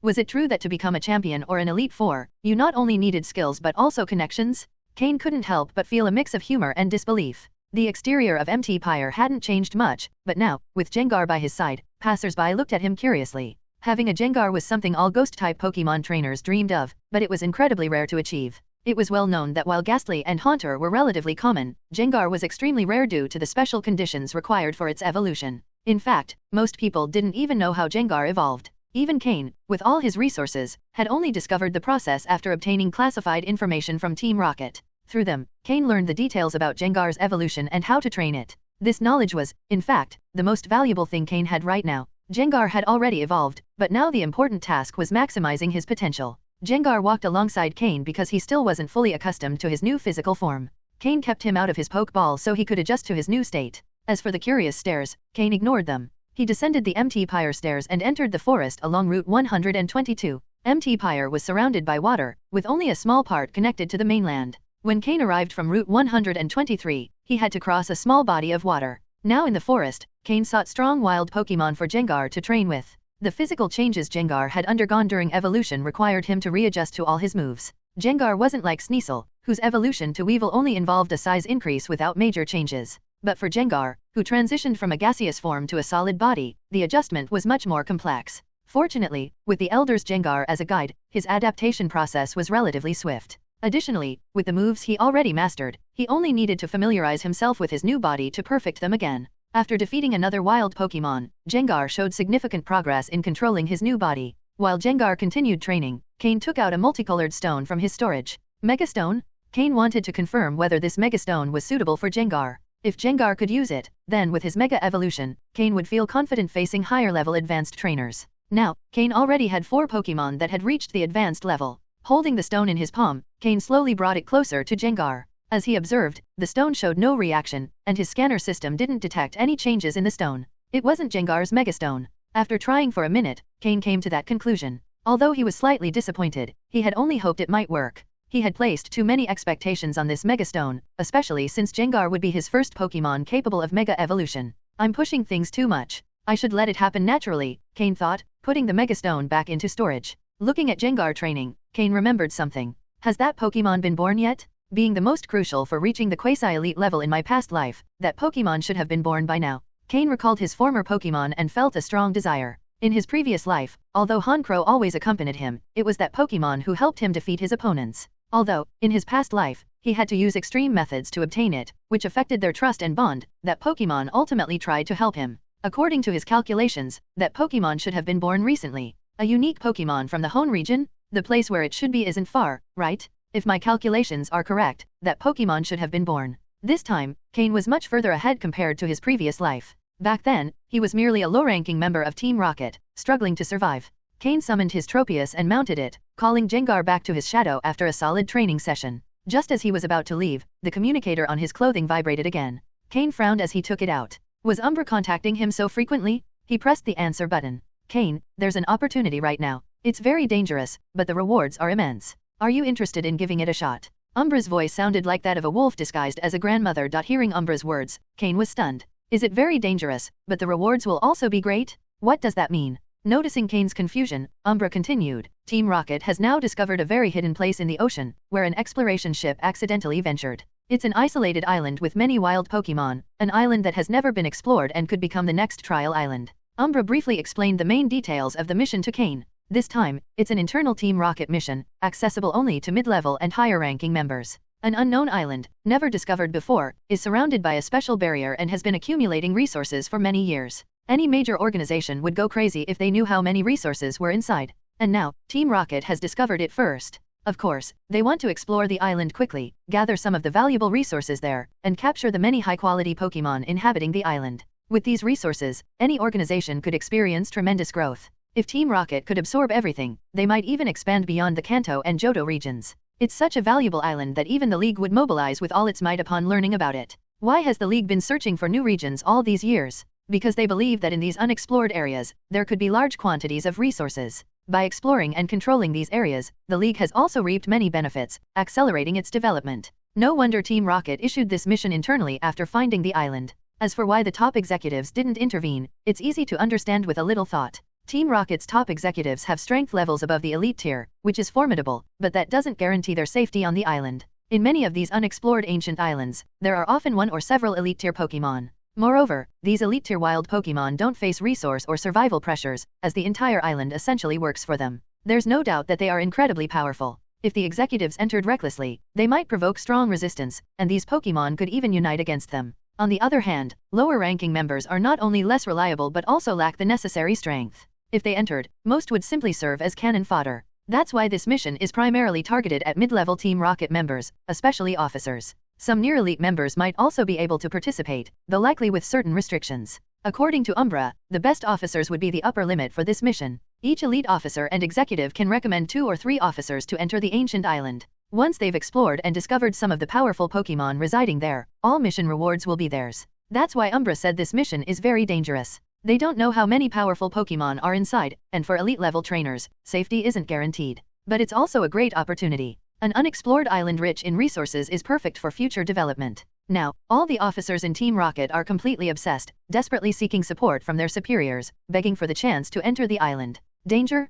Compared to stagnating for a long time, they completely ignore that risk. The opportunity is before them, and they must seize it. However, Cain is not like the other officers. He has high-quality Pokémon, vast knowledge about them, and the growing Verdant village, which ensures his potential and future. There was no urgent need for him to get involved in this danger. After explaining all the details, Umbra waited for Cain's response. Cain, now Team Rocket's most valuable asset in the Hone region, had undeniable worth. That's why Umbra didn't pressure him but let him make the decision. After all, even Giovanni had been paying more attention to Cain lately. He was a future candidate to become an executive. Cain thought for a while, and just as he was about to decline, he remembered a crucial event. He said, "All right, I'll go. When is the meeting?" Hearing Cain's response, Umbra was also surprised, as he had been prepared for a rejection. Given Cain's current progress, there really wasn't a need for him to get involved in this matter, but Giovanni had specifically mentioned him, giving him the choice. That's why they made this call. "Are you sure you want to go?" "Actually, with your progress, it's not necessary to get involved in this matter," Umbra reminded him one last time, as Cain was now fully aligned with his faction.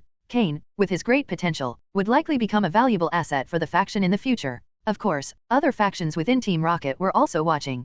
Cain would not only face the wild Pokémon on the island but also the Team Rocket officers entering alongside him. Absolutely. Cain responded even more firmly. Umbra didn't ask further. Once someone makes a decision, there's not much else to do. Cain, though full of potential, was still just a newly advanced high-level trainer, far from the elite level. 3 days from now, in Vermilion City, Kanto region, meet at the Team Rocket base. Prepare your Pokémon and resources, you might be on the island for a while, Umbra told him before hanging up. Cain stared at his phone, lost in thought. This event, in his past life, he didn't experience, but he remembered it very well. Because this event was key to Team Rocket's future. An ancient, unknown island, with a survival rate of less than 30% for the first entrance. It matches perfectly with the incident Umbra spoke of. The reason Cain, though initially wanting to decline, agreed so quickly was because something extremely rare would be discovered on this ancient island. Muse DNA? Exactly, the future creation of Mutuo begins with this incident. It seems the plan to search for that Pokémon will have to be postponed for now, Cain thought as he hung up the communicator.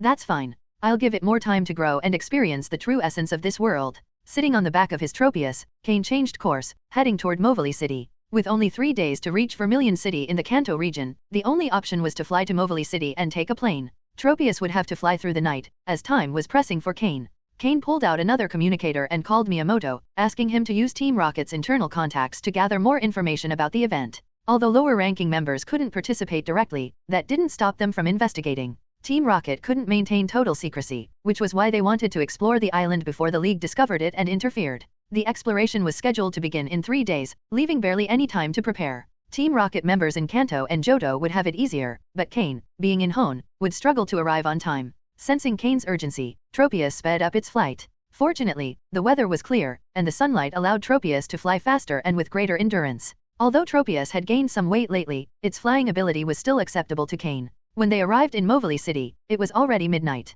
Wasting no time, Cain picked up the plane ticket he had requested from the Devon Corporation, the earliest available, and headed straight to the city's outskirts airport. He managed to catch the last flight of the day to Saffron City in the Kanto region, finally allowing him to breathe a sigh of relief. One of the 3 days had already passed. He had 2 days left to get from Saffron City to Vermilion City and have time to prepare and investigate. Cain still didn't know who would be participating in the mission, but he would have to investigate once he reached Vermilion City. Closing his eyes, he entered a meditative state, adjusting his body and mind to be in the best possible condition. The event presented a great opportunity but also significant danger. At his current level, Cain would likely rank near the bottom of the group of explorers. Fortunately, Jengar had completed its evolution and reached the advanced level, giving Cain more confidence. With 4 advanced level Pokémon, Cain felt somewhat more secure. He hoped Scorepi might evolve after this mission as well. When the plane landed in the Kanto region, the eastern sky was already starting to light up.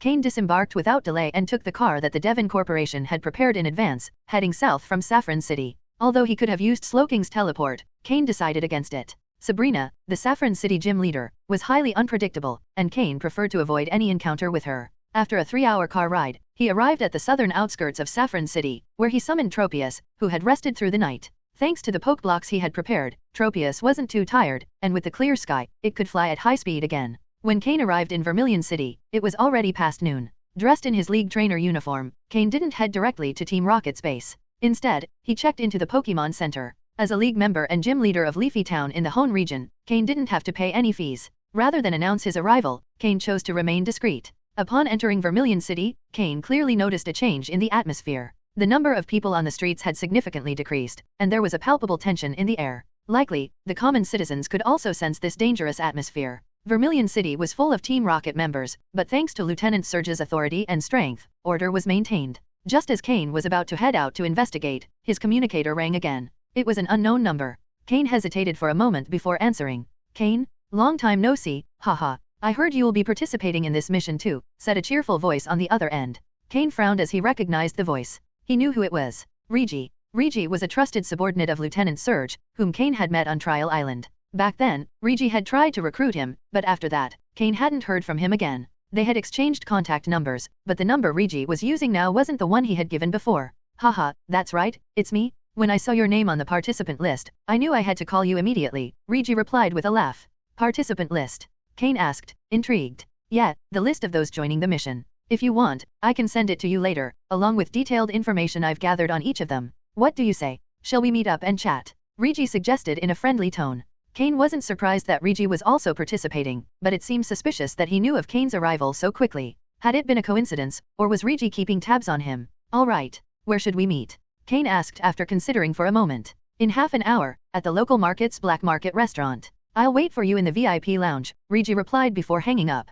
Cain sat still, staring at the floor as his thoughts wandered. 5 minutes later, Cain took out the special uniform of a Team Rocket officer and removed the human skin mask he had been wearing. He put on a black cloak and, with Sloking's help, teleported to the landmark he had set in Vermilion City's Black Market. He entered the bustling market. In a private lounge of a restaurant in the Black Market, 4 people sat around a large round table. Regi, Glacis, and Aurelia, whom Cain had met on Trial Island, were present, and across from them, hidden under a black cloak, was Cain. Originally, Cain thought he would only meet with Regi, but he hadn't expected the other 2 to be there waiting for him as well. "It's been a long time, Cain. Among old friends, there's no need to hide," Regi said with a smile. Cain removed the black hood, revealing his true face, which he hadn't shown in a long time. "I never thought all 3 of you would be here," Cain responded coldly. Glacis, seated to Regi's left, held a book in his hands, absorbed in reading as if the conversation had nothing to do with him. Aurelia, on the other hand, rested her head on one hand, observing Cain with curiosity. They had heard of Cain's recent exploits through Regi. If on Trial Island they had accepted Cain into their small circle for his potential, now they fully embraced him for his skills.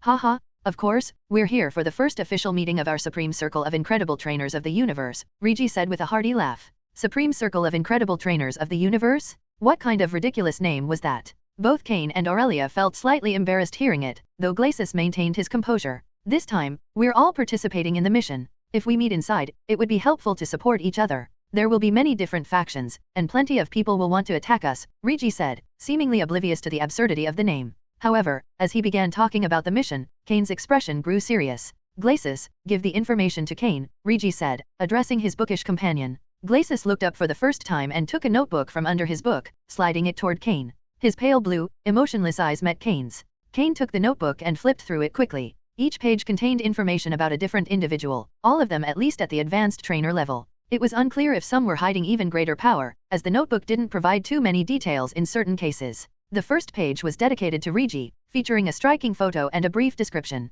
Since these were trusted individuals within the group, Regi hadn't gone into much detail describing them. After all, this circle was still just a verbal alliance, without any real cooperation so far. If they managed to complete this mission without betraying or attacking each other, the group would solidify for real. The notebook contained about 30 pages, indicating that roughly 30 advanced-level Team Rocket trainers would participate in this mission. Some were veterans at that level, while Cain, a newcomer to the advanced level, ranked in the middle lower tier of the hierarchy. After quickly skimming through the notebook, Cain closed it and stored it in his inventory space. He then looked up at Regi. "Tell me, what else is there? I don't think you called me here just to talk about this. Even though my strength is modest, I have enough confidence that I'll survive this mission," Cain said firmly. Regi looked slightly surprised but then burst out laughing. "Ha ha ha, I wouldn't expect any less from someone trusted by the boss. You speak with great confidence." Regi didn't know Cain's hidden cards, so he couldn't fully believe his assertion. "In short, this mission involves exploring an ancient island, but more specifically, we'll be investigating an ancient ruin at the island's center," Regi continued.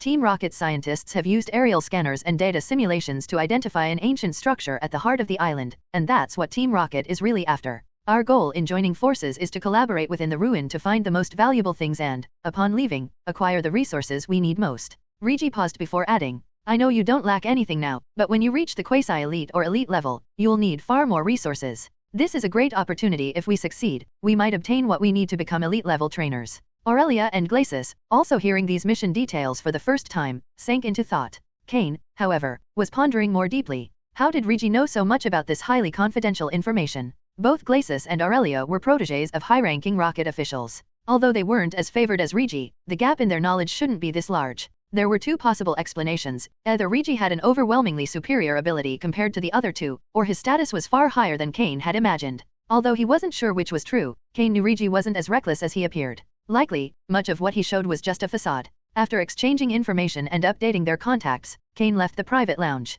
Glacis, what do you think? Regi asked once Cain and Aurelia had left. Glacis, who was no longer reading, was now frantically writing in a notebook. Without looking up, he replied coldly, he's good. Upon closer inspection, Glacis was jotting down characteristics and data about Cain, trying to deduce his strength and thoughts based on his actions. Hearing Glacis's response, Regi smiled with a touch of mischief. After leaving the restaurant, Cain didn't head straight out of the black market. Instead, he decided to purchase some essential outdoor survival items, including large quantities of food and various potions. Cain hadn't eaten a single bite of the food from the restaurant. On the other hand, Regi and the others ate enthusiastically, as many of the ingredients at this place were Pokémon. Slowpoke Tail and Far-Fetched Duck, in particular, were the restaurant's specialties. However, Cain drew a clear line. He could eliminate Pokémon that posed a threat to him, but eating food made from Pokémon was something he couldn't accept. The League had explicitly banned the use of Pokémon as food ingredients. Nevertheless, as long as such foods weren't openly sold or displayed, the League simply turned a blind eye. After all, many families had this inclination.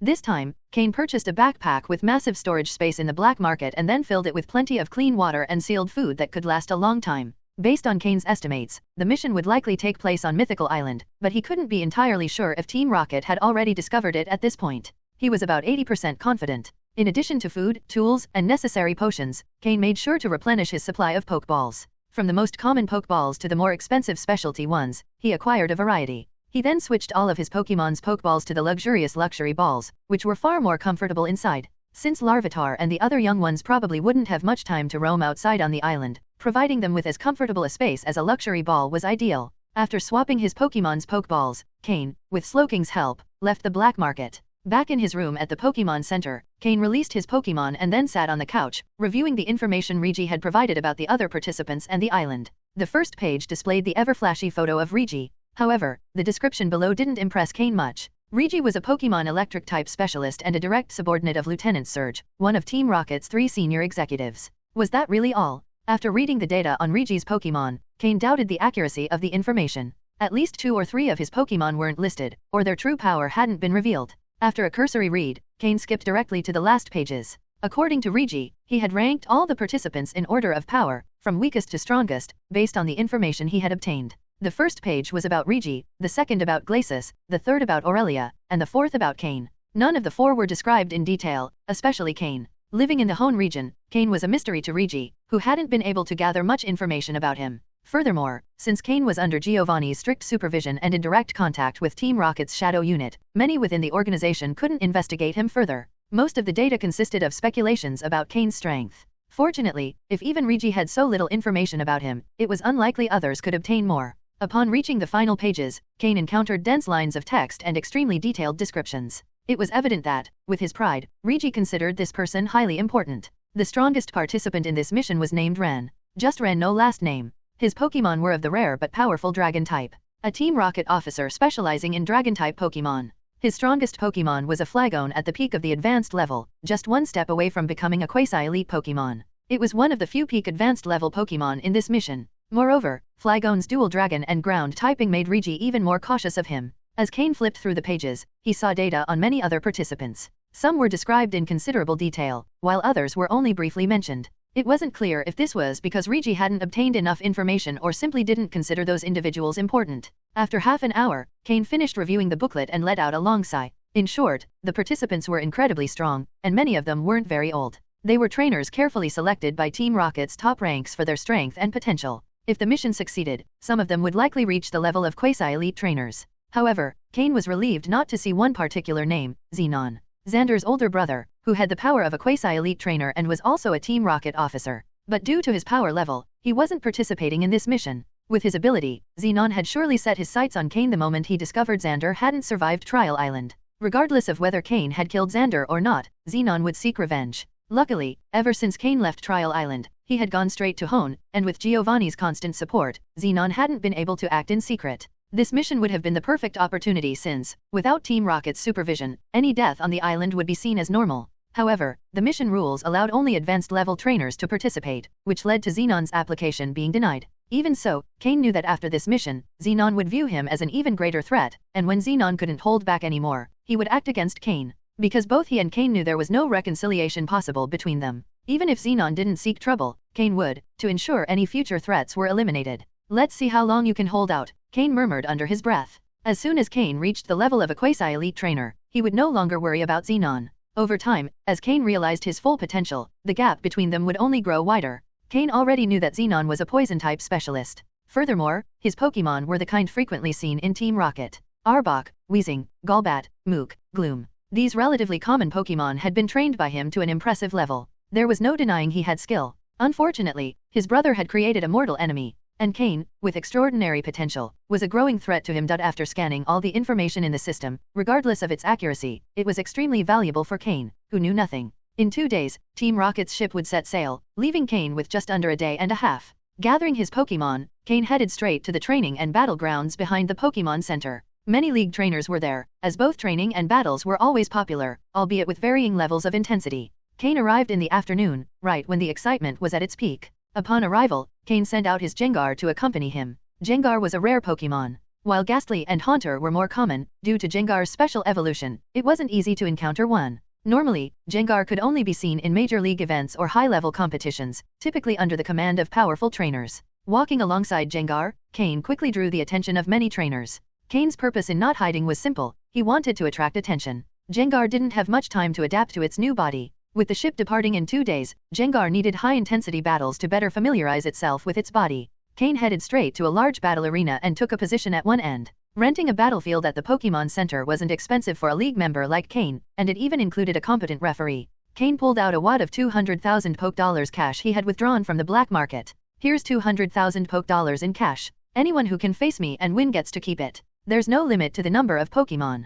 It's a one-on-one battle, but consecutive battles are allowed. There's no entry fee. Anyone who wants to participate can register with the referee," Cain announced loudly, displaying the thick wad of money. Those who had been watching Cain since his arrival were stunned at what they heard. It wasn't 200 Poké, it was 200,000 Poké. For an average family, earning that amount in a year without spending anything was already an achievement, but Cain was offering that sum for a single battle. The most important part was that anyone could participate, with no limit on the number of Pokémon. While it was one-on-one, after battling 5 or 6 Pokémon, even the strongest would feel the pressure. The first trainer, the fastest to react, was already standing in front of Cain on the field. Gengar automatically positioned itself in front of Cain, knowing this battle had been arranged specifically for it. Gengar felt a bit embarrassed for not yet fully adapting to its new body after evolving. During playtime with the other Pokémon in the room, Gengar had clearly felt uncomfortable, but fortunately, its companions understood and supported it. The first opponent wasn't weak, but for Cain's Gengar, which had already reached the advanced level, it wasn't much of a challenge. However, Cain didn't allow Gengar to use its strongest moves to quickly defeat its opponent. Instead, he controlled the pace so Gengar could better utilize its body before emerging victorious. Although that was Cain's plan, the spectators thought Gengar wasn't particularly strong, as it had taken almost 10 minutes to defeat the first opponent. The trainers waiting for their turn, convinced they were stronger than the first opponent, eagerly prepared to face Cain's Gengar and win the 200,000 Poké. Meanwhile, some less confident trainers moved to the back of the line. If Gengar defeated several opponents and wore itself out, they might have a chance to take advantage of the situation. To Cain, 200,000 Poké wasn't much, but for these trainers, it was an enormous temptation. If any Team Rocket members had been present, they likely would have tried something riskier, rules be damned. For them, as long as the reward was sufficient, they were willing to do anything. After defeating the first opponent, the second quickly stepped up to face Cain. Just like in the previous battle, Cain managed the fight so that Gengar appeared to be giving its all to defeat its opponent. In the end, however, the results were the same. The same happened with the third opponent. After Gengar's hard-fought victory, Cain fed it some poke blocks. The spectators, seeing Gengar maintain its pace, began to wonder if this was all a scam. But when they saw Cain feeding Jengar, they felt relieved. Finally, it's getting tired. Trainers continued stepping onto the field, but with each battle, Jengar grew more skilled with its body, and Cain adjusted the pace, allowing it to defeat opponents more quickly. The trainers' hopes of exhausting Jengar faded, and instead, they themselves ended up worn out. Eventually, some trainers, seeing that Jengar seemed fatigued, began doubting whether to keep trying. Cain observed their expressions and decided it was enough for today. However, there was still another day, and it wasn't just Jengar that needed training, the other Pokémon could benefit too. That's all for today, Cain announced loudly. Tomorrow morning, at this same place, the prize will be 400,000 Poké-dollars. I invite all of you to participate, and even bring your friends or family. I'll be here all day waiting, he added before heading back to the Pokémon Center with Jengar. The next day, Cain arrived punctually at the battlefield with his Pokémon, Jengar, and was surprised by the size of the crowd. The field was completely surrounded by both curious spectators and those eager to challenge him. But when he checked the time, Cain realized it was only 7 in the morning. What crazy people, Cain thought. Then he reflected, money might not be inherently good, but it sure is useful. In that moment, he envied Steven a little. Cain held 400,000 Poké-dollars in his hands and took his position on the field. Everyone present had their eyes fixed on the thick wad of cash he was holding. Yesterday, many had been defeated without much effort, but seeing the money double the amount from the previous day, no one was willing to give up. After all, the Pokémon Center was right next door. They could recover their strength, rejoin the line, and have another chance. Additionally, more people were showing up, including powerful trainers arriving from neighboring cities. Winning a battle and earning 400,000 Poké-dollars seemed like an easy deal. However, Cain wasn't worried. He knew that those who cared so much about the 400,000 Poké-dollars were relatively weak trainers. The stronger trainers, those at the advanced level, probably wouldn't bother with such an amount of money, although, of course, there were always exceptions. In one of the battles, a trainer appeared whose strength was close to the advanced level. After Jengar defeated 5 of his Pokémon, the trainer finally managed to beat the now exhausted Jengar in the 6th round, earning the 400,000 Poké-dollars. The onlookers gazed at the winner with a mix of envy and jealousy. Everyone had been waiting for the moment when Jengar would tire out so they could take advantage and win, but now that Jengar had been defeated and the money handed out, many lost interest and began to leave. Just as the atmosphere seemed to wane, Cain pulled out another wad of 400,000 Poké-dollars and placed it next to the referee's table. Does 400,000 Poké-dollars really matter that much? Cain thought. If it could help his Pokémon quickly improve their mastery and power without negative consequences, it was worth every Poké-dollar. To Cain, this was essentially buying time, and he considered it a very valuable investment. When the crowd saw Cain pulling out more money, their excitement returned. However, Jengar was exhausted. Despite Cain supporting it with high-quality poke blocks, the long training sessions from the day before and that morning had left it drained. Fortunately, Jengar had nearly regained complete control over its body and new moves after its evolution. Cain handed Jengar over to Nurse Joy for treatment and recovery, then sent Scorepai onto the battlefield. At level 36, Scorepai wasn't as powerful as Jengar but had far greater mastery over itself. The crowd grew excited again at the sight of a new Pokémon on the field. This meant a fresh opportunity for them. Cain spent the entire day training his Pokémon. Thanks to the Pokémon Center's advanced technology and Nurse Joy's care, Jengar quickly recovered and reached peak condition. Meanwhile, Scorepai fought throughout the afternoon and was eventually defeated once, costing Cain another 400,000 Poké-dollars. But the result was excellent. Scorepai leveled up twice, reaching level 38. This improvement came without any side effects. Its ability to pinpoint opponents' weak spots became more precise, taking full advantage of its sniper ability. After losing another 400,000 Poké-dollars, Cain once again put up the same amount before the day ended. This time, however, no one managed to win the money because Cain decided to send Slowking onto the field. At level 42, Slowking possessed a power that many of those present had never seen before. The battles barely began before several trainers were swiftly defeated. Slowking was undoubtedly at an advanced level. Satisfied after a day of intense training, Cain returned to his room with his Pokémon. Though he had spent 1.2 million Poké-dollars in a single day, he had faced over 100 trainers who helped his Pokémon progress. It was, without a doubt, a very fulfilling experience. Cain still had over 30 million Poké-dollars, and if he could continue using this method to rapidly improve his Pokémon's strength, he would do so without hesitation. That night, Cain enjoyed his last peaceful and comfortable sleep in a bed. He knew that soon he would face survival conditions in the wild, and, more importantly, the upcoming adventure would be extremely dangerous. The danger didn't just come from wild Pokémon but also from internal threats within Team Rocket. Even his companions, like Regis, weren't entirely trustworthy. The only ones he could completely rely on were his own Pokémon. After that final night of rest, Cain boarded Team Rocket's ship for the journey. The ship was large but carried only about 30 people. Once on board, passengers were confined to their rooms, with no ability to leave, and the cabin windows were sealed shut. Team Rocket took the security of the ancient, mysterious island they were heading to very seriously. The ship moved quickly, but surprisingly, one day wasn't enough to reach the destination. This puzzled Cain. He wondered if they were really that far away or if the ship was taking a circuitous route to prevent anyone from calculating the island's location. By the end of the second day, passengers were finally allowed to leave their cabins. Cain went alone to the deck, where he joined the other participants. They emerged one by one from their rooms, only allowed onto the deck after the ones before them had left. It was then that Cain saw another mysterious group within Team Rocket, the psychic team members. After leaving the ship's cabin, Cain finally had the chance to see the outside environment for the first time. The Team Rocket vessel was stranded in a location resembling a portal-like entryway. The ship's deck offered two very different views. When Cain stepped outside, the first thing he saw was a vast and endless ocean. Apart from a cave large enough to hold the ship's bow, the rest of the area was calm and open. However, as he moved toward the bow of the ship, Cain spotted a massive island in the distance. Although the ship was still several dozen kilometers away from the island, it was no longer moving forward. At the bow, a group of Team Rocket members with psychic powers, all concealed under long black robes, stood gathered in a circle. Just as Cain had experienced before on the trial island, these psychics were creating a temporary teleportation circle with the goal of sending people randomly onto the island. Did this mean that the exploration of this mysterious island would also be done separately? After thinking for a moment, Cain understood the situation. Would it be more efficient for everyone to split up? If they stayed together, they would likely end up fighting long before completing the exploration. Moreover, dispersing the participants could increase the area each person could explore on the island. Following the group's instructions, Cain walked slowly toward the teleportation circle. The psychics controlling the circle immediately sensed the psychic waves emanating from Cain. A fellow psychic? Together with their psychic Pokémon, the psychics regarded Cain with surprise. The leader of the group wasn't someone Cain recognized. It wasn't the same person he had encountered on the trial island. However, despite noticing that Cain was also a psychic, their surprise lasted only a moment. Soon, the teleportation circle activated, and under the combined power of the psychics and their Pokémon, Cain was sent to the island. Once Cain felt the teleportation had ended, he immediately released a Pokeball, summoning Honchkrow to accompany him. Fortunately, the teleportation had been favorable, and Cain didn't appear in the middle of a group of wild Pokémon.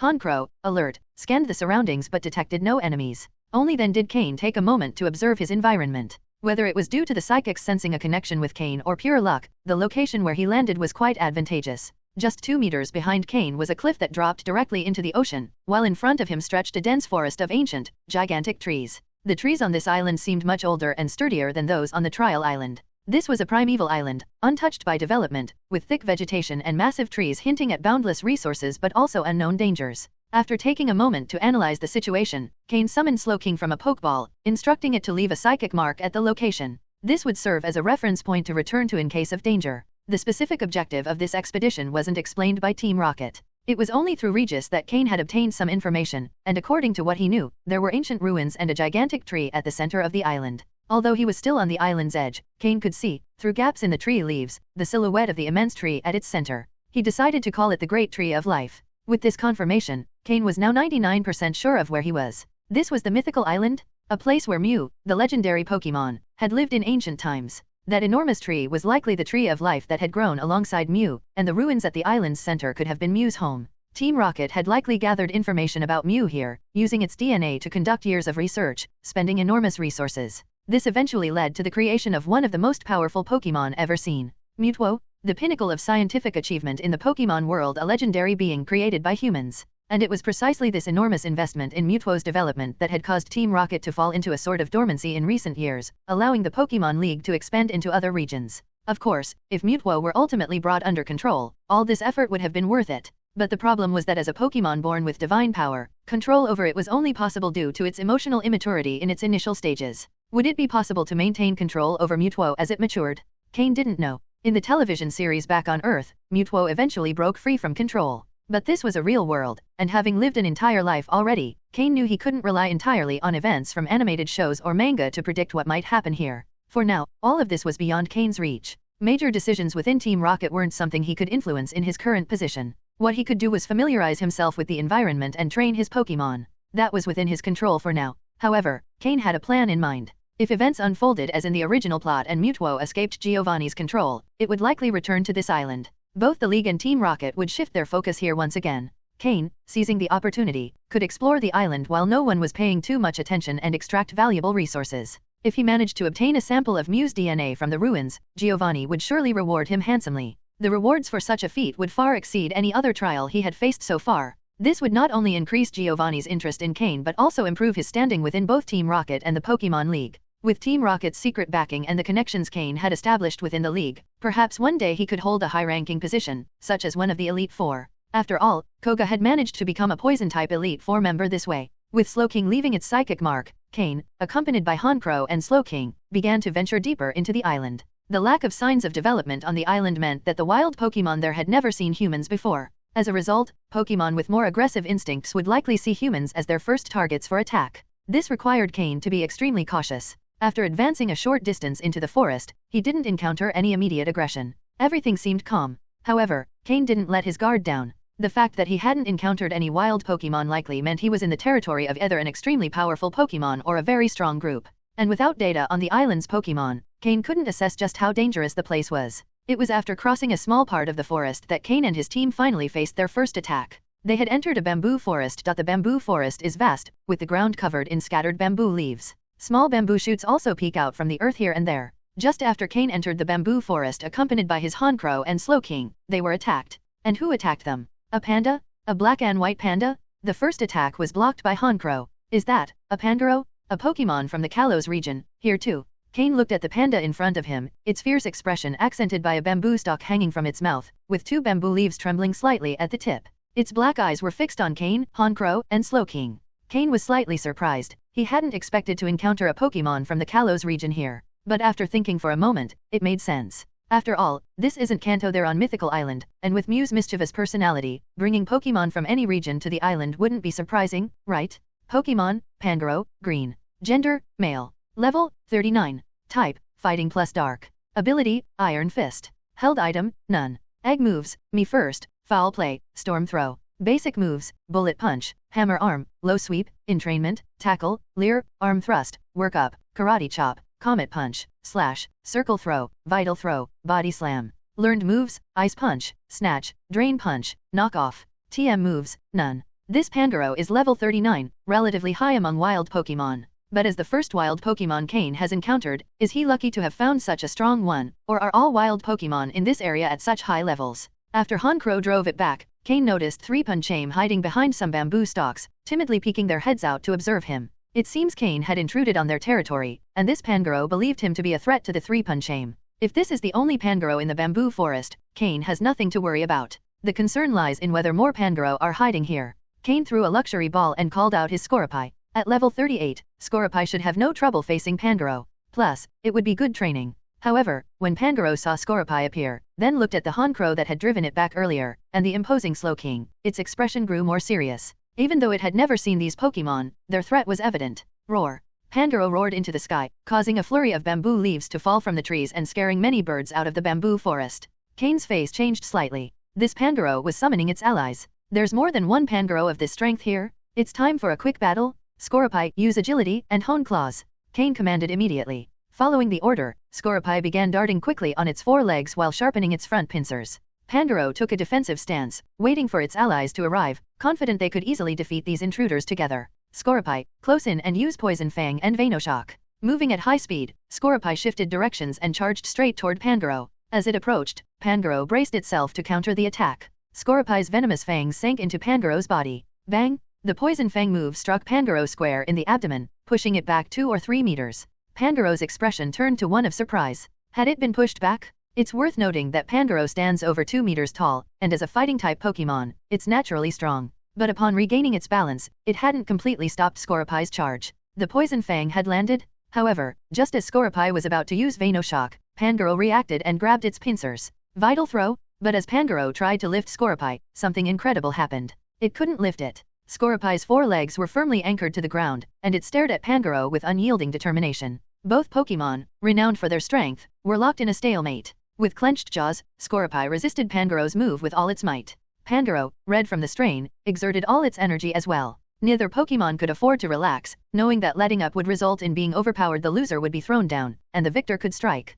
Cain observed the power struggle between the two Pokémon, impressed by Scoropy's strength. He knew Scoropy was powerful, but he hadn't expected it to hold its own like this against a level 39 Pangoro. But unlike Pangoro, Scoropy had more than just pincers. Scoropy, use Poison Tail. Right before Pangoro's eyes, Scoropy's tail struck directly into its chest. Struck once more, Pangoro faltered, and Scoropy broke free from its Vital Throw attempt. Weakened by poison, Pangoro could no longer resist, and Scorpii rammed it again with Venoshock.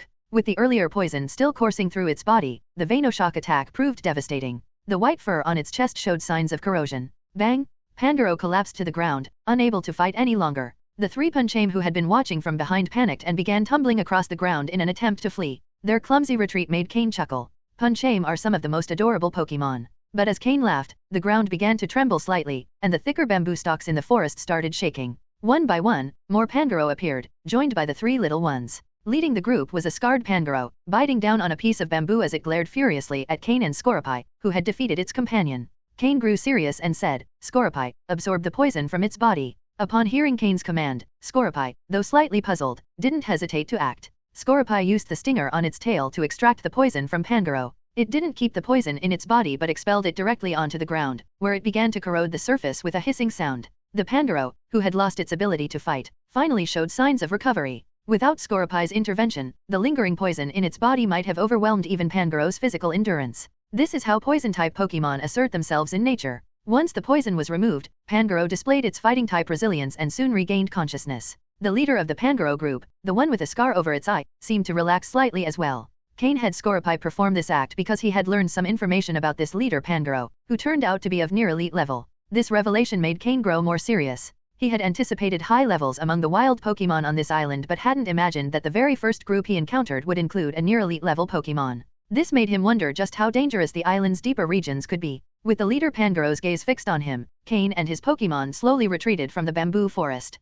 The Pangoro group didn't pursue them. Cain had shown enough respect by removing the poison from the fallen Pangoro. Moreover, the Pangoro, who value strength, saw no reason for revenge since their companion had accepted its defeat. So the entire group simply watched as Cain and his Pokémon gradually moved away. Once Cain was at a safe distance, he let out a deep sigh of relief. He had barely set foot on the island and had already faced a significant trial. The pressure was immense. However, he now had a clearer idea of how the Pokémon levels were distributed on the island. A large group might have a near elite or high advanced level leader, while the other members averaged around level 35 or 36. The island was teeming with incredibly powerful Pokémon. It wasn't surprising, after all, that years of living in an environment without external threats had allowed the island's Pokémon to reach such power levels. The only limitations these wild Pokémon faced were the lack of systematic training and organized combat methods, as well as their genetic constraints. Otherwise, Cain suspected the island would be crawling with near-elite level Pokémon.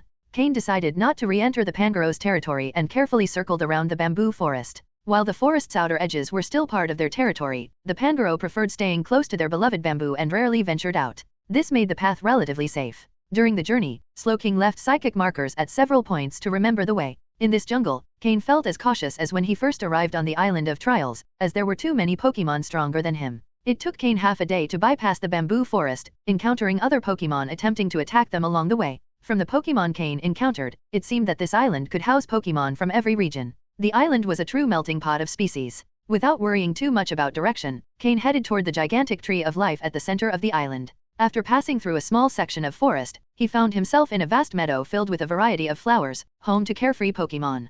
Cain's arrival in this area didn't cause much disturbance among the Pokémon. He found a sparse patch of flowers, sat cross-legged, and took out medicines and poke blocks from his storage to heal his Pokémon and restore their energy. Even though he hadn't encountered another large group of Pokémon, those strong enough to hunt in the forest weren't weak. Cain had to call on Weevil and Gengar to join the battles as well, and as a result, all his Pokémon had suffered some damage. Slowking knew Heal Pulse but wasn't proficient enough to heal more than minor injuries.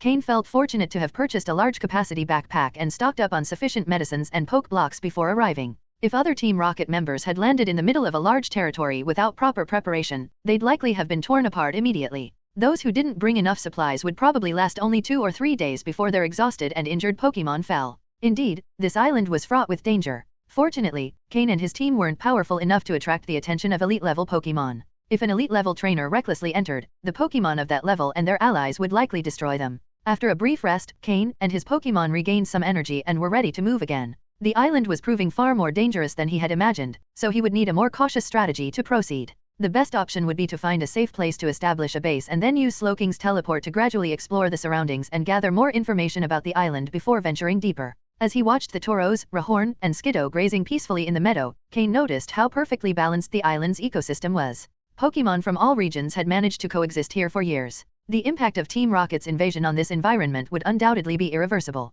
While scanning the meadow, Cain's gaze fell upon a Pokémon hidden among the flowers. What he saw pleasantly surprised him. This Pokémon was so well camouflaged among the flowers that, had it not been for his system's scan while surveying nearby Pokémon, Cain wouldn't have noticed it. Pokémon, Floette, dark green. Gender, female. Level, 30. Type, fairy. Ability, flower veil. Held item, none. Egg moves, copycat, captivate, camouflage, tearful look. Basic moves, tackle, vine whip, fairy wind, lucky chant, razor leaf, wish, magical leaf, grassy terrain. Learned moves, worry seed, synthesis, heal bell, after you. TM moves, none. Floette is a fairy-type Pokémon. It evolves from Flababy and, when exposed to a shiny stone, evolves into Florges, a highly useful fairy-type Pokémon, primarily as a support in battles. This support-specialized Pokémon has a significant advantage against Dragon-type Pokémon due to its fairy typing. However, since this type of Pokémon has not yet been officially introduced in certain regions, such as Kanto, finding a Floette here is quite a surprise, as they were first seen in the Kalos region. It was astonishing to encounter a Floette in such a place. These Pokémon usually live in flower fields, surrounded by blossoms and butterflies, which they love. After encountering a Pangoro and seeing a Skiddo grazing peacefully nearby, Cain began to think that stumbling upon a Floette here wasn't entirely impossible. Hidden among the flowers, Floette tried to quietly move away from Cain. However, when she turned to make sure he hadn't noticed her, she saw his eyes fixed on her with a smile that made her tremble. So startled was she that she almost dropped the flower she was holding. Floette, barely 20 centimeters tall, had stayed well hidden among the flowers, but now Cain had spotted her. Furthermore, since Cain was searching for a support Pokémon, he already knew what the outcome would be. Slowking, use your psychic powers to catch Floette, carefully so as not to harm her, Cain instructed Slowking. Yaden. Slowking responded, nodding as his eyes glowed with psychic energy. Floette, though not particularly weak at level 30, was unaccustomed to battling and could barely resist as Slowking enveloped her with his powers, lifting her slowly toward Cain. Suspended before him, with tears in her eyes, her fragile, tiny appearance evoked a hint of tenderness in Cain, though he maintained his composure. Well, it seems you're quite good at using the move tearful look, he said with a smile. Upon hearing this, Floette's tears stopped immediately, and she stared at Cain, surprised that her trick hadn't worked on him. At that moment, Cain's other Pokémon Honchkrow, Weevil, Scorpii, and Jengar approached with curiosity, surrounding the tiny Floette. At just 20 centimeters, the petite Pokémon suddenly found herself encircled by a group of giants. Honchkrow and the others had never seen a fairy-type Pokémon before, and their curious gazes only heightened Floette's fear. This time, her tears were from pure terror, not a move. From Floette's perspective, even Cain seemed like a giant surrounded by these 5 Pokémon, all much larger than her. Cain extended his hand, gently holding Floette as Slowking released her from his psychic grip. Floette trembled as she felt the warmth of Cain's hand. He looked at her with a reassuring smile, though the poor Pokémon remained fearful with so many eyes on her. Floette, what do you think? Would you help me while I'm on this island? You'd be my support Pokémon, and when I leave, you can decide whether to stay here or come with me, Cain said, connecting his thoughts with Floette's through telepathy. Floette stared at him. Although Cain smiled, she sensed an intense and dangerous energy in him. She knew she had to accept his proposal because if she didn't, things could turn very bad. Though it seemed like he was giving her a choice, Floette understood she couldn't refuse. Floette, though small, wasn't naive. Since her days as a Floette, she had survived among much stronger wild Pokémon, carving out a small place to live peacefully. But just as her tranquil life seemed to begin, Cain appeared a being who radiated a dangerous sense of menace, even as he smiled. She couldn't imagine saying no. If she did, would she be punished until she said yes? At that thought, Floette trembled once more. She didn't dare to keep thinking. What she didn't know was that Cain, through his telepathy, could effortlessly sense all her thoughts and emotions. Knowing her fears perfectly, Cain could barely suppress a chuckle. Maintaining his smile, though a bit stiff, Cain thought that for a little Pokémon barely 20 centimeters tall, Floette had a lot of worries in her head. But it didn't matter now that she would be his Pokémon, all decisions would go through him. Floette's thoughts, so varied and complicated, had been captured by Cain with total clarity. She had even come close to cursing Cain in her mind. Cain, unable to hold back any longer, cleared his throat. The sound startled Floette again, and she nodded frantically. She preferred to accept the proposal rather than risk punishment. Cain didn't place too much importance on the process, only the result mattered to him. He pulled out a luxury ball and gently tapped Floette with it, capturing her. The Pokeball shook continuously in his hand, as Floette, though resigned, didn't give in so easily. 2 minutes passed before the luxury ball finally stopped.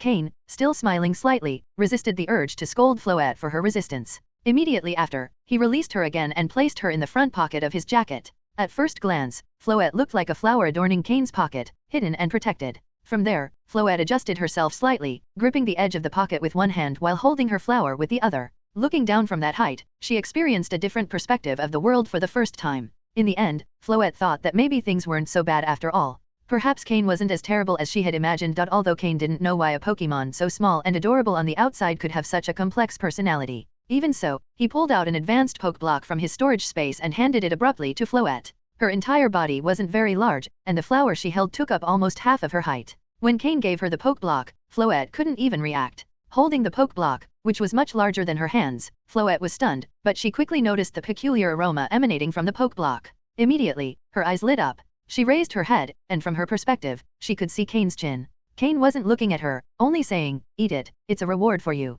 For a while, as long as you behave well, this kind of food will be plentiful for you." After all, she was so small that even if she ate a lot, she couldn't eat too much. Floette opened her small mouth and carefully took a bite of the poke block. She showed a satisfied smile, and her eyes curved like crescents. Noticing Floette's smile, Cain also smiled slightly. "All right, now it's your turn to act. If you don't behave, you won't get any more of this delicious food. Use the move Grassy Terrain," Cain instructed. Hearing this, Floette clutched the poke block tightly in one hand, looked at Cain warily, and, upon realizing he had no intention of taking her food away, relaxed slightly. It was her time to shine. Grassy Terrain was one of her favorite moves. With one hand holding her flower, she waved it slightly. At Cain's feet, a small patch of grass appeared, glowing with a green light. As Floette waved her flower, the grass expanded further and further. Finally, Cain's entire team, including Slow King and Honcrow, was enveloped in the effects of Grassy Terrain. Honcrow and the others felt the special energy emanating from the grass and closed their eyes in comfort.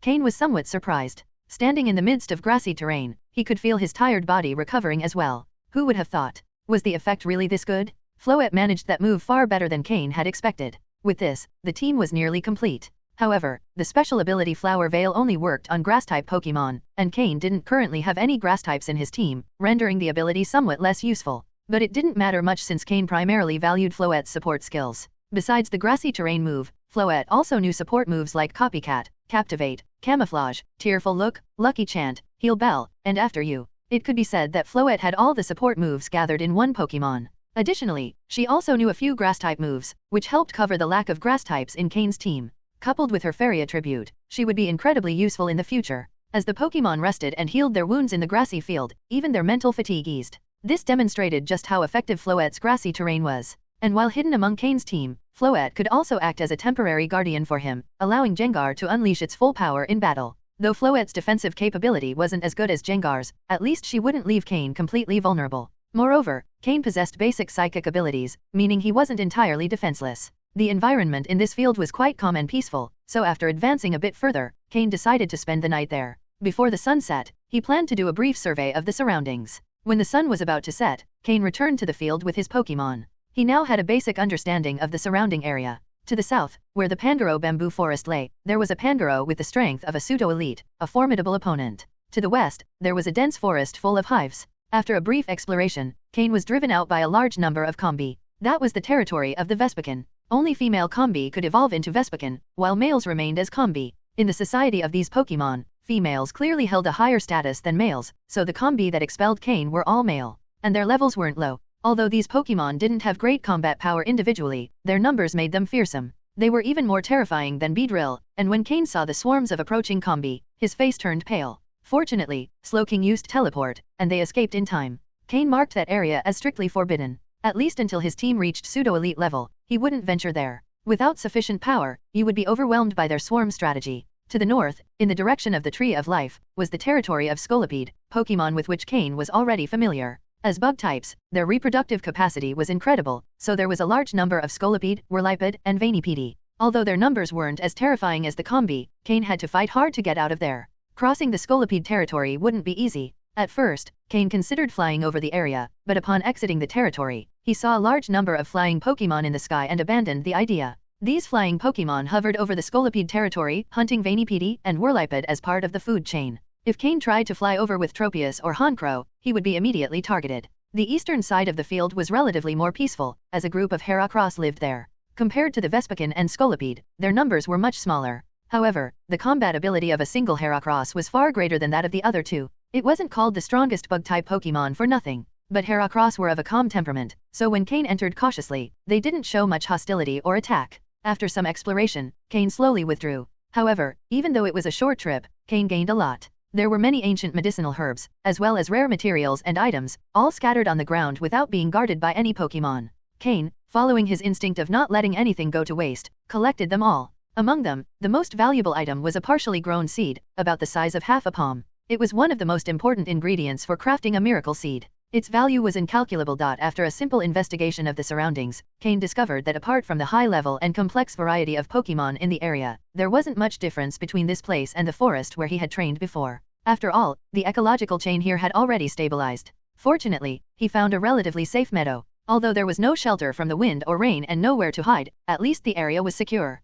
Cain chose an elevated spot where there weren't too many wild Pokémon and decided to spend the night there. He took out a tent from his backpack along with some basic outdoor survival equipment. Since it was the first day on Mythical Island, he decided not to light a fire, as the environment wasn't completely safe. This time, Cain had purchased a sturdier tent with a special camouflage pattern that allowed it to change colors based on its surroundings. For example, in the meadow, the tent's light green color blended well with the nighttime environment. He then scattered some powders around the tent to repel insects and ward off certain weaker Pokémon. This would help keep bugs and low-level Pokémon away, though the effect was limited to that. After distributing food and poke blocks to his Pokémon, he also released his 5 small companions. For this expedition, Cain had brought all his Pokémon along not because he needed their help in battle, but so he could train them better while they stayed by his side. Sometimes, Cain thought about the possibility of finding a truly reliable Pokémon trainer to serve as his support. They wouldn't need to do much, just help Cain take care of the Pokémon he wasn't actively carrying. After all, he now had over a dozen Pokémon. If he captured some high-level wild ones, he'd have even more Pokeballs to manage. For now, Cain could handle the 5 from the veteran group and the 5 from the rookie group, making a total of 10 Pokémon. But he wouldn't always limit himself to these. For instance, he had recently captured Floette, a support Pokémon that improved his team's survival capabilities in the field. Should he train her as well? If so, to what level? Primary battle Pokémon, like Honchkrow, definitely required his direct attention. But what about secondary ones, like Tropius or Gyarados? How should he handle them? After spending so much time together, he wasn't just going to release them, right? Gyarados, after living comfortably with Cain, probably wouldn't want to leave either. So, while keeping it long-term wasn't a problem, Cain still felt he should train it a bit. Thus, the need to find someone who could take care of these minor tasks was becoming increasingly apparent. After dinner, all the Pokémon ate their usual poke blocks. Eating them once or twice didn't make much difference, but long-term consumption significantly boosted their development. However, Cain now had 2 Pokémon with enormous appetites, and poke blocks alone wouldn't suffice. Those 2 were Aaron and Larvitar. Fortunately, Cain had purchased a large quantity of valuable minerals from Steven, which should be enough to feed both for a while. He watched as Aaron and Larvitar sat together, eating rocks larger than themselves, crunching loudly with each bite. Even though the rocks were extremely hard, Cain had tried using his psychic abilities to leave a mark on them but couldn't. Yet Aaron and Larvitar devoured them like cookies, savoring every bite. Torchic, curious, watched them eat so happily. Cautiously, it approached and pecked at one of the rocks Larvitar was eating. The result was clear. Torchic immediately began to cry. Meanwhile, Larvitar ate even more contentedly. At first, it was worried someone might steal its food, but seeing that only Aaron and it could enjoy these rocks, it felt more at ease. Midway through its meal, Larvitar held its rock with one hand to keep it from falling and used the other to touch the small red backpack on its back, ensuring it still carried the fragment of Groudon's armor. Only after confirming it was still there did it continue eating in peace. After finishing their massive rocks, neither Aaron nor Larvitar showed any change in size. It was as if they had steel mouths and diamond stomachs. These stones, which came from Steven's collection and were quite valuable, would run out in 2 months at this rate. And as the Pokémon grew and required more food, the consumption would accelerate even further. This is why raising a pseudo-legendary Pokémon was so challenging. Take Larvitar, for example. It already required massive amounts of energy and nutrients daily, and it wasn't something simple Pokeblocks could solve. It needed high-quality food. However, not everyone could afford to train a pseudo-legendary Pokémon. After dinner, it was time for daily training. Even Floette, who had just been captured, had to participate. During dinner, Floette had also enjoyed some delicious Pokeblocks, though due to its small size, it didn't eat much. While it didn't need as much food as Larvitar and Aaron, that didn't mean it had less energy. Floette's training involved continuously using the move grassy terrain. Cain had noticed that while Floette was already very skilled at using support moves, surpassing his expectations, she still hadn't reached her full potential. The move grassy terrain, in particular, was not yet fully mastered. If it could master this move soon, Cain would have fewer worries about his team's safety. A Pokémon that acts as a walking healer would be even better than a portable Pokémon center. Of course, this only worked for healing superficial wounds and relieving fatigue, but Floette could handle that without issue. The next day, with a trial-based approach, Cain and his Pokémon ventured into the forest north of the meadow. This was the territory of the Scolipede. Although there weren't as many Pokémon as in the Vespiquen swarm, there was still a large number of them. With his Pokémon battle ready, Cain and his team advanced cautiously. He had faced Scolipede before and had been chased for a long time by a large group of them back then. However, this time, the Scolipede were even stronger than the ones he had encountered in the past. Luckily, Cain's Pokémon had also improved significantly. With a simple combat test, they managed to attract a large number of Scolipede and Whirlipede. At a glance, there seemed to be more than 100 Pokémon suddenly emerging from the forest. Without the limitations of the forest's complex terrain, Cain, with his fully energized Pokémon, could attack and retreat without issue. Every time the Scolipede tried to launch a massive attack, Cain ordered his Pokémon to retreat to a safe distance. Then, when the Scolipede were exhausted, they counterattacked. It was evident that among the Scolipede, there was a leader directing them. While their intelligence wasn't very high, having a commanding figure in a Pokémon group always made a big difference in their combat capability. Cain gave precise instructions for his Pokémon to gradually eliminate the weaker Scolipede lagging on the outskirts of the group. Fortunately, he had the help of Slowking and Honchkrow, who had a significant advantage over the Scolipede. Otherwise, the battle would have been much more difficult. When Cain and his Pokémon retreated a certain distance from the meadow, the Scolipede seemed to fear something. Although they could have reached Cain in seconds, they didn't dare advance further. Watching the Scolipede now lined up before him, Cain thought they had suddenly become easy targets. Only a fool misses an opportunity, Cain thought. Slowking, use Psychic. Honchkrow, use Sky Attack. Once you hit one, fly off immediately. Gengar, keep spamming Shadow Ball. Hit them with everything. Weevil, unleash a blizzard. Scorpite, wait here. Once Slowking and the others finish their attacks, it'll be your turn to strike. Cain ordered all his Pokémon to attack without holding back. Whatever was preventing the Scolipede from advancing wasn't something Cain had time to investigate at that moment. The first to strike was Slowking, creating black spheres of psychic energy that hovered above the Scolipede. Under Slowking's control, these black spheres dropped onto the Scolipede below. There was no need to worry about missing, there were plenty of targets. Gengar, meanwhile, was hurling shadow balls like lead pellets, aiming for the densest clusters of Scolipede.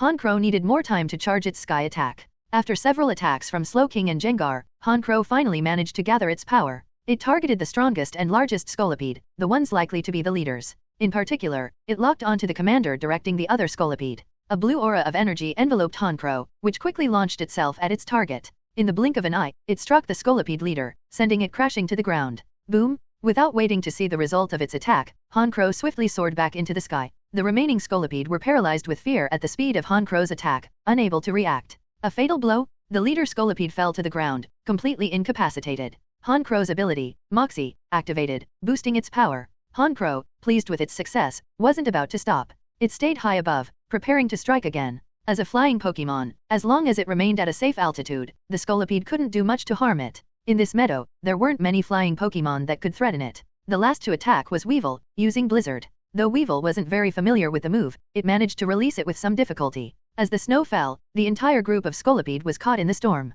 In terms of group attacks, Weevil's Blizzard was the most powerful move in Cain's team. The Scolipede, now leaderless, became completely disorganized and fell prey to the relentless attacks of Weevil, Gengar, and Slowking. After multiple assaults and a few more strikes from Honchkrow, another leader emerged among the Scolipede and attempted to order a retreat. But it was already too late. Panic had overtaken the Scolipede, who desperately tried to flee. Scorpite, who had been eagerly waiting on the sidelines, was ready for Cain's signal. They've completely fallen apart. Scorpite, it's your turn? Time to attack? Remember, aim for the weak points. Honchkrow and the others will back you up. Chee! Scorpite roared with excitement and charged at the Scolipede. It was like a predator amidst a flock of sheep. The Scolipede, focused on escaping, paid no attention to Scorpite, who found the weak spots between their armor plates and attacked mercilessly. With a deadly combination of pincers, jaws, and stinger, Scorpite became a destruction machine, striking the vulnerable points and taking down its foes one by one. When the battle ended, the ground was littered with fallen Scolipede, and only Cain and his Pokémon remained standing. After taking advantage of the opportunity and defeating over 100 Scolipede and Whirlipede, even Cain's Pokémon were somewhat exhausted.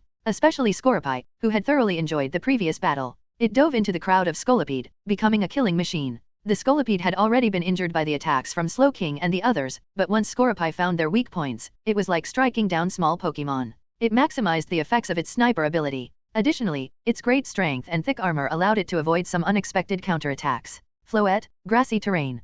Cain ordered Floette, who was comfortably nestled in his front pocket. Speaking of Floette, it had been a funny sight during the previous battle. Despite being scared, it covered its eyes with its hands but peeked through her fingers every now and then out of curiosity, only to cover them again in fear.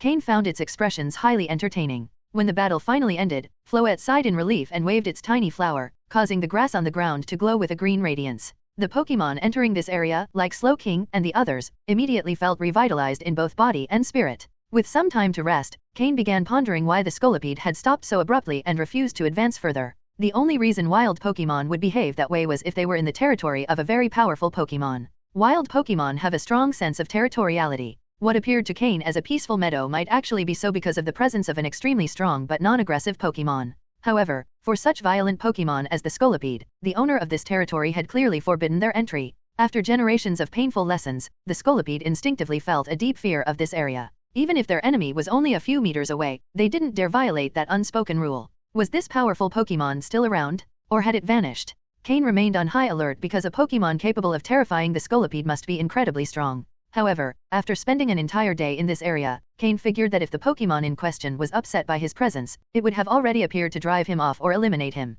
Since it hadn't shown itself, perhaps it wasn't bothered by Cain, or perhaps it hadn't been seen in a long time. Could it be that the Scolipede's fear stemmed from a bloody lesson in the past? Either way, for now, Cain was safe. This gave him more freedom to act. Cain began capturing the Scolipede that met his level or quality requirements using Pokeballs. After all, they were good Pokémon. Those that didn't meet his standards, whether due to level or quality, were eliminated without mercy. Cain planned to lure another horde of Scolipede later. With some luck, he might even completely wipe out the entire Scolipede colony. As expected, after attracting an even larger group of Scolipede, they stopped once again at the same invisible boundary. What followed was straightforward. With Floette's grassy terrain aiding them, Cain's Pokémon became nearly unstoppable, launching relentless attacks on the Scolipede. The most remarkable feat was Honchkro's Moxie ability. Though facing hordes of Scolipede could grant it many Moxie stacks, engaging in close combat was dangerous. It was easy to get overwhelmed by the sheer number of Scolipede. Even so, Honchkro managed to accumulate 10 Moxie stacks for the first time. With that level of power, Honchkro became an unstoppable force.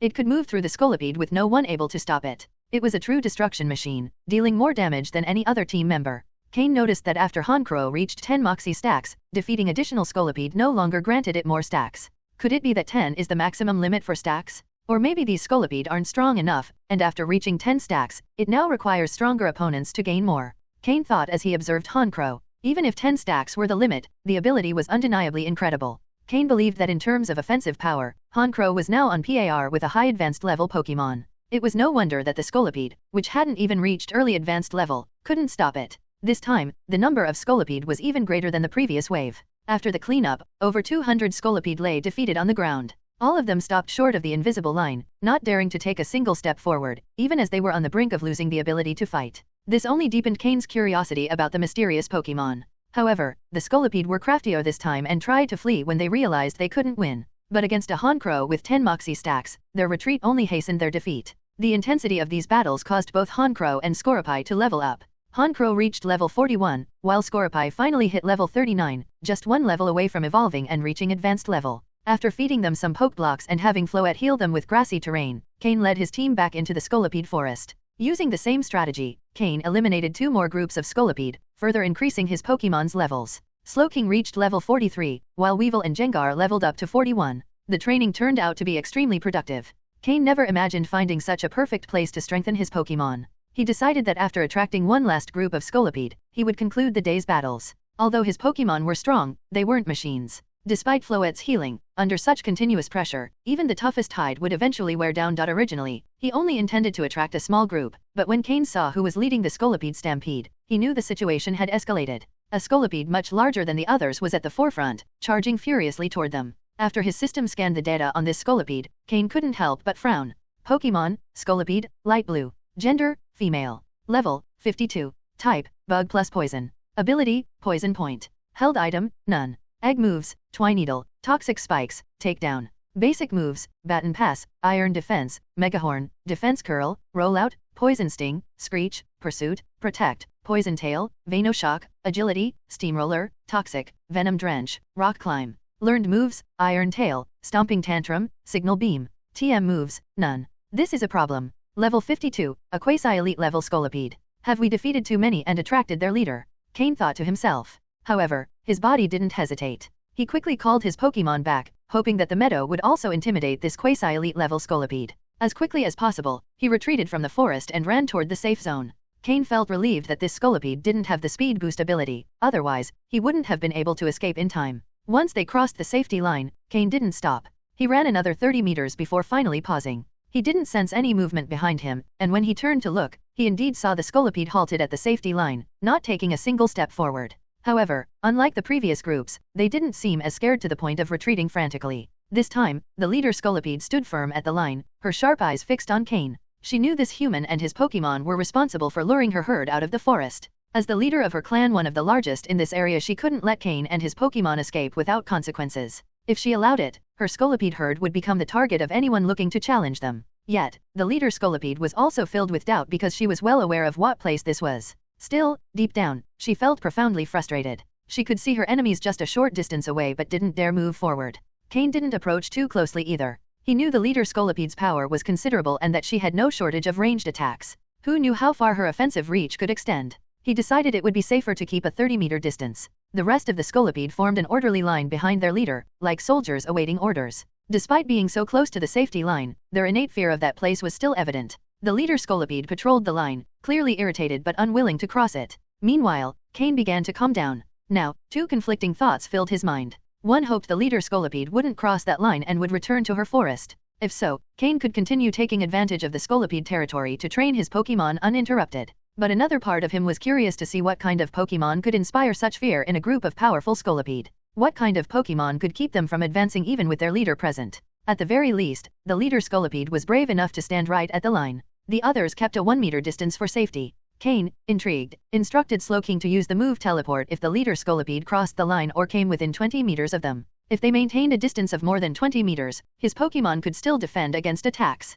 But within that range, everything would be riskier. With the order given, Slowking activated his psychic powers, ready to use Teleport at any moment. Feeling more confident, Cain provocatively sat on the ground, pulled out some Pokeblocks for his Pokémon, and began eating some snacks calmly. He was playing with fire, flirting with danger. Yes, Cain was tempting fate. He knew he needed to find out what Pokémon inhabited that place and caused the Scolipede such fear. Otherwise, he wouldn't feel at ease. He hoped the leader Scolipede would draw the mysterious Pokémon out of hiding. And indeed, the leader Scolipede grew enraged at Cain's nonchalant attitude, as if nothing could harm him. Her eyes filled with fury. She let out growls as her hesitation grew. Cain smirked and decided to provoke her even more. Weevil, use Ice Beam on the leader Scolipede to help her make the right decision. Weevil responded instantly. It stayed in place and launched the Ice Beam move. From 30 meters away, the attack barely had any power when it hit the leader Scolipede, causing only a slight chill on her head. But instead of calming down, the Scolipede felt her rage intensify. Wow, she has incredible patience. Weevil, now use Icicle Crash.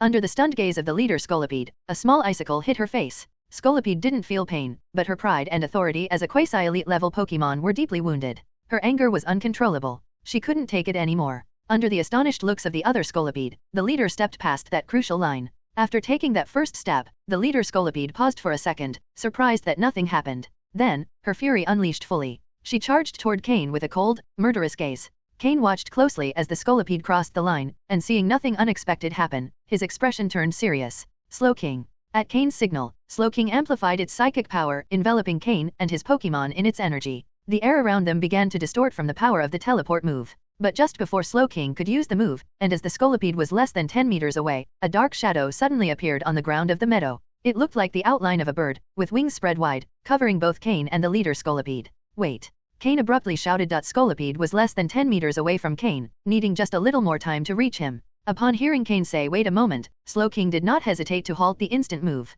The other Pokémon, including Honchkrow and the rest, positioned themselves in front of Cain, prepared and alert as Scolipede charged toward them. But Scolipede paid them no attention. When a shadow appeared on the ground, it panicked and quickly turned around, trying to flee. It could feel the air currents around it starting to swirl, and the shadow cast from above growing smaller. Slowly, Cain lifted his head to look at the sky, finally managing to see the Pokémon that was causing such fear in Scolipede. The once aggressive Scolipede now looked like a mouse, desperate to escape. However, the Pokémon descending rapidly from the sky would not give it the chance. As the Pokémon approached, a thin layer of light blue energy surrounded its body, and in a split second, that layer condensed into the form of a ferocious dragon. Dragon Rush, a dragon-type move. Cain watched as the wings, which once seemed soft like clouds, now radiated a powerful and imposing energy as they were enveloped by the aura. Yes, the Pokémon was Altaria, a dragon and flying-type Pokémon. The very same Altaria that, upon Mega Evolution, becomes a dragon and fairy type, betraying the Dragon Clan. As Altaria drew closer, Cain received information about it and understood why Scolipede was so terrified. Pokémon, Altaria, Dark Blue. Gender, Female. Level, 59. Type, Dragon plus Flying. Ability, Natural Cure. Held item, None. Egg moves, Agility, Dragon Rush, Roost, Steel Wing. Basic moves, Dragon Breath, Sky Attack, Pluck, Peck, Growl, Astonish, Sing, Fury Attack, Safeguard, Disarming Voice, Mist, Round, Natural Gift, Takedown, Refresh, Dragon Dance, Cotton Guard, Dragon Pulse, Perish Song, Moon Blast. Learned moves, Draco Meteor, Outrage, Heatwave, Defog. TM moves, none. With exceptional potential and level 59, it was evident that the presence of this Altaria filled even Scolipede, the leader of its group, with fear. This dark blue Altaria, at the peak of the quasi-elite level, was undoubtedly one of the most powerful Pokémon on this island. Looking at its moves Dragon Rush, Draco Meteor, Outrage, and Dragon Dance, each was a highly powerful Dragon-type move that Altaria had learned and mastered. The speed with which it executed Dragon Rush made it clear it had reached a high level of proficiency with these moves. Upon seeing Altaria's arrival, Cain fully understood why Scolipede and its followers were so frightened.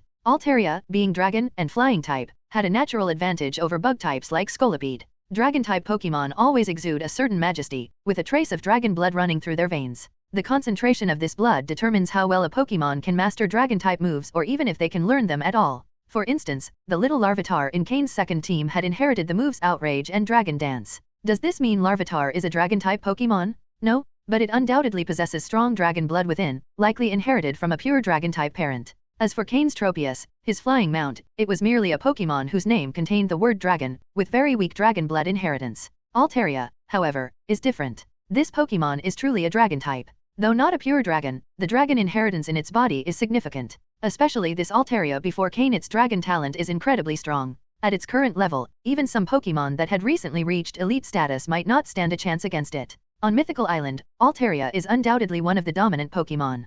Cain wasn't wrong to think so. The area he had been transported to was, in fact, Altaria's territory. The Scolipede Forest was merely a small hunting ground within Altaria's domain, and the meadow where Cain had spent the past few days was the center of Altaria's territory, its resting place. Scolipede could not escape Altaria's attack. Altaria's Dragon Rush struck Scolipede perfectly as it tried to flee. Boom! The once proud Scolipede was smashed into the ground. Though much larger than Altaria, it seemed like a child in front of her. This demonstrated the vast difference in power between Pokémon of the same quasi-elite level. As they grow in level and strength, the gap between Pokémon widens with each additional level. Every level requires a considerable amount of time to master. However, the first Dragon Rush was not enough to defeat Scolipede, which tried to rise again, letting out continuous screeches. It was unclear whether it was pleading for its life from Altaria or calling its group for help. But Altaria's overwhelming power had left an indelible impression, sinking deep into their hearts. Even though they saw their leader being attacked, the other Scolipede did not dare to fight back. After Cain had eliminated several Scolipede groups, they wouldn't cross the line, which showed how terrified they were of Altaria.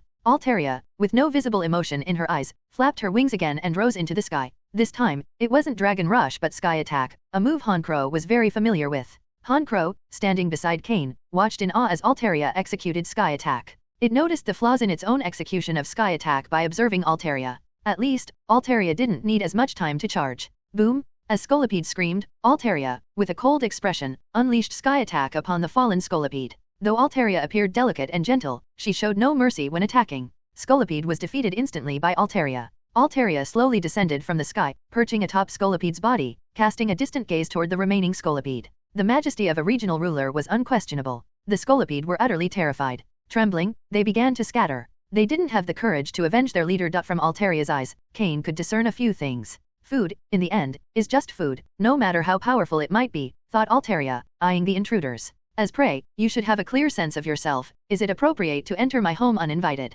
As for why other Pokémon could live in that meadow, it was simply because Altaria was capricious. Why are those Scolipedes so ugly? She mused disdainfully. If I don't beat them, who else would I target? After the Scolipede were driven away, Altaria's dominating presence began to slowly fade. She turned and glanced at Cain, who stood behind her, then at the Pokémon accompanying him, nodding slightly. Not bad, she thought. So I won't harm them. Besides, it seems they also attacked those ugly Scolipede earlier, meaning they share my aesthetic preferences. If Cain's Pokémon knew that this overwhelmingly strong Altaria was deciding whether to attack them based on their appearance, they would undoubtedly be speechless. Deciding whether to attack a Pokémon purely based on whether they looked pretty, Cain, after being scrutinized by Altaria, felt that she harbored no strong hostility toward his group. Nor did she seem angry about their trespass into her territory. What a strange character. Does she treat different Pokémon differently? Cain thought to himself. In that meadow, he had seen several Tauros, Rhyhorn, and Skiddo all living peacefully without any sign of fear. It seemed to be one of the few places on the island where life was tranquil. Of course, this only applied to Pokémon that Altaria didn't perceive as threatening. Slowly, Slowking lowered his psychic guard and stopped the teleport move. Maintaining that state of readiness without acting was also a demanding effort for him. Suddenly, Altaria let out a cry toward the sky. Under Cain's watchful gaze, two small fluffy Pokémon resembling cotton candy lazily flew down from the clouds. They were Swablu. Judging by the relationship between these two Swablu and Altaria, they were likely her children. Could it be that Altaria treats Pokémon differently for the sake of her 2 children? Cain speculated. Perhaps, if a Pokémon appears to threaten her offspring, Altaria drives them away. But if they don't, she leaves them be. Cain strongly believed in this hypothesis, though in reality, he had no idea what Altaria was truly thinking. Since Altaria showed no intention of attacking, Cain relaxed a bit. This Altaria gave him the feeling that resistance would be futile. If, after killing the Scolipede leader, Altaria had turned against them, Cain probably would have had to summon Mismagius to resist briefly while Slowking teleported the group away. Although the plan had been to fight another battle, things hadn't gone as expected, and the Pokémon were tired. Moreover, the situation had been quite tense. While the sun still shone brightly in the sky, Cain ordered Scorpii and Honchkrow to hunt some wild animals. Since Altaria was present, it meant this place was likely one of the safest in the area. They could take advantage of it to enjoy a good dinner that evening. Altaria, standing in the meadow, played with her 2 offspring. With great care, she straightened the disheveled feathers on her children's soft wings. The 2 Swablu showed no sign of fear and didn't seem to mind Cain and his group's presence at all. After all, their mother was strong enough, and they had never encountered a Pokémon in the area more powerful than her. As a result, they lived peacefully. Being watched by other Pokémon was nothing new to them. After their mother finished preening them, the 2 Swablu resumed playing. Living a carefree life was quite enjoyable. Under Altaria's care, these 2 Swablu had never experienced danger or pain. This, however, could become a problem in the future. After briefly observing the young Swablu, Cain refocused on preparing the meal. Certain that Altaria bore them no hostility, he decided to release his 5 smaller Pokémon. The environment had been dangerous lately, and only during meals could they come out to play a bit, making these moments some of the few times they could enjoy themselves. This was the downside of carrying so many Pokémon. After leaving the island, Cain had decided that he would finally address this issue. The Pokémon, skilled in handling the meat they had caught, were preparing to enjoy the meal, while Cain worked on his special sauces and seasonings. He had developed these recipes based on studied combinations for Pokémon, so the roasted meat he prepared was unrivaled. It was one of his Pokémon's favorite dishes. Even Aaron and Larvitar, who typically preferred minerals, would set aside rocks when roasted meat was available. At first, Altaria hadn't paid much attention to what Cain was doing, but as the number of Pokémon around him grew and the setup expanded, she began watching with curiosity. In her life on the island, she had never seen a creature like Cain. He was clearly not strong, yet he was surrounded by decent Pokémon who followed his every order to the letter. Altaria was merely observing Cain, but the 2 Swablu flew directly over to them. Though they lived carefree lives, they usually played only among themselves. Seeing Cain's 5 little Pokémon having fun in the meadow piqued the Swablu's curiosity, prompting them to join in. They were all young and not very strong, so they soon began playing together. Cain's Pokémon didn't resist, especially knowing that the Swablu's mother was watching them. However, Larvitar and the others didn't pay them any special attention, especially Aaron, whose grandfather was a true elite-level Pokémon. The Swablu weren't bothered by the others' attitudes. Instead, they found it refreshing. Having never played like this with other Pokémon before, they were thoroughly enjoying themselves. Cain noticed the 2 Swablu joining the group but said nothing. However, the faint smile on his face revealed his internal satisfaction. Seeing his expression, Pokémon who knew Cain well, like Slowking, could tell he was up to something. Soon, the characteristic aroma of Cain's roasted meat began spreading across the field.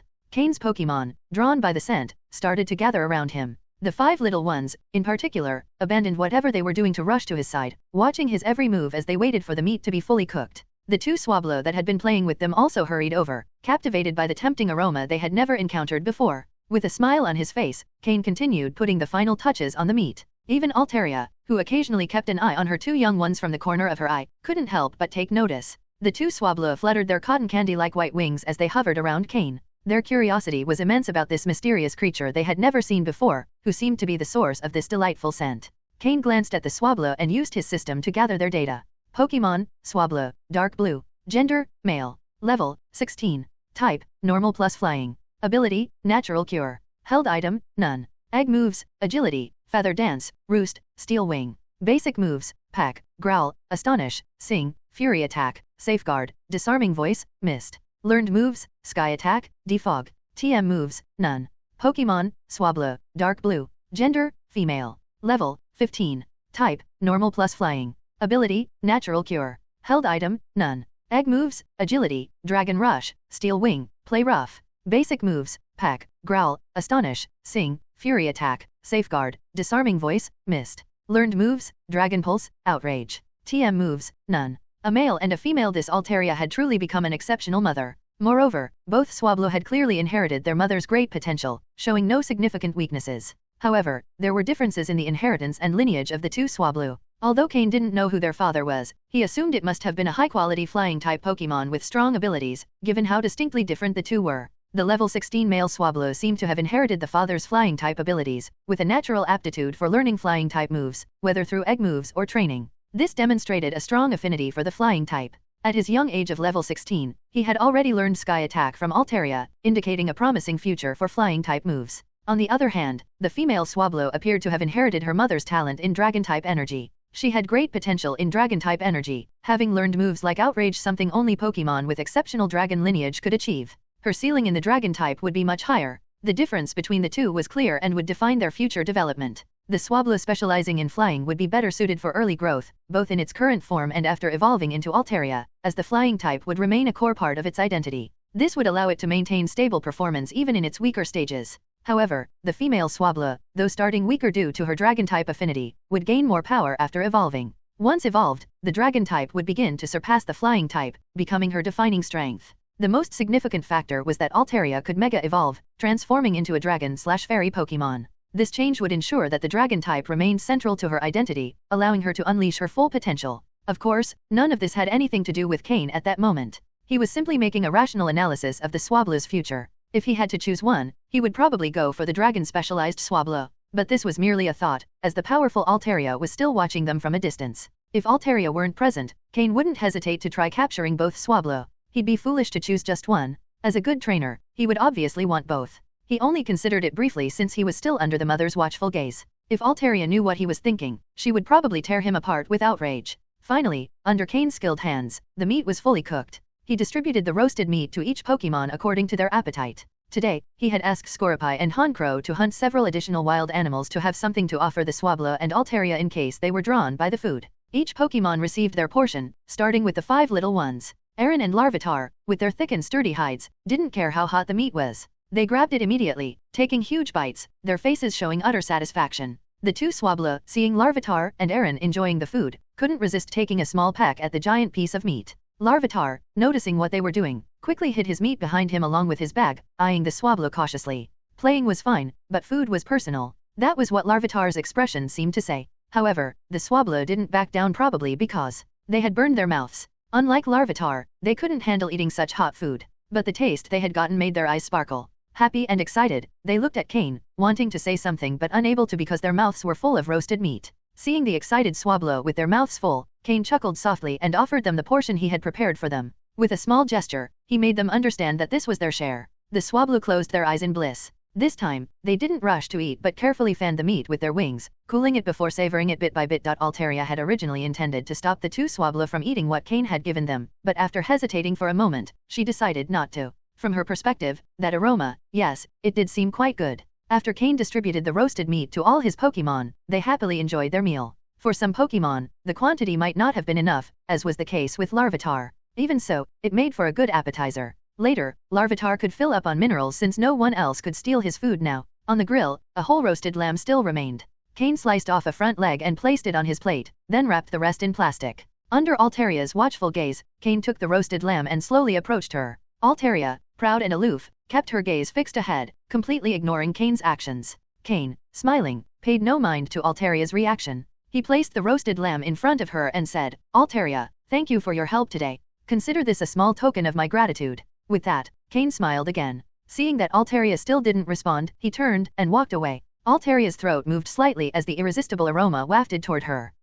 It really smells delicious, Altaria thought. Would it be disgraceful to eat food given by someone else? But then she reflected, he said it was a gift of gratitude, and I am the sovereign of this area. After all, I just saved him and provided him protection. Wouldn't it be appropriate to accept his food? No, she told herself. I must maintain my composure. I must resist. However, another thought tempted her, or just one bite. Yes, just a small taste, to acknowledge the gesture. When she finally tasted the lamb, she couldn't help but enjoy it. Oh, how delicious. Cain had no idea what was going on in Altaria's mind, but he kept an eye on her movements. When he saw her take a bite, he no longer looked her way. Finally, it seems we've improved our relationship a little, Cain thought to himself. After returning to his spot, Cain finished his dinner. When he looked at Altaria again, he saw her with a rib in her beak, nibbling on the meat. When their eyes met, the two white patches on Altaria's cheeks turned a bit red. A little embarrassed to have been caught, Cain pretended not to have noticed and continued cleaning up the leftovers, though he couldn't suppress the smile forming on his face. It was rare for such a powerful Pokemon like Altaria to let anyone approach her. That wasn't something that happened every day. especially with Altaria, one of the strongest Pokémon on this island. If he managed to establish a good relationship, perhaps he could gain special assistance in the future. After dinner, Cain didn't intentionally approach Altaria again. Instead, he took his Pokémon to train in the field. The 5 little Pokémon also joined in on the training, leaving the 2 Swablu watching from the sidelines. Watching them, the Swablu thought it looked quite fun. Unfortunately, they didn't know how to join in and felt too shy to ask Cain. In the end, they flew back to their mother for comfort. Usually, the 2 Swablu greatly enjoyed playing together under their mother's protection, but for some reason, this time it didn't feel as fun. After finishing the nighttime training, Cain and his Pokémon retired to the tent. This special tent was not only waterproof and insect-resistant but also much more spacious than the previous one. Though it was a bit cramped with everyone sleeping together, the Pokémon liked the warmth of being close. Only Larvitar and Aaron were placed in a specially prepared corner. It wasn't that they were excluded, but their weight was simply too much for the others to bear in such a tight space. Larvitar and Aaron felt a little resentful but understood the situation and didn't complain. Cain closed his eyes but didn't fall asleep immediately. Instead, he activated his system to review the data he had obtained from Team Rocket on improving Pokémon quality. The system had already analyzed and categorized the information. Clearly, the data Team Rocket provided had been carefully filtered, omitting anything that could improve Pokémon quality universally. It was possible that these methods weren't fully developed or that they didn't want Cain to uncover them. However, Cain suspected that these so-called universal methods for quality improvement were probably not entirely effective. He then focused on methods specific to improving certain Pokémon species. There were many things mentioned in the report that Cain had never heard of before. Based on the descriptions, Team Rocket likely had access to some of those resources. This indicated that these quality enhancement techniques were exclusive to Team Rocket. For Pokémon like Gengar, Honchkrow, and Slowking, improving their quality was more complicated due to their advanced evolution stages. The report stated that the most opportune times to enhance a Pokémon's quality were before its birth or during its evolution. For Torchic, there was a high probability of success in improving its quality. The only drawback was that Cain currently lacked the necessary materials to attempt it.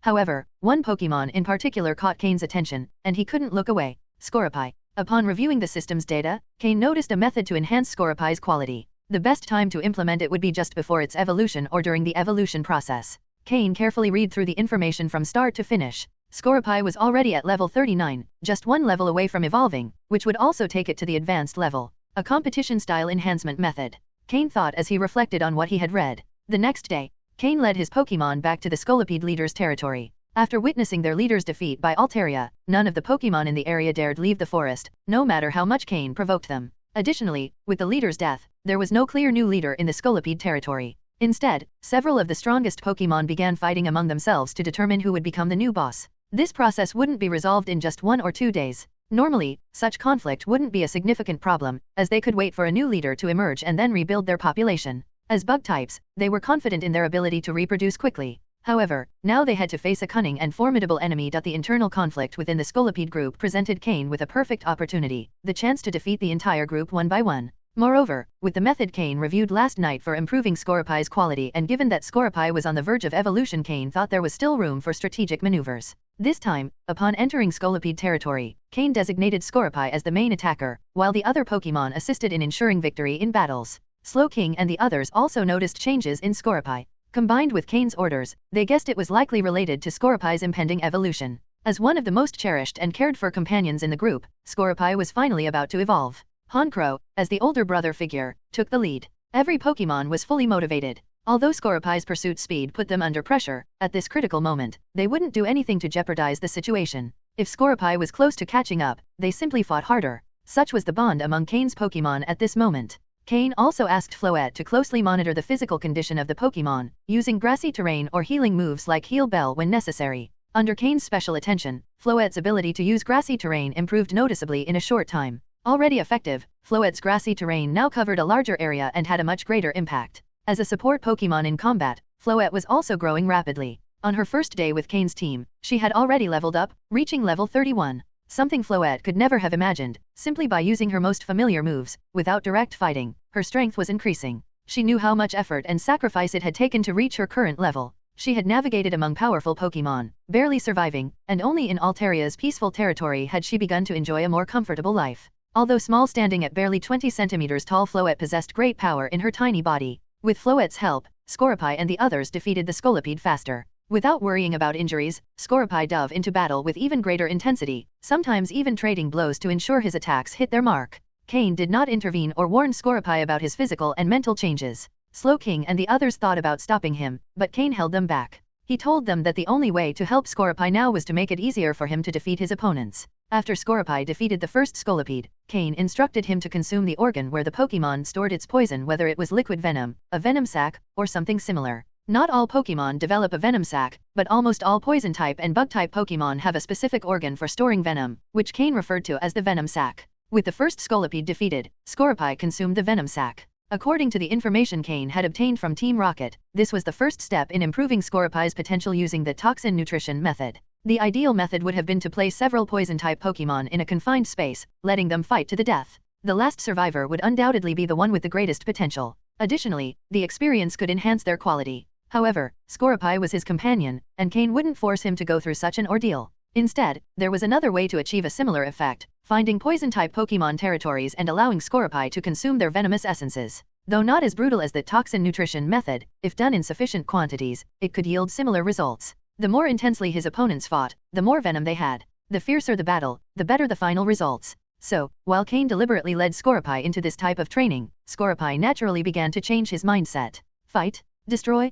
devour, grow. Scorepi's movements became more precise, and every part of his body seemed to transform into a lethal weapon. The more Scolipede Scorepi defeated, the more he consumed. Although Slowking and the others were worried, since Cain had ordered it, they focused solely on helping Scorepi defeat his opponents faster. Scorepi felt as if his blood were boiling, with endless energy coursing through his body. A voice in his mind constantly told him, just a little more, defeat a few more, and you'll gain even more benefits. As a battle fanatic, Scorepi didn't reject this feeling at all. Each time he defeated a Scolipede, he felt his strength increase. Although the increments were small, they became more evident with each battle. Moreover, Scorepi began to deeply understand the Scolipede, where their weak points were, which areas were stronger, where to strike for maximum damage, and where attacks would have no effect. He learned all this through his battles. With his sniper ability, Cain always reminded Scorepi to pay attention to his opponent's weaknesses. Targeting weak points had become a habit for Scorepi during battles. Eventually, Scorepi faced two level 39 Scolipedes simultaneously. He skillfully evaded their attacks, and with a simple move of his pincers and tail, activated his sniper ability, defeating them both with a single strike.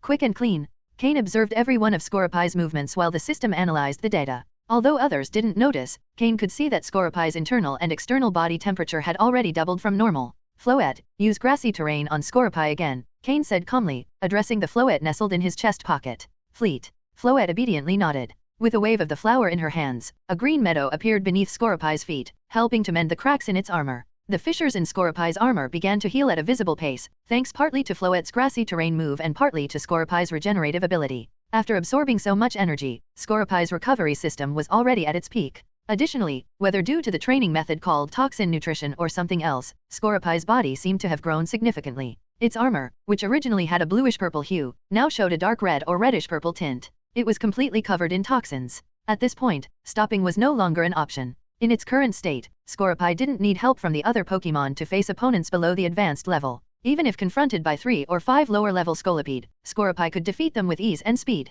The reckless slaughter of Scolipede by Cain hadn't gone unnoticed by the rest of the colony, even though they were caught up in a civil war. This time, Scorepi's opponent was a Scolipede with standout qualities, level 44, and green tier potential. This Scolipede was one of the strongest in its colony. Slowking and the others immediately noticed the appearance of the Scolipede, knowing it wouldn't be easy to defeat, and tried to intervene. Cha! Scorepi let out a cry, stopping Slowking in its tracks. Cain felt the intense combat desire radiating from Scorepi. Raising a hand, Cain halted the other Pokémon and said, "Let Scorepi handle it alone. Make sure no other Scolipede interferes with the fight." Crow and the others nodded seriously. "Scorepi, if you're going to face it alone, then show your presence," Cain said calmly. Cha! Scorepi roared again, its aura even more intimidating as it directed all its fury toward the Scolipede in front of it. "Good. Use agility to close the gap. Engage in close combat and show it true power," Cain commanded. At Cain's signal, Scorepi charged at high speed. Scorepi was so hyped that the heat emanating from its body created a thin mist of white vapor when it stood still. As it ran, a faint corrosive atmosphere could be felt in the air. The Scolipede watched Scorepi approach rapidly, its expression grave. This was the Scorepi that had killed many of its companions and devoured their toxins. It was a deadly provocation. SSSSSS. The Scolipede hissed furiously, lunging at Scorepi. Boom! Unfazed, the two Pokémon clashed head-on in the open field. To Scolipede's astonishment, Scorepi pushed it back with overwhelming strength, and the rate of its retreat quickly increased. It was a clear difference in physical power. At the point of contact, Scolipede could feel the searing heat emanating from Scorepi. It was damn hot. Despite the high temperature, Scorepi seemed unfazed. Boom! Before Scolipede could process its shock, it was violently slammed against a tree. The impact shattered the tree's bark, and Scolipede couldn't help but cough up green blood. Its eyes widened as it felt the damage to its abdomen. It was hard to comprehend how such a small Pokémon could possess such immense strength. It was terrifying. Despite being an advanced level Pokémon, Scolipede couldn't even withstand Scorapi's onslaught. Scorapi, use Bug Bite, Poison Jab, and Poison Tail. All three together. Cain ordered, assessing Scorapi's strength.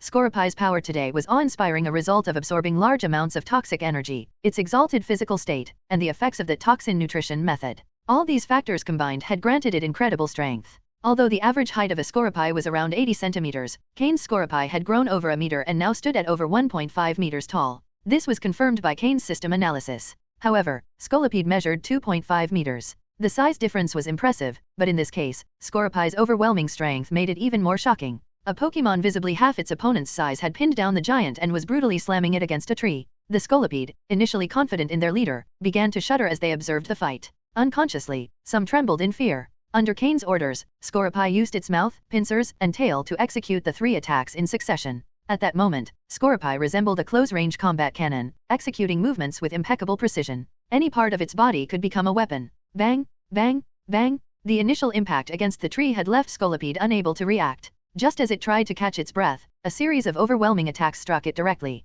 Each blow landed with brutal force. As Scorapi reveled in the satisfaction of its precise strikes, its speed and ferocity only increased. The advanced level Scolipede, which would typically be a formidable opponent, was unable to mount an effective defense. Despite a desperate counterattack, Scorapi didn't even bother dodging. The armor on its back cracked from Scolipede's attack, but Scorapi showed no signs of pain, only increasing the speed and strength of its assaults. It had gone berserk. Completely unhinged. Using brute force, Scorapi pinned the much larger Scolipede against the tree. Bang! With one final, brutal strike, Scorapi pierced the soft flesh between 2 segments of Scolipede's body with its tail, pinning it to the tree. The 2.5-meter-tall Scolipede had been skewered to the tree by a 1.5-meter Scorapi. The visual impact of the scene left the observing Pokémon stunned. Scorapi's body was covered in green fluids, the blood flowing from Scolipede. Cha! Scorapi roared arrogantly at the nearby Scolipede. Immediately, the more cowardly Scolipede trembled in fear. This time, without the use of grassy terrain, the cracks on Scorapi's back began to heal visibly. Its body temperature continued to rise. Scorapi had fully entered its peak state. At this moment, with the buildup of energy within its body and the frenzy of combat, it launched itself directly into the group of Scolipede. Upon witnessing how Scorapi had brutally and swiftly taken down one of their companions, the Scolipede had no intention of facing it, scattering in all directions. After eliminating several more Scolipede, Scorapi's body temperature continued to rise. SSSSSS. Scorapi stood on the damp earth, the contact of its feet with the ground producing a hissing sound. Cain had been closely observing Scorapi's condition. As described in the reports, when the body absorbs this much energy, it grows in size and its body temperature rises to varying degrees. The higher the temperature, the more energy was within it, indicating that this process of toxin nutrition had been a success. You're almost there, Scorapi. Just hang in there a little longer, you're nearly there. Cain thought silently. At this point, if Scorapi failed to evolve, it would be impossible to stop the process. Cain and his team ventured deeper into enemy territory. Finally, after Scorapi defeated another advanced level Scolipede, its temperature reached its peak. Steam rose freely from its body, which seemed to be cooking itself. Cha! Scorapi roared mightily, crushing a Scolipede under its feet and intimidating all the others around it. Suddenly, the steam emanating from its body vanished, and a bright white light enveloped it. Cain noticed that Scorapi's stats had reached their maximum limit, and even appeared to be on the verge of surpassing it. From his spatial storage, Cain pulled out a black venom sac the size of a fist. This venom had been obtained from the leader of the Scolipede they had defeated the previous day. When Altaria finished off that leader, Cain had seized the opportunity to extract the venom while Altaria stood guard. This venom sac was key in Cain's decision to use the method described in the Team Rocket reports. Scorapi, eat it, Cain commanded, using his psychic powers to send the venom sac toward the light-wrapped Scorapi. Without hesitation, fully trusting Cain, Scorapi swallowed the venom in a single gulp. Instantly, the light that had previously seemed faint intensified and completely engulfed it. Cain's other Pokémon, familiar with this process, surrounded Scorapi and their trainer, remaining vigilant against any threats from the Scolipede. However, the Scolipede were so terrified of Scorapi that they dared not approach, let alone attack. Evolve. Scorapi. The intense white light covered Scorapi, obscuring it from view, but Cain could still monitor Scorapi's changes through his system. The most notable change was that the limits Scorapi had reached were now expanding. It was like a jar filled to the brim with water, now being enlarged to hold even more. That was Scorapi's current state. Perhaps due to the sheer amount of accumulated energy, Scorapi's evolution lasted a full 20 minutes, the longest evolution Cain had ever seen among his Pokémon. Interestingly, Scoropy was the only one of Cain's main 5 Pokémon that didn't require special conditions to evolve. Honchkrow needed the Dusk Stone, Slowking required a King's Rock and a Shelter, Weevil needed a Razor Claw, and Gengar needed sufficient concentrated ghost energy. However, Scoropy only needed to reach the proper level. Of course, Cain's process wasn't simply for Scoropy to evolve in an ordinary way. During evolution, any improvements to a Pokémon's capabilities were maximized. When the light began to fade, the blue-purple Scoropy Cain knew was gone. In its place stood an imposing Drapion, purple with pinkish tones.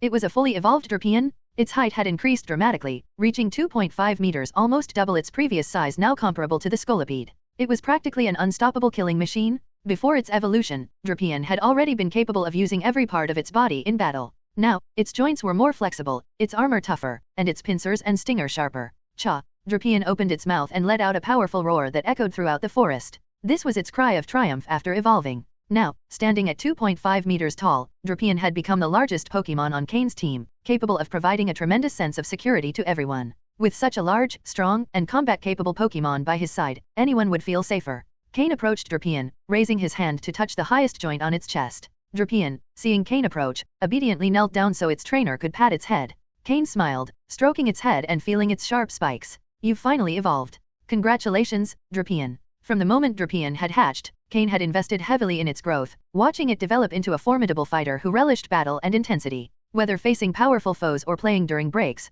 Drapion had always displayed relentless determination. Now, it had finally evolved. Drapion closed its eyes and smiled, feeling the warmth of Cain's hand on its head. Since birth, Drapion had seen Cain as a father figure, and Cain had fulfilled that role by guiding and training it. From now on, I'll have even more strength to protect you, Drapion silently vowed.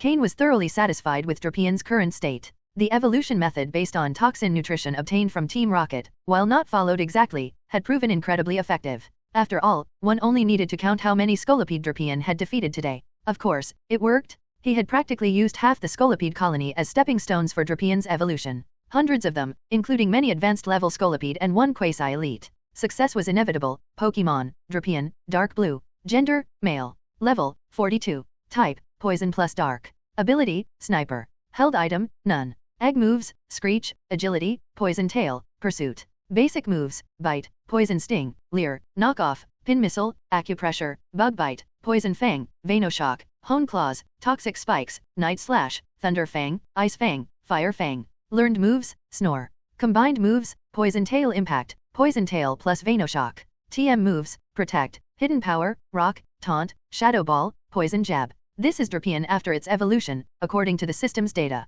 It is evident that Drapion's quality has reached the dark blue level. However, even within the dark blue category, there are differences. For example, Gengar is also of dark blue quality, but it's a lighter shade, barely reaching this level. On the other hand, Drapion is different, similar to Slowking. Its dark blue hue is deeper, with a slight light purple sheen in some areas. This indicates it's right on the threshold between dark blue and light purple. If we were to make a more precise classification, we could call it quasi-purple. Even so, the system still considers Drapion as dark blue quality. Nevertheless, its quality is truly remarkable. With a size nearly twice as large as an average Drapion, overwhelming strength, and weapons like its pincers, fangs, and tail, this Pokémon is a true colossus. Its flexible body with agile joints, combined with its heavy armor and sniper ability, makes both its strength and quality exceptional. In terms of pure strength, following its evolution into the Poison plus Dark type, Drapion is probably the strongest Pokémon in Cain's team. Cain hadn't expected that after absorbing so much energy and consuming the Scolipede leader's venom sac, Drapion would reach level 42, surpassing Honchkrow to become the second strongest after Slowking.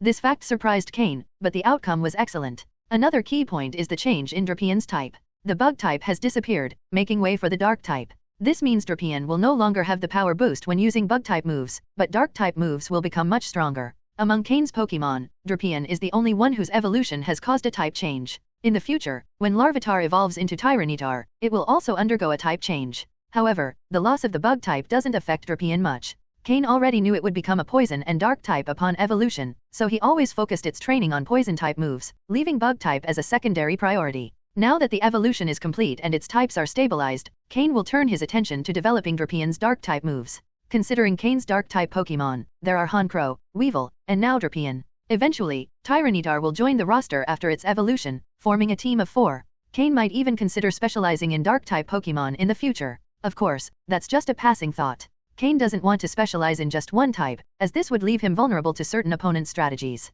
Specialist trainers have vast knowledge and training methods for their specific type, but they are also easy to counter. For example, in the Kanto region, Lance, the Dragon Master, was repeatedly defeated by Lorelei, the Ice-type expert, preventing him from becoming champion. He had to move to Johto to fulfill his dream of becoming champion. Fortunately, Drapion has two older brothers, Honchkrow and Weevil, to guide it in mastering its Dark-type moves, so Cain has nothing to worry about. So far, after sacrificing nearly half the Scolipede clan, Cain has helped Scorpii complete its evolution. Additionally, he has improved its quality to the dark blue level. In reality, getting Scorpii to evolve wasn't difficult, but enhancing its quality during evolution was the main reason Cain wiped out nearly the entire Scolipede clan. In summary, the outcome was very positive. Honchkrow and Slowking were proud to see that the once small Scorpii had grown to a towering 2.5 meters. The small Pokémon that used to hide behind them, yearning for battles, had finally surpassed them. To Honchkrow, Slowking, Gengar, and Weevil, Drapion was like a younger brother they had watched grow up. The Pokémon began to relax and approached Drapion, touching it to feel its changes.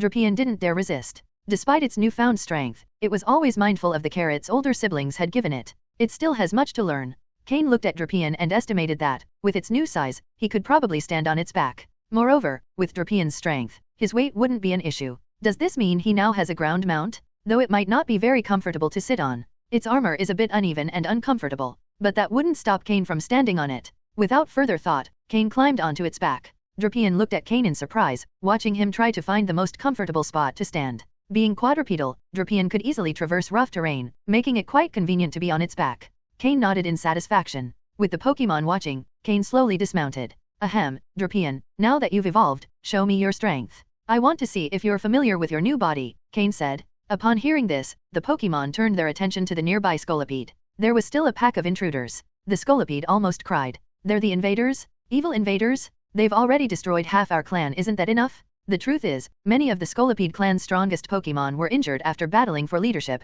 allowing Cain to act without fear. Of course, Cain knew nothing about this. He simply thought the Scolipede were easy prey today since none of the stronger ones showed up. So he took the opportunity to eliminate as many as possible. The sounds of battle once again echoed through the forest. In the meadow outside the forest, Altaria was basking in the sun with her two offspring. Surprised, Altaria glanced toward the Scolipede forest, where the sounds of battle could be heard from within. There had just been a brief pause. How had the fighting started again? By dusk, Cain emerged from the forest with his Drapion and the rest of his team, having concluded the battle. In the end, Cain didn't completely wipe out the entire Scolipede tribe. The remaining high-level Scolipede had banded together to defend themselves. However, by then, most of the tribe had already been annihilated. But thanks to the Scolipede's ability to reproduce, their numbers would recover in a year or two. Although, the combat strength of the tribe as a whole would be nowhere near what it once was. Regarding top-tier fighters, aside from the Scolipede leader defeated by Altaria, there weren't many losses. Now, walking through the Scolipede forest, Cain felt as if he were strolling through his own backyard, with no pressure at all. After losing their leader and their overwhelming numbers, Cain no longer had to worry about them.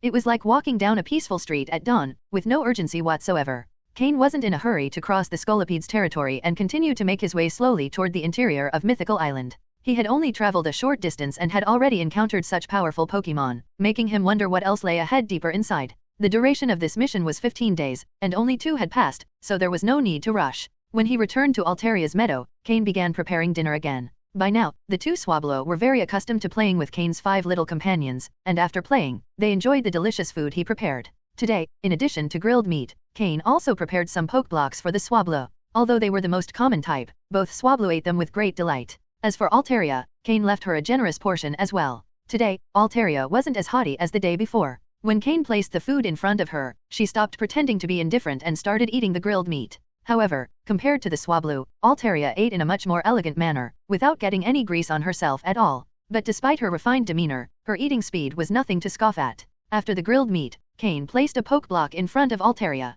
Altaria hesitated for a moment but decided to give it a try. Once she did, she couldn't stop. This time, Cain didn't walk away after placing the poke blocks. Instead, he sat quietly beside Altaria, watching her eat each of the poke blocks and then let out a small burp of satisfaction. It could be said that, after living so many years on Mythical Island, since yesterday, Altaria had been trying things she had never eaten before, including today's poke blocks, which were not only delicious but also provided her with a bit of energy she could clearly feel. So, when Cain sat beside her, she showed no sign of rejection. Mostly because, now that Cain wasn't wearing his mask, well, yes, his appearance wasn't bad. It just remained to be seen if Altaria's aesthetic standards were similar to those of humans. After her little burp, Altaria felt unsatisfied and glanced at Cain. Seeing Alteria's gaze, Cain smiled softly, shook his head, and reluctantly pulled out another bag of poke blocks, pouring the entire contents into the bowl in front of Alteria. He knows how to please me, Alteria nodded in satisfaction, and she resumed enjoying the delicious meal. Originally, Alteria thought about whether she should stop, wondering what would happen if the food ran out.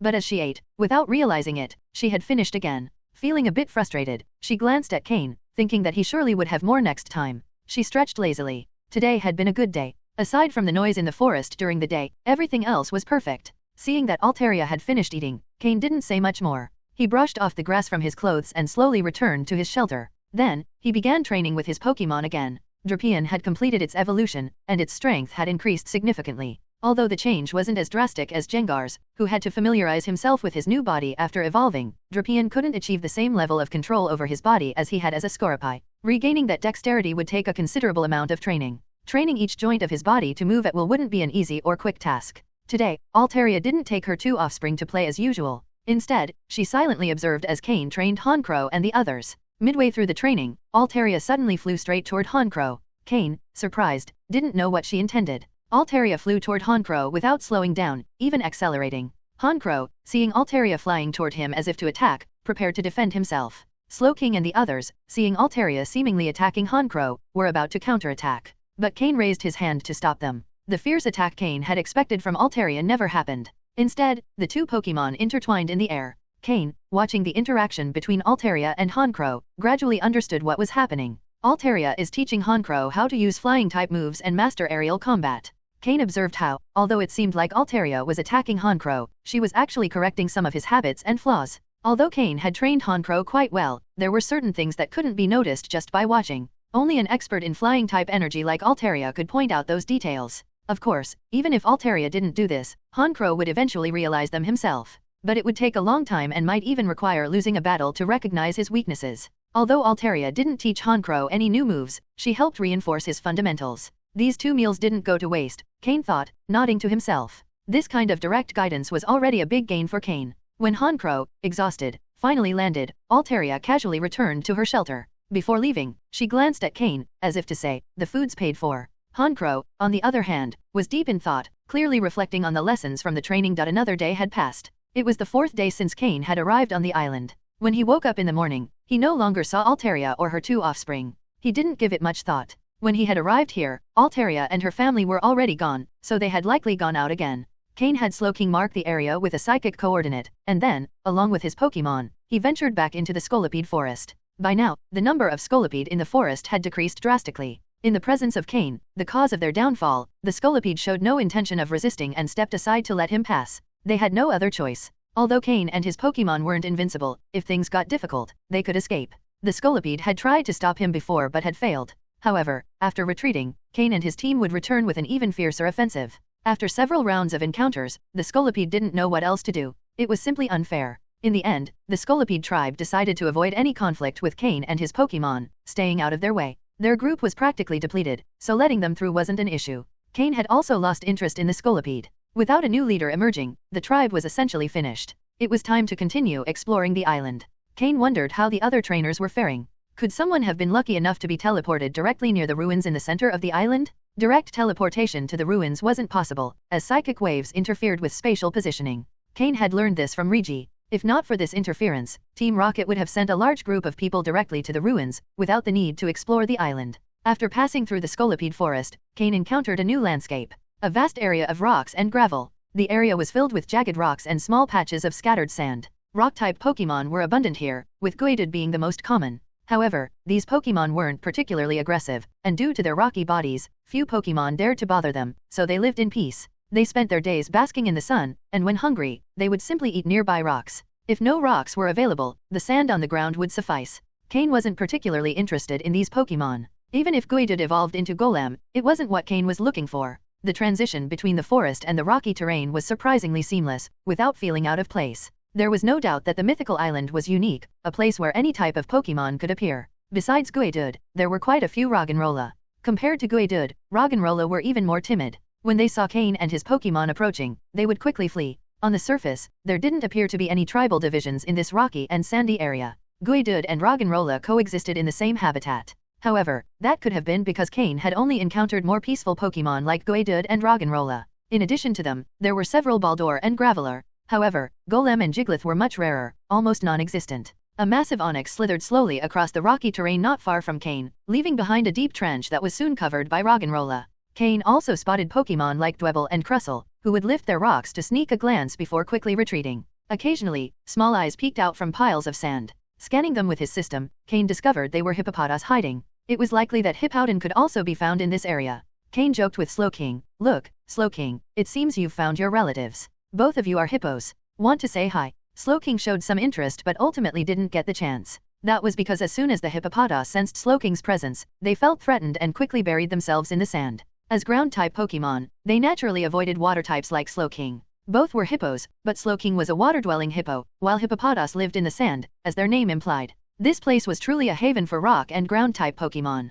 Cain had been on the Mythical Island for quite a while and had already encountered Pokémon from the first 6 regions discovered by the League, except for those from the 7th region, Alola. Has Mew never been to Alola? Or could it be because of the Ultra Beasts? Cain vaguely recalled that those were the correct words. However, this wasn't particularly relevant to his current situation. After walking a while longer, Cain realized that this rocky and sandy expanse seemed endless. From outside the island, it hadn't been obvious, but now that he was inside, Cain was surprised by the area's vastness. Luckily, he didn't have to worry about getting lost, as he could always orient himself by the direction of the Tree of Life at the center of the island. "Whoa!" Cain exclaimed upon seeing a group of Pokémon running ahead of him. It was a group of Pokémon running with something resembling a steel gate on their heads. The rhythmic pounding of their footsteps made the ground tremble slightly. Those are Shieldon and Bastiodon. Cain quickly recognized them. Shieldon and Bastiodon. Shieldon evolves into Bastiodon at level 30. Although their name includes the word dragon, they aren't dragon-type Pokémon. They are a type of pseudo-dragon Pokémon, similar to Tropius, which Cain used as a mount.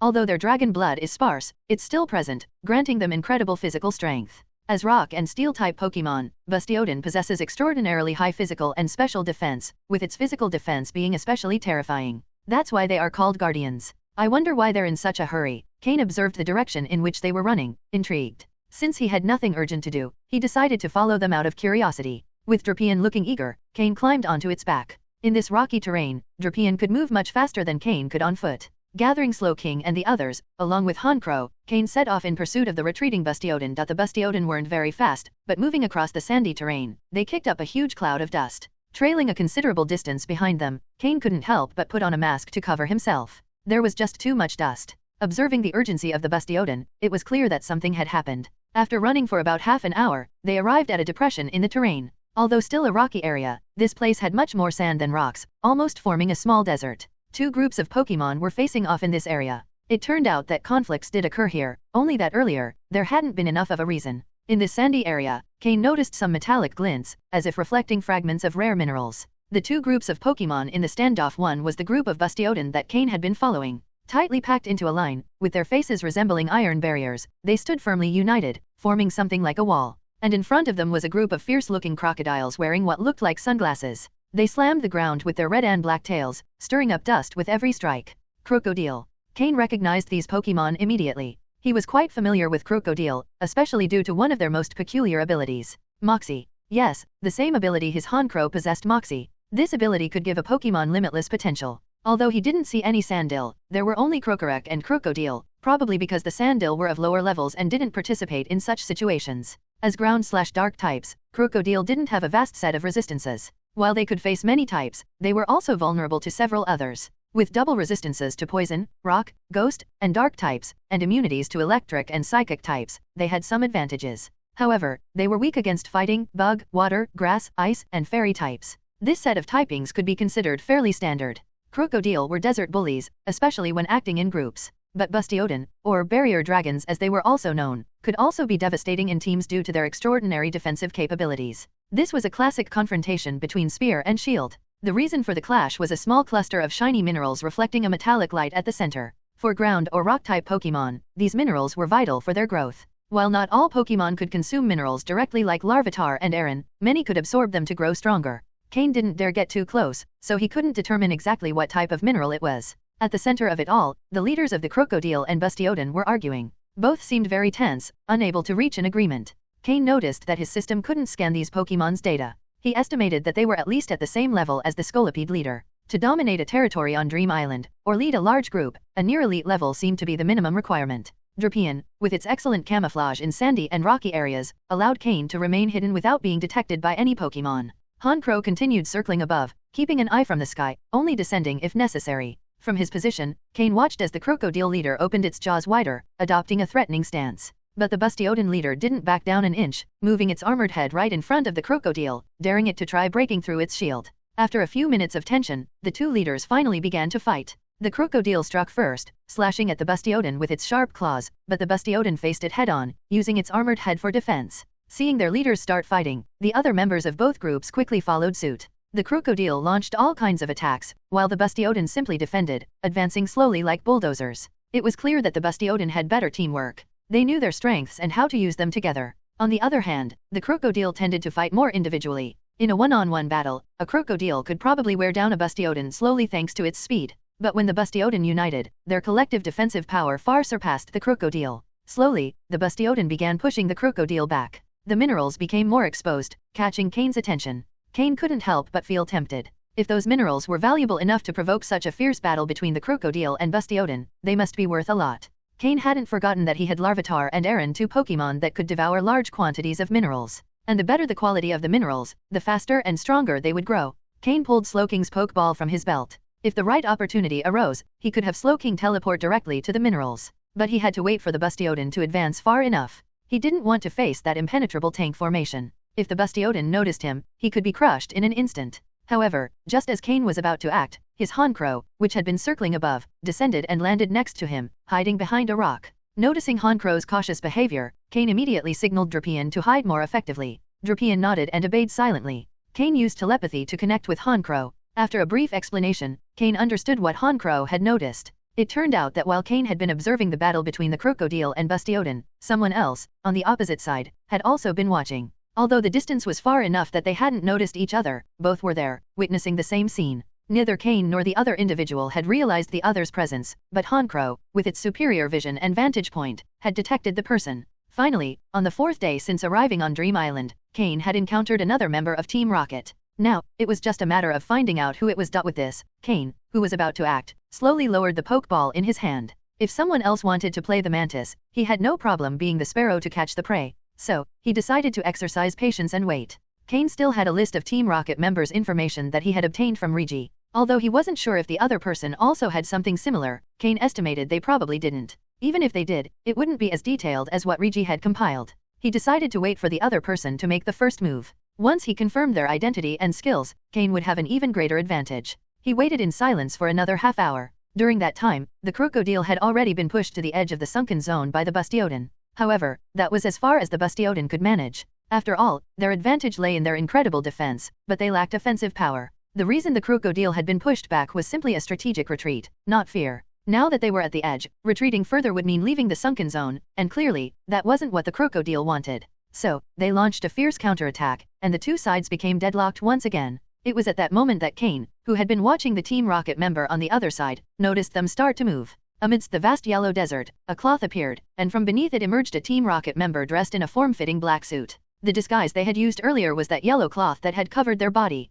In the desert, the black suit was quite visible, but once inside the sunken zone, it became harder to detect due to the shadows created by the sunlight. Cain carefully observed their movements, frowning. This individual clearly possessed strong camouflage and survival skills in the wild, essential traits for a Team Rocket officer. Cain still didn't move. Until he confirmed the opponent's identity, he decided not to act hastily. The Team Rocket member moved swiftly across the sandy terrain, as if experienced in desert living. Those boots? Is that why they move so well on the sand?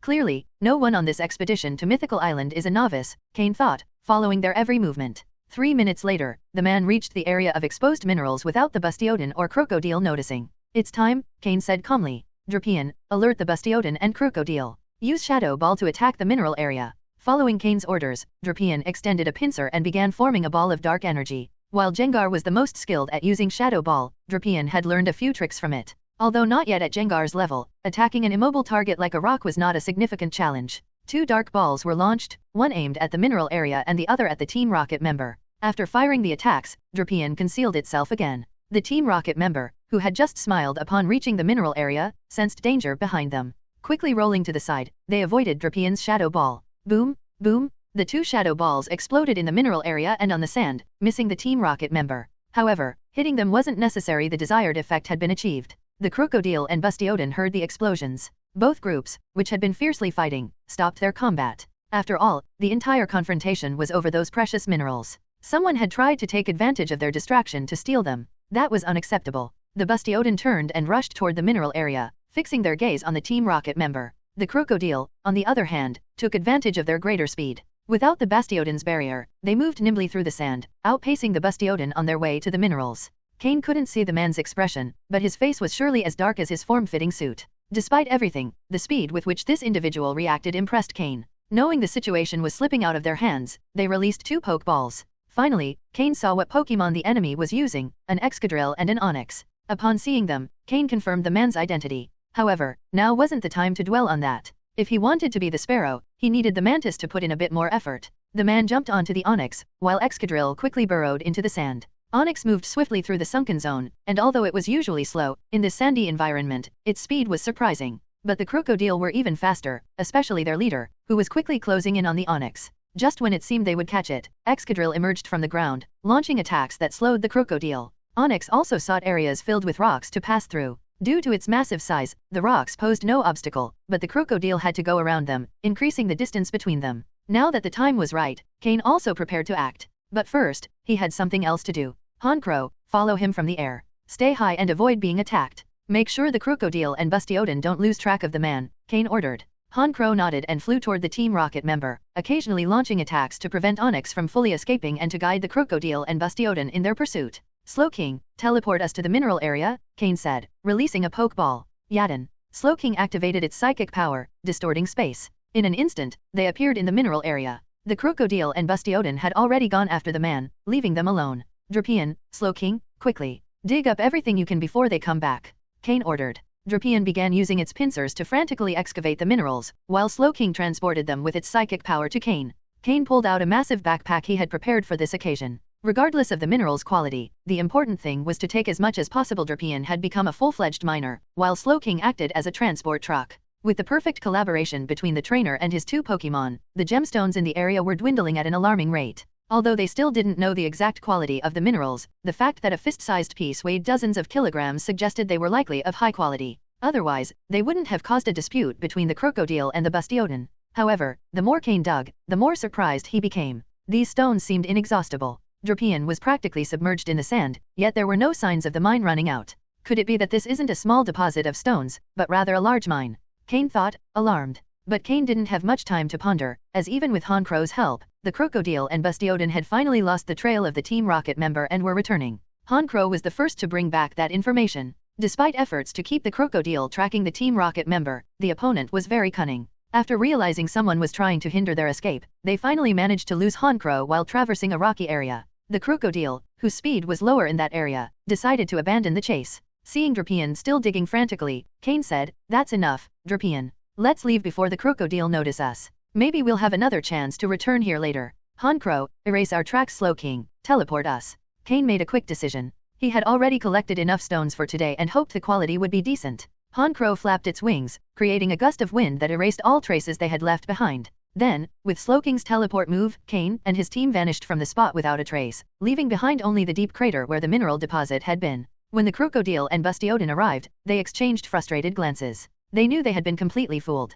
But what could they do? The stones had been stolen, though luckily there were so many that Cain hadn't been able to take them all. This time, the 2 groups didn't resume their fight. The leaders of the Crocodile and Bastiodon negotiated with each other to find a way to share the resources equitably. Cain reappeared on the hill, watching with satisfaction as the Crocodile and Bastiodon sat down to negotiate peacefully. "I really did a good deed," he thought with a smile. "I suppose they should be grateful. These minerals will be my reward for helping them make peace." With a satisfied smile, Cain turned and left. However, after his departure, a small spiky head emerged from the sand. It carefully watched the direction Cain and his team had disappeared, engraving their image deeply in its memory. Then, the Excadrill belonging to the Team Rocket member turned and burrowed back into the sand, heading in the opposite direction. Only after the Excadrill completely disappeared did Cain halt his advance. His eyes glowed with psychic energy, synchronized with Slowking, who also emitted a faint psychic vibration. Evidently, the trainer and his Pokemon were in telepathic communication. In fact, Slowking had detected the Team Rocket member's Excadrill in the sand right after using the teleport move. However, Cain decided not to act hastily. Once the Excadrill had moved far enough away, Cain began to track it. Slowking, can you sense where it's headed? Cain asked telepathically. Yadin, replied Slowking, nodding with a serious expression. Cain was riding on Drapion's back, which moved swiftly across the terrain, while Slowking floated in the air using its psychic powers. Although its speed in the air was slower, it used telekinesis to latch onto Drapion, allowing it to keep up effortlessly. This, however, quickly drained its psychic energy. Fortunately, Cain had poke blocks to help Slowking recover its strength. Moreover, Slowking's psychic capacity was immense, so vast that Cain had never seen it fully depleted. Cain gazed coldly at the rocky area ahead. He knew his opponent wouldn't give up, especially after Cain had ruined their plans. But luckily, Cain wasn't willing to let things stand either. If anyone tried to mess with him, he would make sure to eliminate them. So far, Cain had managed to deal with everyone who had tried to challenge him, except those whose power surpassed his own. Excadrill and Onix. Of the Team Rocket members who entered, only one uses those Pokémon. Kanto Region, Team Rocket Officer, Shuki, specialist in training rock and ground-type Pokémon. When Cain saw the Excadrill and Onix, he quickly recalled the information he had received from Regi about this person. He had memorized every detail in his system, and now the system had generated a detailed profile of this Shuki. Since you left your Excadrill to track me, I'll save you the effort. I'll come find you, Cain said coldly. The rapid movement through the rocky zone kicked up small clouds of dust. If the Excadrill emerged to take a look, it would undoubtedly detect that Cain was following it. But it was overconfident, sure that it hadn't been detected and that its speed in the sand was sufficient. Thus, it had no idea Cain was tailing it. Reaching the area where Honchkrow had lost the trail, the Excadrill changed direction, avoiding the rocky zone and taking another path. Excadrill, with its keen sense of smell, was undoubtedly following the marks left by its trainer, Shuki, along the way. As it skirted the rocky zone, the Excadrill began to slow down. We're close, Cain thought, signaling Drapion to also slow down to avoid alerting their prey. Slowking understood the situation and immediately enveloped Drapion's legs with psychic energy, allowing it to move silently and leave no tracks. This, however, increased Slowking's energy expenditure, though it wasn't a major problem. Everything was going according to plan. After Excadrill moved forward for another 10 minutes, it suddenly stopped. Cain quickly signaled Drapion and Slowking to cease their actions. Fortunately, by this time, Drapion had already been running with the assistance of Slowking's psychic powers, preventing any dust from being stirred up. They hid at a certain distance. The sand on the ground began to shift, and Excadrill emerged. Its pink nose sniffed the air, as if searching for something. Like moles, Excadrill has a very sharp sense of smell. It quickly glanced around and, finding nothing suspicious, headed toward a rock. As a ground/steel-type Pokémon, Excadrill has good resistances. Although it is weak against fighting, ground, fire, and water types, it also resists normal, flying, bug, steel, psychic, dragon, and fairy types twice as effectively. It has a quadruple resistance to rock type and is immune to poison and electric type moves. In total, out of the 18 existing types, Excadrill resists or is immune to 10 of them. Additionally, Excadrill's abilities, like Sand Rush and Sand Force, are perfect for sandstorm weather conditions.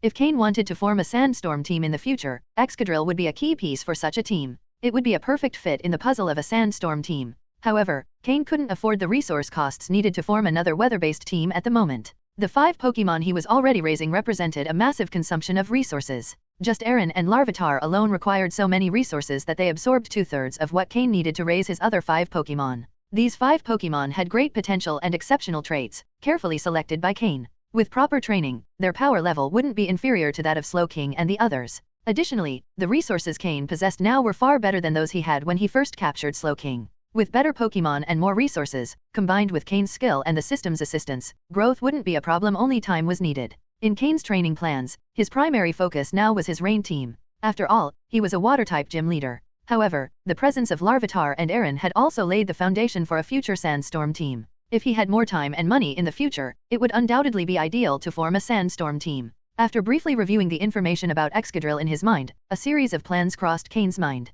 However, he quickly set them aside, as he had to face a powerful opponent. Excadrill's walking speed on the surface was clearly not as fast as when it was digging through the sand.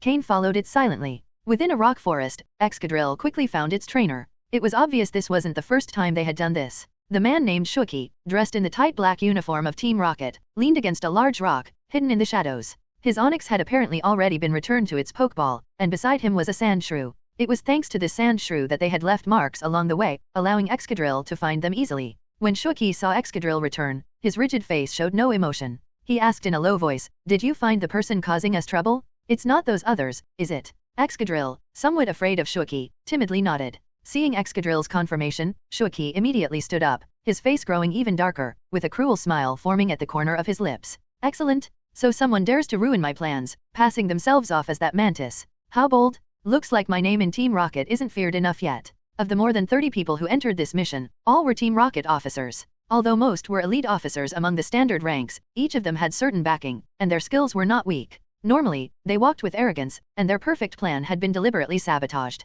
There was no doubt that someone had used them as bait to seize the minerals, which had surely already been taken by that person. Just thinking about it filled Shuki with rage. Dusting off his clothes, he said coldly, as long as it's not those I'm worried about, it's fine. Let's go, let's see who dares to be so bold. Shuki wasn't a fool. He knew his level well and had investigated the other participants in the mission. He wouldn't dare mess with those who were clearly stronger or had greater backing. Now that Excadrill had confirmed it wasn't one of those formidable opponents, Shuki didn't hesitate to act. Slow King, Psychic Water Pulse, Psychic plus Water Pulse. Drapion, Shadow Ball. From his hiding spot, Cain had clearly heard Shuki's words. Since Shuki was already looking for him, Cain decided to take the initiative. Moreover, Shuki wasn't a threat Cain feared. In front of Slow King, a sphere of water surrounded by a layer of psychic energy formed. Slow King was already highly skilled at executing this combined Psychic Water Pulse move. He launched the attack directly toward Shuki's position. Drapion, following Slow King, fired a dark orb of larger size that accompanied the Psychic Water Pulse toward Shuki. Damn it! Again.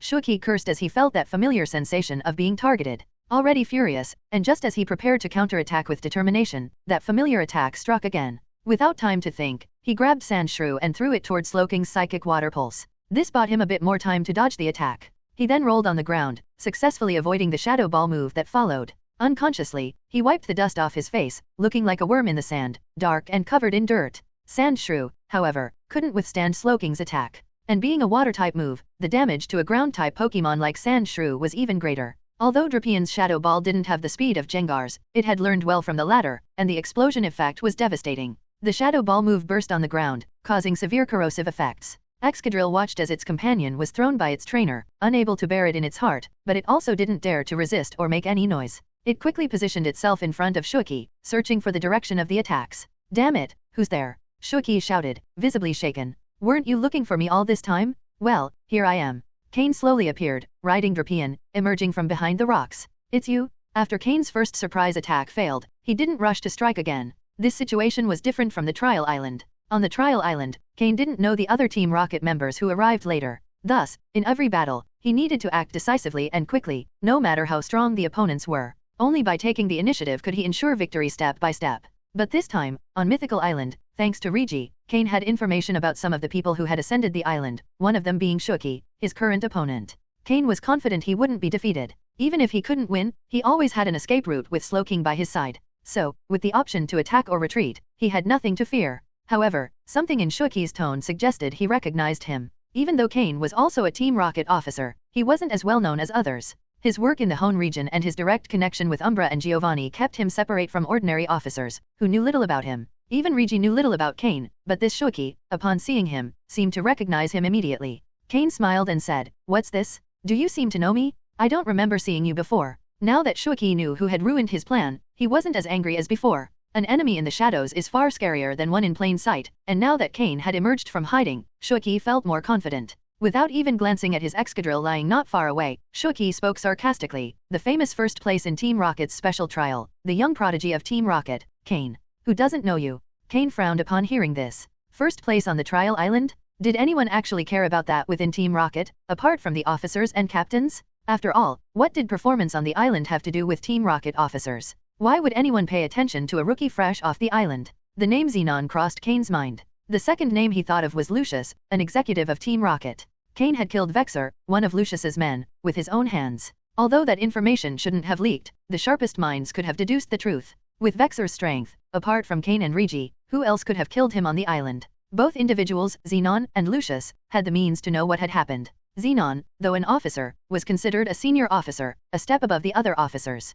Cain decided not to respond since either hypothesis was plausible. All he had to do was defeat Shuki and then get the answers he sought. As Cain's eyes grew sharper, Shuki didn't take a single step back. Although you may have managed to foil my plan and take those minerals, now I just need to kill you to get them back. Besides, your head is worth more than those minerals. Before ascending the island, someone had told Shuki about the bounty on Cain. At the time, Shuki hadn't paid much attention. After all, the island was vast, and there were only about 30 participants. What were the odds of encountering Cain? But today, his luck had changed. If he could kill Cain, he wouldn't just recover the minerals but also claim the bounty on his head. Even if he achieved nothing else on the island, it would already be a success. Both of them smiled. Each thought the other would be the key to their own success. I never imagined my head was worth so much. It's surprising, Cain said sarcastically. What's the matter? Tempted? Why don't you give it a try? Cain tapped his forehead mockingly, challenging Shuki to attack him. Shuki, far from getting angry, believed Cain was already in the palm of his hand. Sure, Shuki replied, pulling out a pokeball and tossing it to the ground.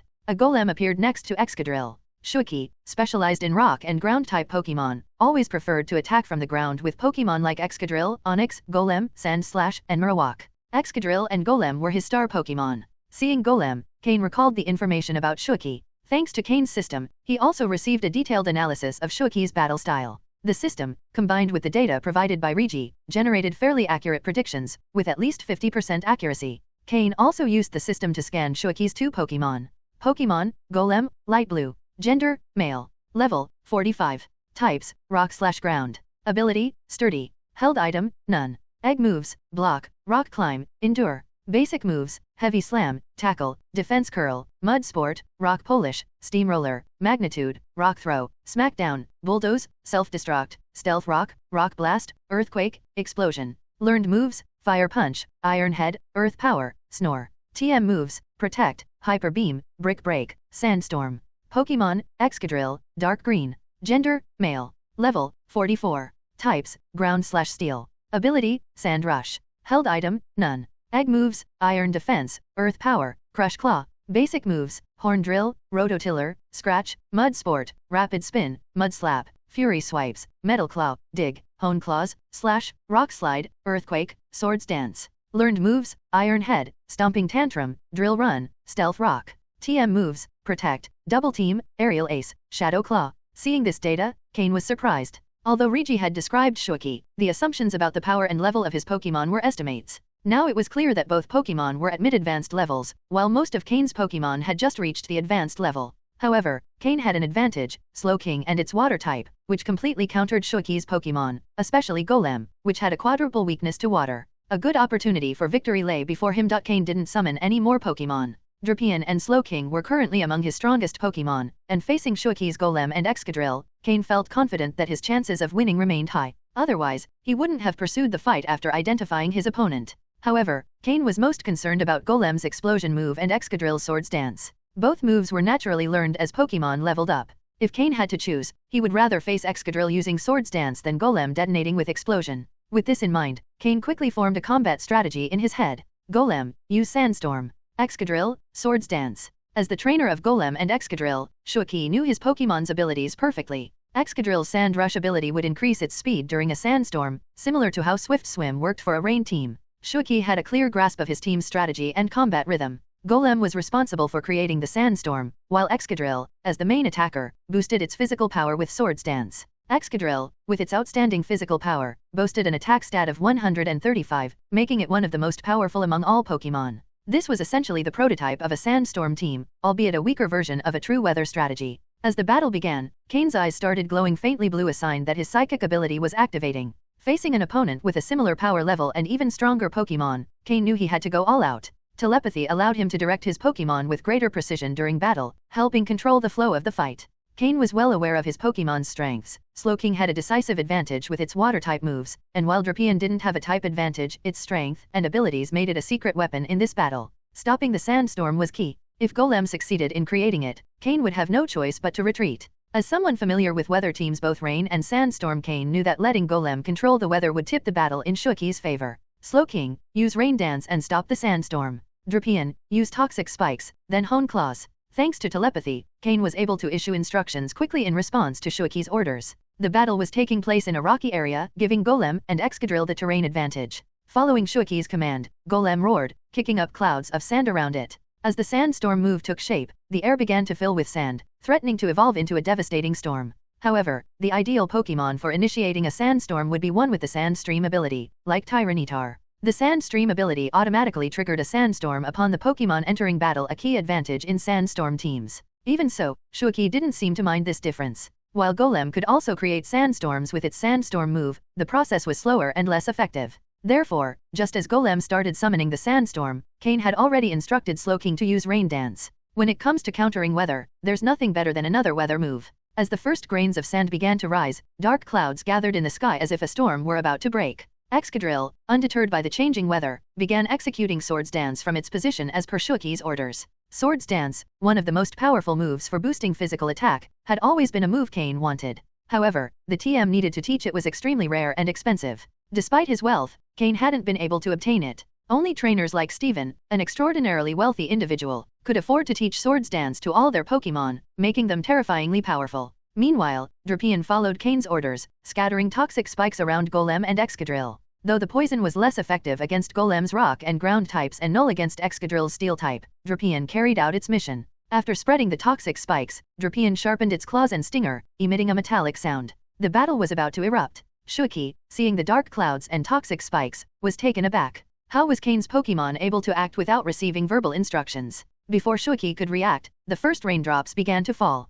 Golem's sandstorm had barely begun but was quickly suppressed by the rain, and the dampened sand couldn't rise again. When two weather conditions clash, the last move used typically has the advantage. Slowking, use Surf. Drapion, go after Excadrill. Use Fire Fang. While Shuki was still processing what had happened, Cain continued giving orders to his Pokémon. Surf was a move Cain had recently taught Slowking using a TM. With a roar, Slowking summoned a massive wave of water that surged toward Golem and Excadrill. At the same time, Drapion charged toward Excadrill, a towering beast of 2.5 meters facing a Pokémon less than a meter tall. It was the first time Drapion faced such a small opponent, which only made it more enthusiastic about the fight. Upon evolving from Scoropy to Drapion, it had automatically learned Fire Fang, Thunder Fang, and Ice Fang. After brief training with Cain, Drapion had managed to use them, though not yet perfectly. Excadrill, being a steel type, was vulnerable to fire-type moves like Fire Fang. Shuki, finally recovering from the shock, saw the massive wave and toxic spikes around him and grew serious. Despite the unexpected turn of events, he couldn't let his combat rhythm be disrupted.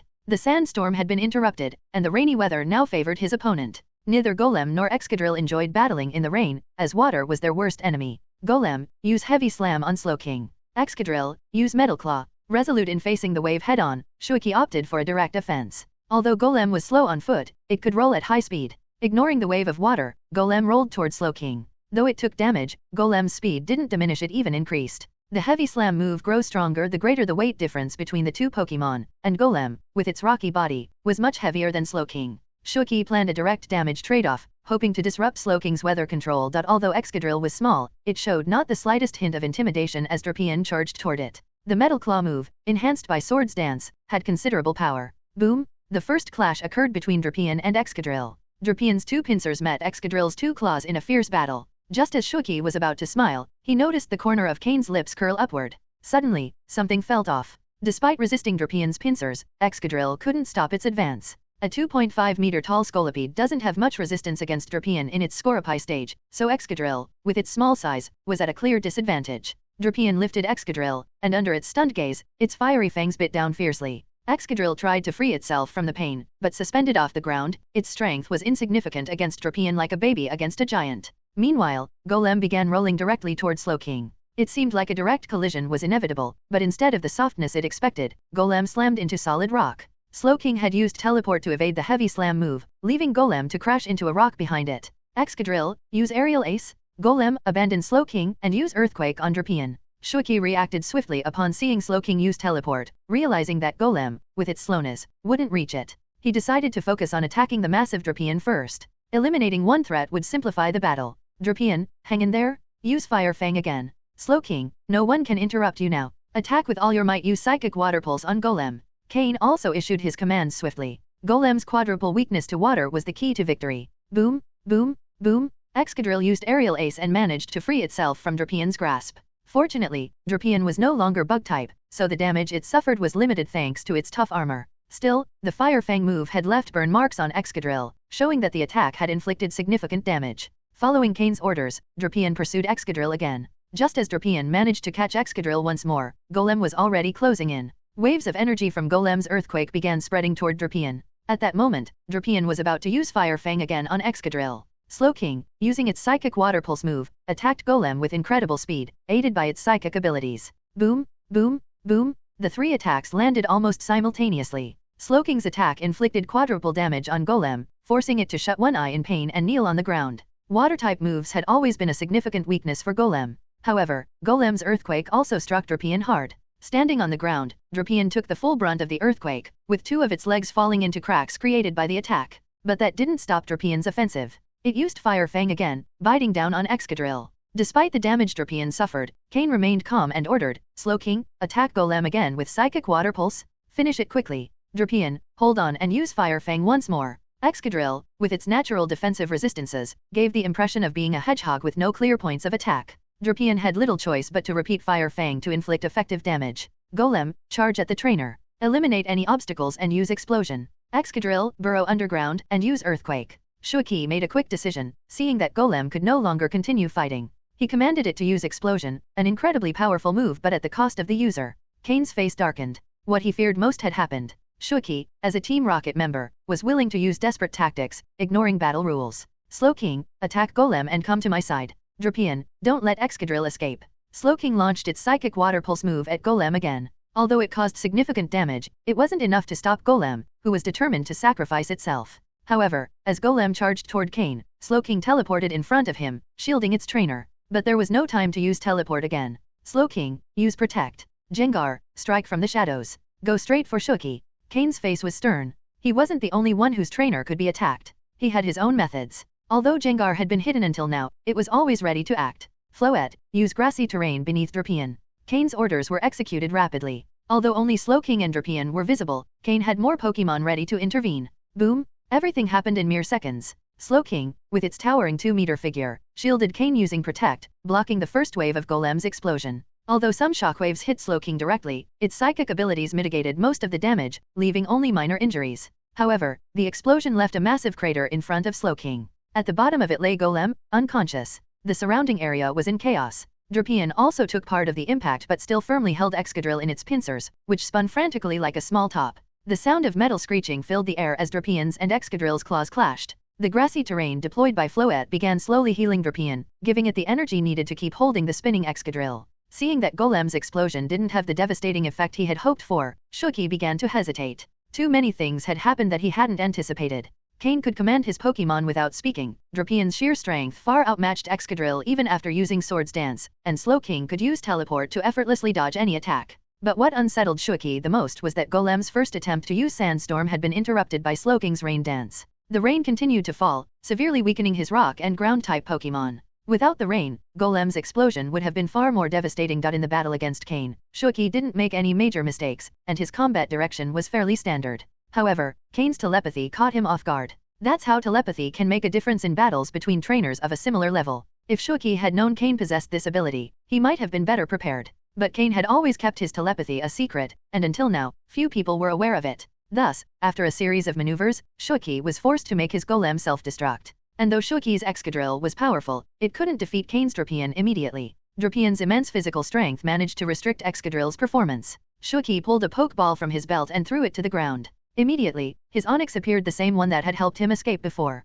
The massive size of Onix blocked the view of Slowking and the others. Shuki was already planning to flee. Today's defeat was almost certain. Cain's hidden cards had taken him by surprise. Shuki knew that the next time he faced Cain, he would be better prepared, and it wouldn't be so easy to lose. Cain's telepathy and Slowking's Rain Dance would be the main threats to consider in the future. However, while one person planned to flee, another wasn't willing to let him escape. The moment Golem self-destruct, Jengar, who had emerged from Cain's shadow, had already taken a long detour and was hidden among the rocks. Onyx's appearance provided Jengar with even better camouflage. What's the matter? Thinking of running away? Cain asked with a smile. Humph, I definitely underestimated you. So, the ability you use to direct your Pokemon is telepathy? Huh? I didn't think you were also a psychic. It's ridiculous that no one has discovered this. The people who provided me with information about you are useless, Shuki replied angrily. Although he could escape, he knew he couldn't recover his Golem, which lay gravely injured in front of Cain. It felt like his heart was breaking.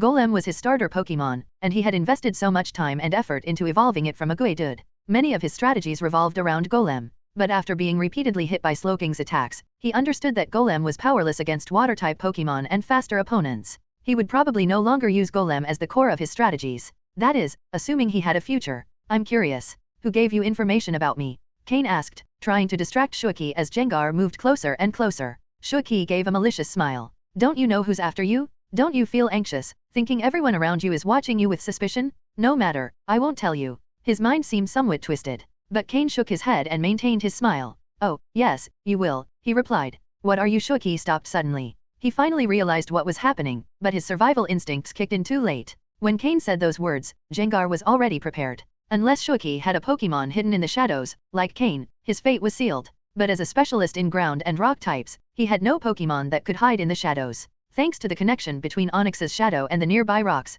Jengar reached Shuki's shadow. Slowly, it emerged with a sinister grin, holding 2 dark spheres charged with immense energy, staring at Shuki, whose face reflected pure terror. Although Onyx finally noticed Jengar's presence, its massive body prevented it from acting without harming its own trainer. Cain, accompanied by his vigilant Slowking, approached slowly. I told you, you'd tell me, Cain said coldly. At Jengar's signal, Shuki began removing his Pokeballs one by one. Under Slowking's psychic control, the Pokeballs floated toward Cain. In front of Shuki, Cain collected Onyx, Excadrill, and the dying Golem into their Pokeballs. All the Pokemon that hadn't been summoned remained inside their Pokeballs, now locked. Now, you can talk. Who is it?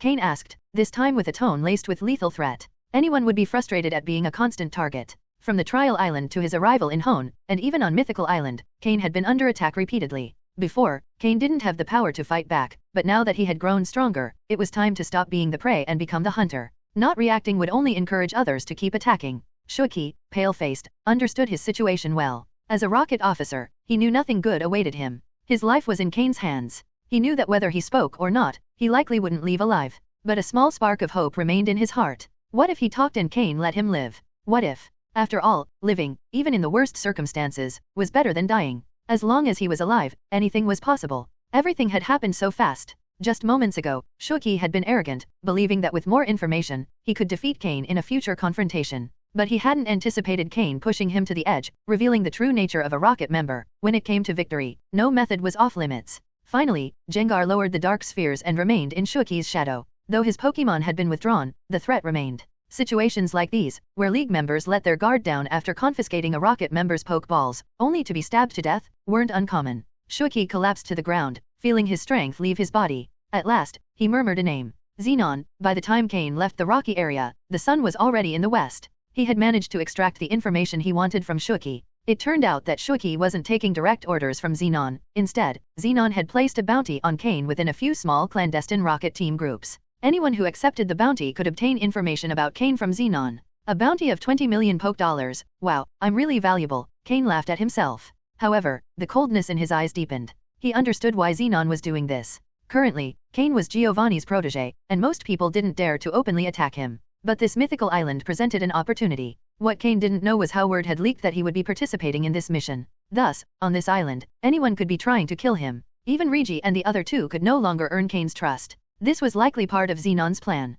He didn't necessarily want rocket team members to eliminate Cain directly, rather, he wanted Cain to distrust all participants, preventing him from collaborating effectively with anyone. If any unforeseen situation arose, Cain would most likely die on the island. Of course, if they somehow managed to eliminate Cain directly, Xenon wouldn't hesitate to spend 20 million for peace of mind. Cain's growth rate was too rapid, enough to make Xenon nervous. Since Cain left the trial island until now, not much time had passed. Before returning to that island, he was barely at the level of a captain. But now, he could participate in missions reserved for officers. While Xenon wasn't overly concerned about Cain's current strength, it was the speed of his progress that truly worried him. Shuki had already been buried deeply by Cain in that rocky area. Since Shuki liked ground and rock-type Pokémon so much, now he would rest alongside them. However, Cain had kept Shuki's Pokémon. To Cain's surprise, Shuki thought Cain had only used 2 Pokémon, which he believed was enough. Among Shuki's Pokeballs, Cain found 2 other advanced-level Pokémon, a large Onyx and a Marowak. Even if Shuki had used all his Pokémon in battle,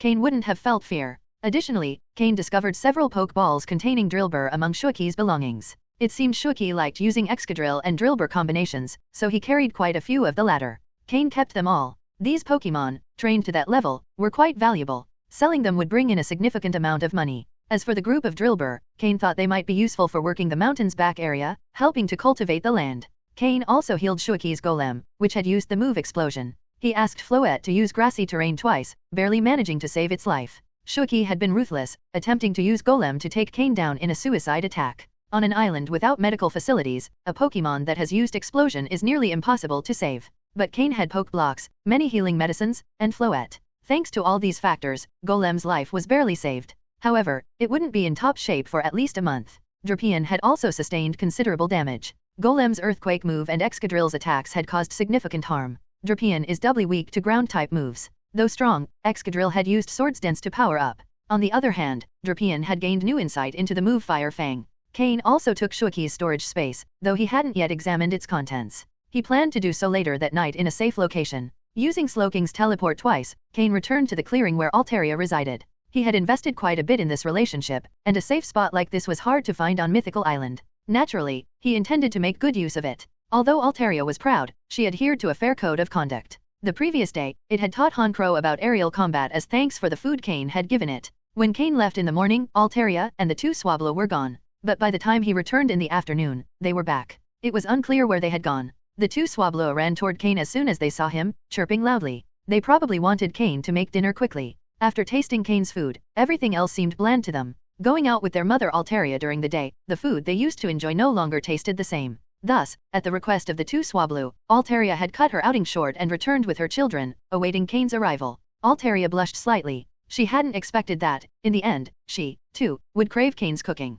Cain smiled, released his Pokémon, and let them play with the Swablu in the clearing. Then, after quickly tending to his Pokémon's wounds, he began preparing dinner. An Altaria and two Swablu weren't a significant expense in terms of food for Cain. Although he hadn't originally planned to cook every day due to the time and effort it required, he had brought many canned goods. Dinner now seemed destined to be handmade. 2 hours later, the Pokémon enjoyed the meal Cain had prepared while they chatted. This time, Altaria didn't eat alone in her territory as usual. Instead, she joined Cain and his Pokémon for dinner. The two Swablu ate alongside the 5 little ones. Meanwhile, Cain sat to the side, reviewing the day's spoils. First, the stones he had found under the protection of Bastiodon and Crocodile. Up until then, he had been curious about their value, but after scanning them with his system, he understood their significance. The minerals within those stones contained twice as many minerals as the ones Steven had given him. It was worth noting that the stones Steven provided were already highly valuable, but these were even more impressive. However, Cain hadn't been able to extract much. What he had gathered would only feed Larvitar and Aaron for about 2 weeks.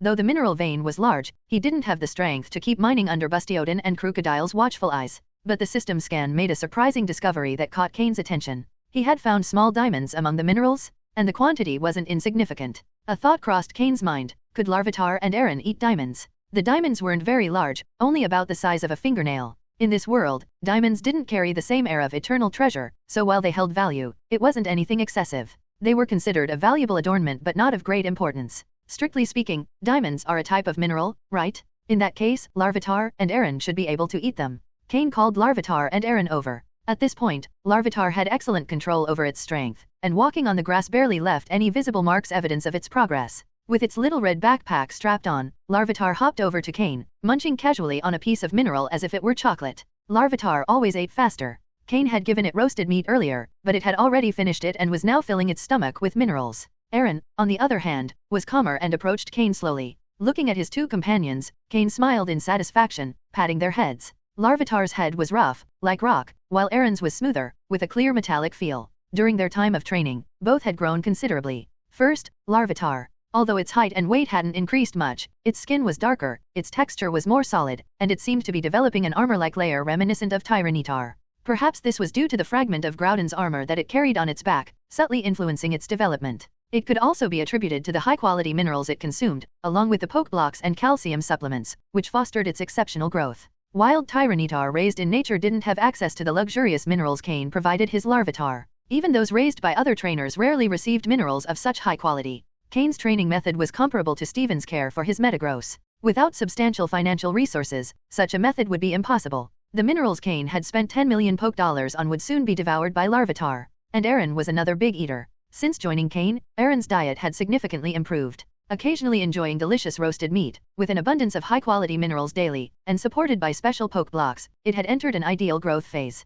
Moreover, Larvitar and Aaron's poke blocks contained a rare ingredient, geocentric cleansing milk. This helped them better perceive ground and rock-type energies while enhancing their physical condition, increasing their longevity, and prolonging their peak phase. Thanks to the Groudon armor that Larvitar always carried on its back, its control over ground and rock energies continued to improve, something that greatly pleased Cain. The two Pokémon waited patiently for their trainer's instructions, enjoying the head pats with their eyes closed in delight. Cain took out 2 diamonds and placed them in front of them. When Larvitar and Aaron saw the diamonds in Cain's hands, their eyes sparkled. Seeing their reactions, Cain smiled and said, "Looks like you can actually eat diamonds, huh?" Larvitar and Aaron nodded excitedly. They could sense the tremendous amount of energy contained within the gleaming diamonds before them, far more than in any other mineral they had consumed so far. Cain signaled for them to give it a try. Larvitar immediately took one of the diamonds and put it in its mouth, while Aaron grabbed the other from Cain's hand and swallowed it. This time, eating wasn't as easy as with their usual minerals. Larvitar closed its eyes and bit down hard. Watching this, Cain felt a bit of tooth pain himself.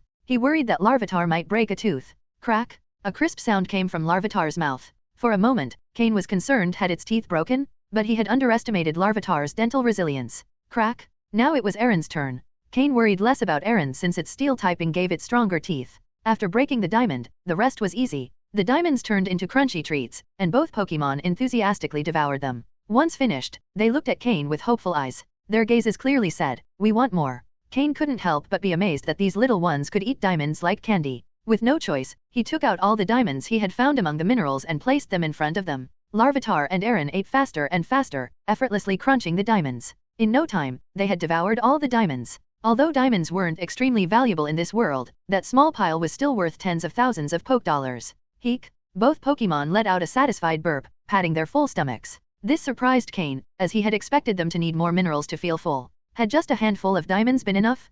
Could it be because diamonds contain more energy and minerals than regular stones? Cain murmured. He let the little Pokémon play while he pondered an important question. What would happen if Larvitar and Aaron grew up eating diamonds? The thought sent a shiver down his spine. Could this be a new training method? Diamond feeding method? Better not, he couldn't afford it. Even Steven would wince at the sight of hundreds of thousands of Poke dollars vanishing with each meal. It was best to keep diamonds as an occasional snack. He shelved the terrifying idea for now. Then, Cain took out Shuki's storage equipment and began examining its contents. It wasn't surprising that someone who came to Mythical Island carried so many valuable materials, many of which were hard to find elsewhere. Clearly, they had been obtained on the island. The old saying was true, killing and looting fills your pockets. Cain found many interesting items in Shuki's storage space. In addition, he also uncovered a large quantity of minerals. Evidently, as Shuki was a trainer specializing in ground and rock-type Pokémon, most of his Pokémon belonged to these types, and the minerals were their primary food. Cain noticed that Shuki had divided the minerals into two piles. One pile consisted of regular quality minerals, which Shuki had likely prepared before arriving at the island. These minerals, while considered ordinary by Cain and Steven's standards, would be deemed very high quality by most others. The other pile was clearly obtained on Mythical Island. The minerals in this pile were of similar quality to those Cain had previously acquired. As he examined Shuki's storage space, Cain found a considerable amount of diamonds, similar to the ones his Pokémon, Larvitar, and Aaron, had been eating. In fact, there were more diamonds here than Cain had obtained from mining minerals earlier. Observing the diamonds, Cain noticed they weren't just identical in quality to the ones he had acquired but were also remarkably similar in brilliance and transparency, which surprised him. Typically, diamonds from the same mine have subtle differences, but these appeared completely identical. This made Cain wonder if Shuki had discovered a diamond mine on Mythical Island. If such a mine truly existed, then the dream of feeding Larvitar and Aaron with diamonds might become a reality. Cain mused, maybe that sandy terrain isn't as simple as it seems. It's likely Shuki uncovered a secret there, while I only settled for the immediate benefits without discovering the place's true nature. He stored the diamonds in his backpack. Even though there were more diamonds than what he had found before, they still wouldn't last more than a couple of days as Pokémon food. With the idea of further investigating the sandy area, Cain decided he would check the location daily. Perhaps he could uncover something new. After fully organizing Shuki's storage, Cain noticed that his Pokémon had almost finished their dinner. He set this matter aside for now, cleaned everything up, and began the specific training for his Pokémon. Honchkrow, after receiving lessons from Altaria, had already recognized its weaknesses. It had started training on its own without Cain needing to push it. Cain trusted Honkrow's ability to train independently. Currently, Honchkrow no longer carried extra weight on its body, as its strength had increased to the point where the weight no longer posed a challenge. Now, the purpose of that weight was to increase the difficulty of its training sessions. Slowking, on the other hand, had shown some deficiencies in its recent battle. As a water and psychic-type Pokémon, although it was highly talented in using psychic powers, Cain had slightly neglected its water energy. Due to a lack of time, Cain had prioritized training Slowking's psychic abilities, which were its strength, to maximize its power. But now that Slowking had reached the advanced level, its progress had slowed. Thus, it was time to incorporate water-type training into its regimen. While its water-type moves weren't weak, there was still much room for improvement compared to its psychic abilities. At this stage, Slowking's goal would be to train exclusively in water-type moves, enhancing its mastery over water energy. Even when not using water-type moves, it should be able to control this energy effectively. Weevil, Jengar, and Drapion, who had recently evolved and reached the advanced level, required more intensive training. Their bodies had undergone significant changes in size, so they also needed to get accustomed to their new forms. For instance, Weevil had to continue training its ice-type moves, as it had not yet reached its full potential. One of the moves it needed to focus on was Blizzard, a powerful and effective move for group battles. Although Weevil had already used Blizzard during the battle against the Scolipede, it was still far from meeting Cain's standards. As for Drapion, it had learned 3 new moves after its evolution: Fire Fang, Thunder Fang, and Ice Fang, enabling it to adapt better to different types of opponents. For example, when facing a ground and steel-type Pokémon like Excadrill, Drapion's usual moves were heavily limited, but Fire Fang allowed it to counter Excadrill effectively. However, it still needed to practice these moves to perfect them. Drapion's training involved running across the field and striking trees, becoming familiar with its new body. Then, it had to use the 3 Fang moves to attack the trees, smoothly switching between different energy types. Only once it had fully mastered these moves would Cain focus on enhancing their power. Lastly, Gengar had already proven its capability in battle after the intense matches at the Pokémon Center. Although it had improved its control over its body since its evolution, it still needed to work on the advantages gained from its new form and fully master its moves. Gengar was a Pokémon with tremendous growth potential, especially because it could Mega Evolve. While its capacity hadn't increased much after its evolution, Cain was confident this wouldn't limit it. Cain also sensed that the Black Energy Gengar had absorbed a gift from one of the elders at Mt. Pyre still held untapped potential. This meant Gengar would need intense training to unlock that power fully. Cain knew that none of his Pokémon had yet reached their maximum potential for their levels and abilities. Each one had significant room for improvement, though some would have more opportunities to grow depending on how they managed their current skills. Of course, in addition to the 5 Pokémon currently in the main team, Cain also assigned training tasks to the Pokémon he carried close to his chest, Floette. Even if it was just for their time on this island, being the only support healer-type Pokémon in the team, her importance to the group was undeniable. Cain didn't want Floette to fail at a critical moment. For this reason, he had given her as much training as possible, especially focusing on the move Grassy Terrain.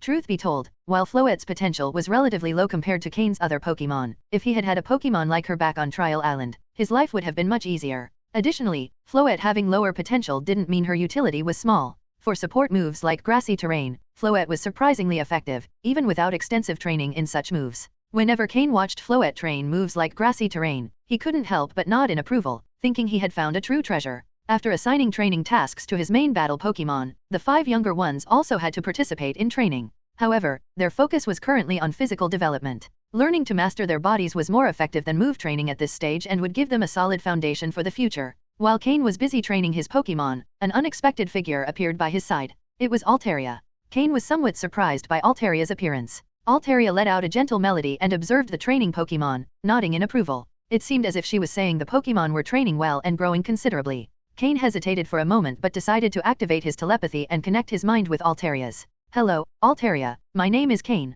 I'm a Pokémon trainer," Cain said, his eyes glowing blue. By now, Cain had mastered the use of telepathy with ease. Altaria looked at him in surprise, clearly not expecting the voice in her mind to come from the human before her. "It's me speaking. This is telepathy, a special way to use psychic powers," Cain explained. "Hello, Cain," Altaria's voice soon echoed in Cain's mind. Altaria's voice was particularly clear, but it didn't sound like that of a young woman, more like a mature one. It made sense, given she was the mother of 2 Swablu. Her voice matched her role perfectly. Cain smiled and nodded, saying, "Is something wrong? Is there anything I can help you with?" Altaria seemed hesitant.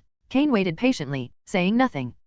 Are you from somewhere outside this place?" Altaria took a deep breath before finally speaking. When Cain heard Altaria's question, his pupils contracted, and his expression stiffened. Outside? Outside Mythical Island? Or beyond Mythical Island's illusory barrier? Cain hadn't responded yet, but Altaria already got the answer she sought just by observing Cain's expression. With a melancholic sigh, she said, "I knew it, you really are from the outside. Is the outside world big?" Altaria's eyes shone with longing and hope. Nodding, Cain sat on the ground, gazing at the stars in the sky. It had to be said Mew's creation of Mythical Island's barrier was exceptionally clever. From inside, you couldn't see what lay beyond, but the starry sky was clearly visible. "How did you know this place isn't the outside world?" Cain asked after some thought. "Once, before my 2 children were born, I flew beyond this island to see what lay beyond. But, every time I flew a certain distance, a kind of maze would appear, and in the end, I would always return to this island," Altaria explained. Altaria, practically invincible on Mythical Island, faced no daily life pressures. There were other Pokémon stronger than her on Mythical Island, but none could prevent her from escaping. "Then, how do you know the outside world exists?" Cain asked again. Altaria had shown little surprise when she first saw Cain and his Pokémon. Could it be because she already knew about the outside world? Altaria's expression shifted to one of nostalgia. After a moment of silence, she replied, "The father of my 2 children is from the outside world." Cain was stunned by the response. So, there had already been Pokémon from the outside that entered? And where is he now? "He's gone. Gone?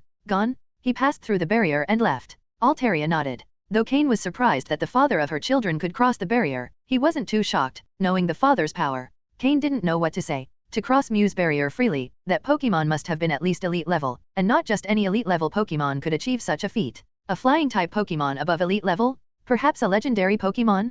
If that were the case, the two Swablu probably had far greater potential than Cain had imagined. So, do you want to leave and see the world? Leave. Alteria's eyes sparkled with a long-repressed desire. From the day she learned of a larger world outside, she had yearned to explore it. But after having her 2 children, that ambition had faded, forcing her to suppress it. She still had to care for her little ones. Thinking of them, Altaria hesitated again. At that moment, Cain's mind began working rapidly. He had clearly noticed Altaria's longing for the outside world, but her responsibilities to her children kept her from acting on it. Suddenly, Cain's soul of deception ignited. This was a truly high-level Pokémon, with power nearing elite level, and equipped with powerful dragon-type moves. If he could convince her. No, this wasn't deception. Everything he was about to do was for her and her children's benefit. You already know we come from the outside world, but we're just an advance group. Our mission is to investigate this island. Behind us is a group of far more powerful people waiting for our signal. In fact, even without our signal, they'll eventually force their way in. When they do, the Pokémon on this island will be attacked. Especially strong Pokémon like you'll be their primary target. The more Cain spoke, the more intense the atmosphere around Altaria grew. When he mentioned that invaders would attack them, Altaria's aura, as a dragon-type Pokémon, fully erupted. End of chapter. Cain's Pokémon noticed the aura of energy surrounding Altaria. Observing Cain standing beside her, they showed signs of concern, pausing their training and approaching him. Cain signaled to them with a wave of his hand, indicating that everything was under control. After receiving their trainer's signal, the Pokémon returned to their training, though they kept an eye on the situation from the corner of their eyes. Feeling Altaria's intense energy, Cain raised his hands in resignation and said, I also lack sufficient power and am forced to act this way. Even if we weren't here, they would come to the island. Our presence has only delayed their arrival, but at most, they'll be here in 10 days. Altaria watched Cain intently before gradually releasing her energy. Cain breathed a sigh of relief.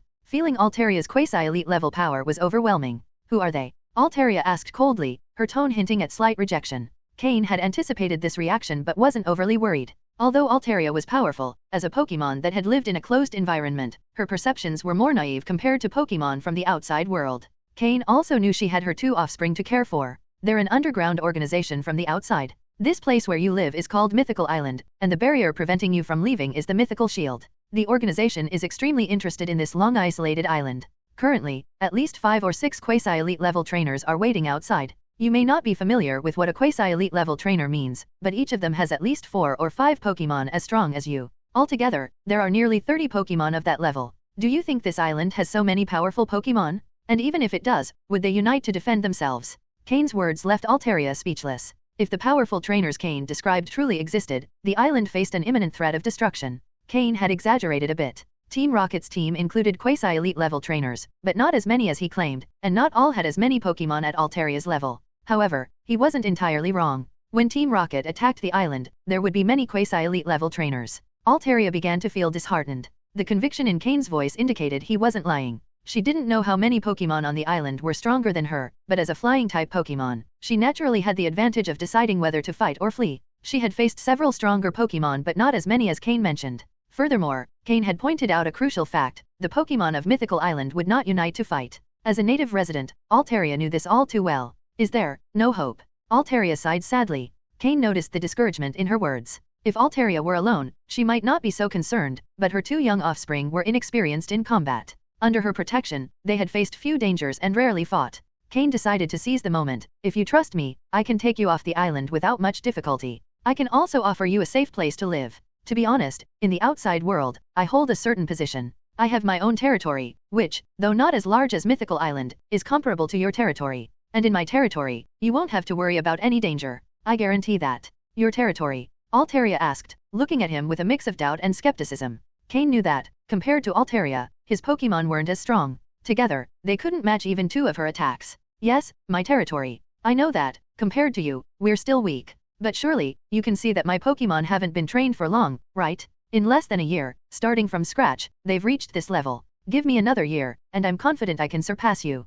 Cain's confidence was evident on his face. The progress he'd made in this life had given him great assurance. Even when facing prodigies like Lance or Steven, Cain was confident he could compete with them. Altaria nodded slightly. She had noticed the youth of Cain's Pokémon. Some were even younger than her own offspring but were already powerful. This trainer had very effective methods for training his Pokémon. However, Altaria didn't respond immediately. As a Pokémon on the verge of becoming an elite-level Pokémon, she had her pride. The only reason she might consider it was for her 2 offspring. She needed time to decide whether she was willing to set aside her pride for the sake of her young and trust this human. Let me think about it, Altaria said before taking flight. Cain, watching Altaria disappear into the moonlight, smiled to himself. I almost have her. He had managed to convince her 80% of the way. With the promise of a safe haven and territory, Altaria was already caught in Cain's net. However, one question lingered in his mind. Who was the father of the two Swablu? Hello, everyone!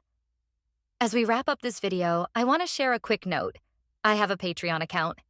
If you'd like to support me and enjoy on-demand audiobooks, you can become a Patreon member. Alternatively, you can check out my Google Drive link, which has 500+ novel audiobooks available through my Ko-fi or Patreon shop. I appreciate your support.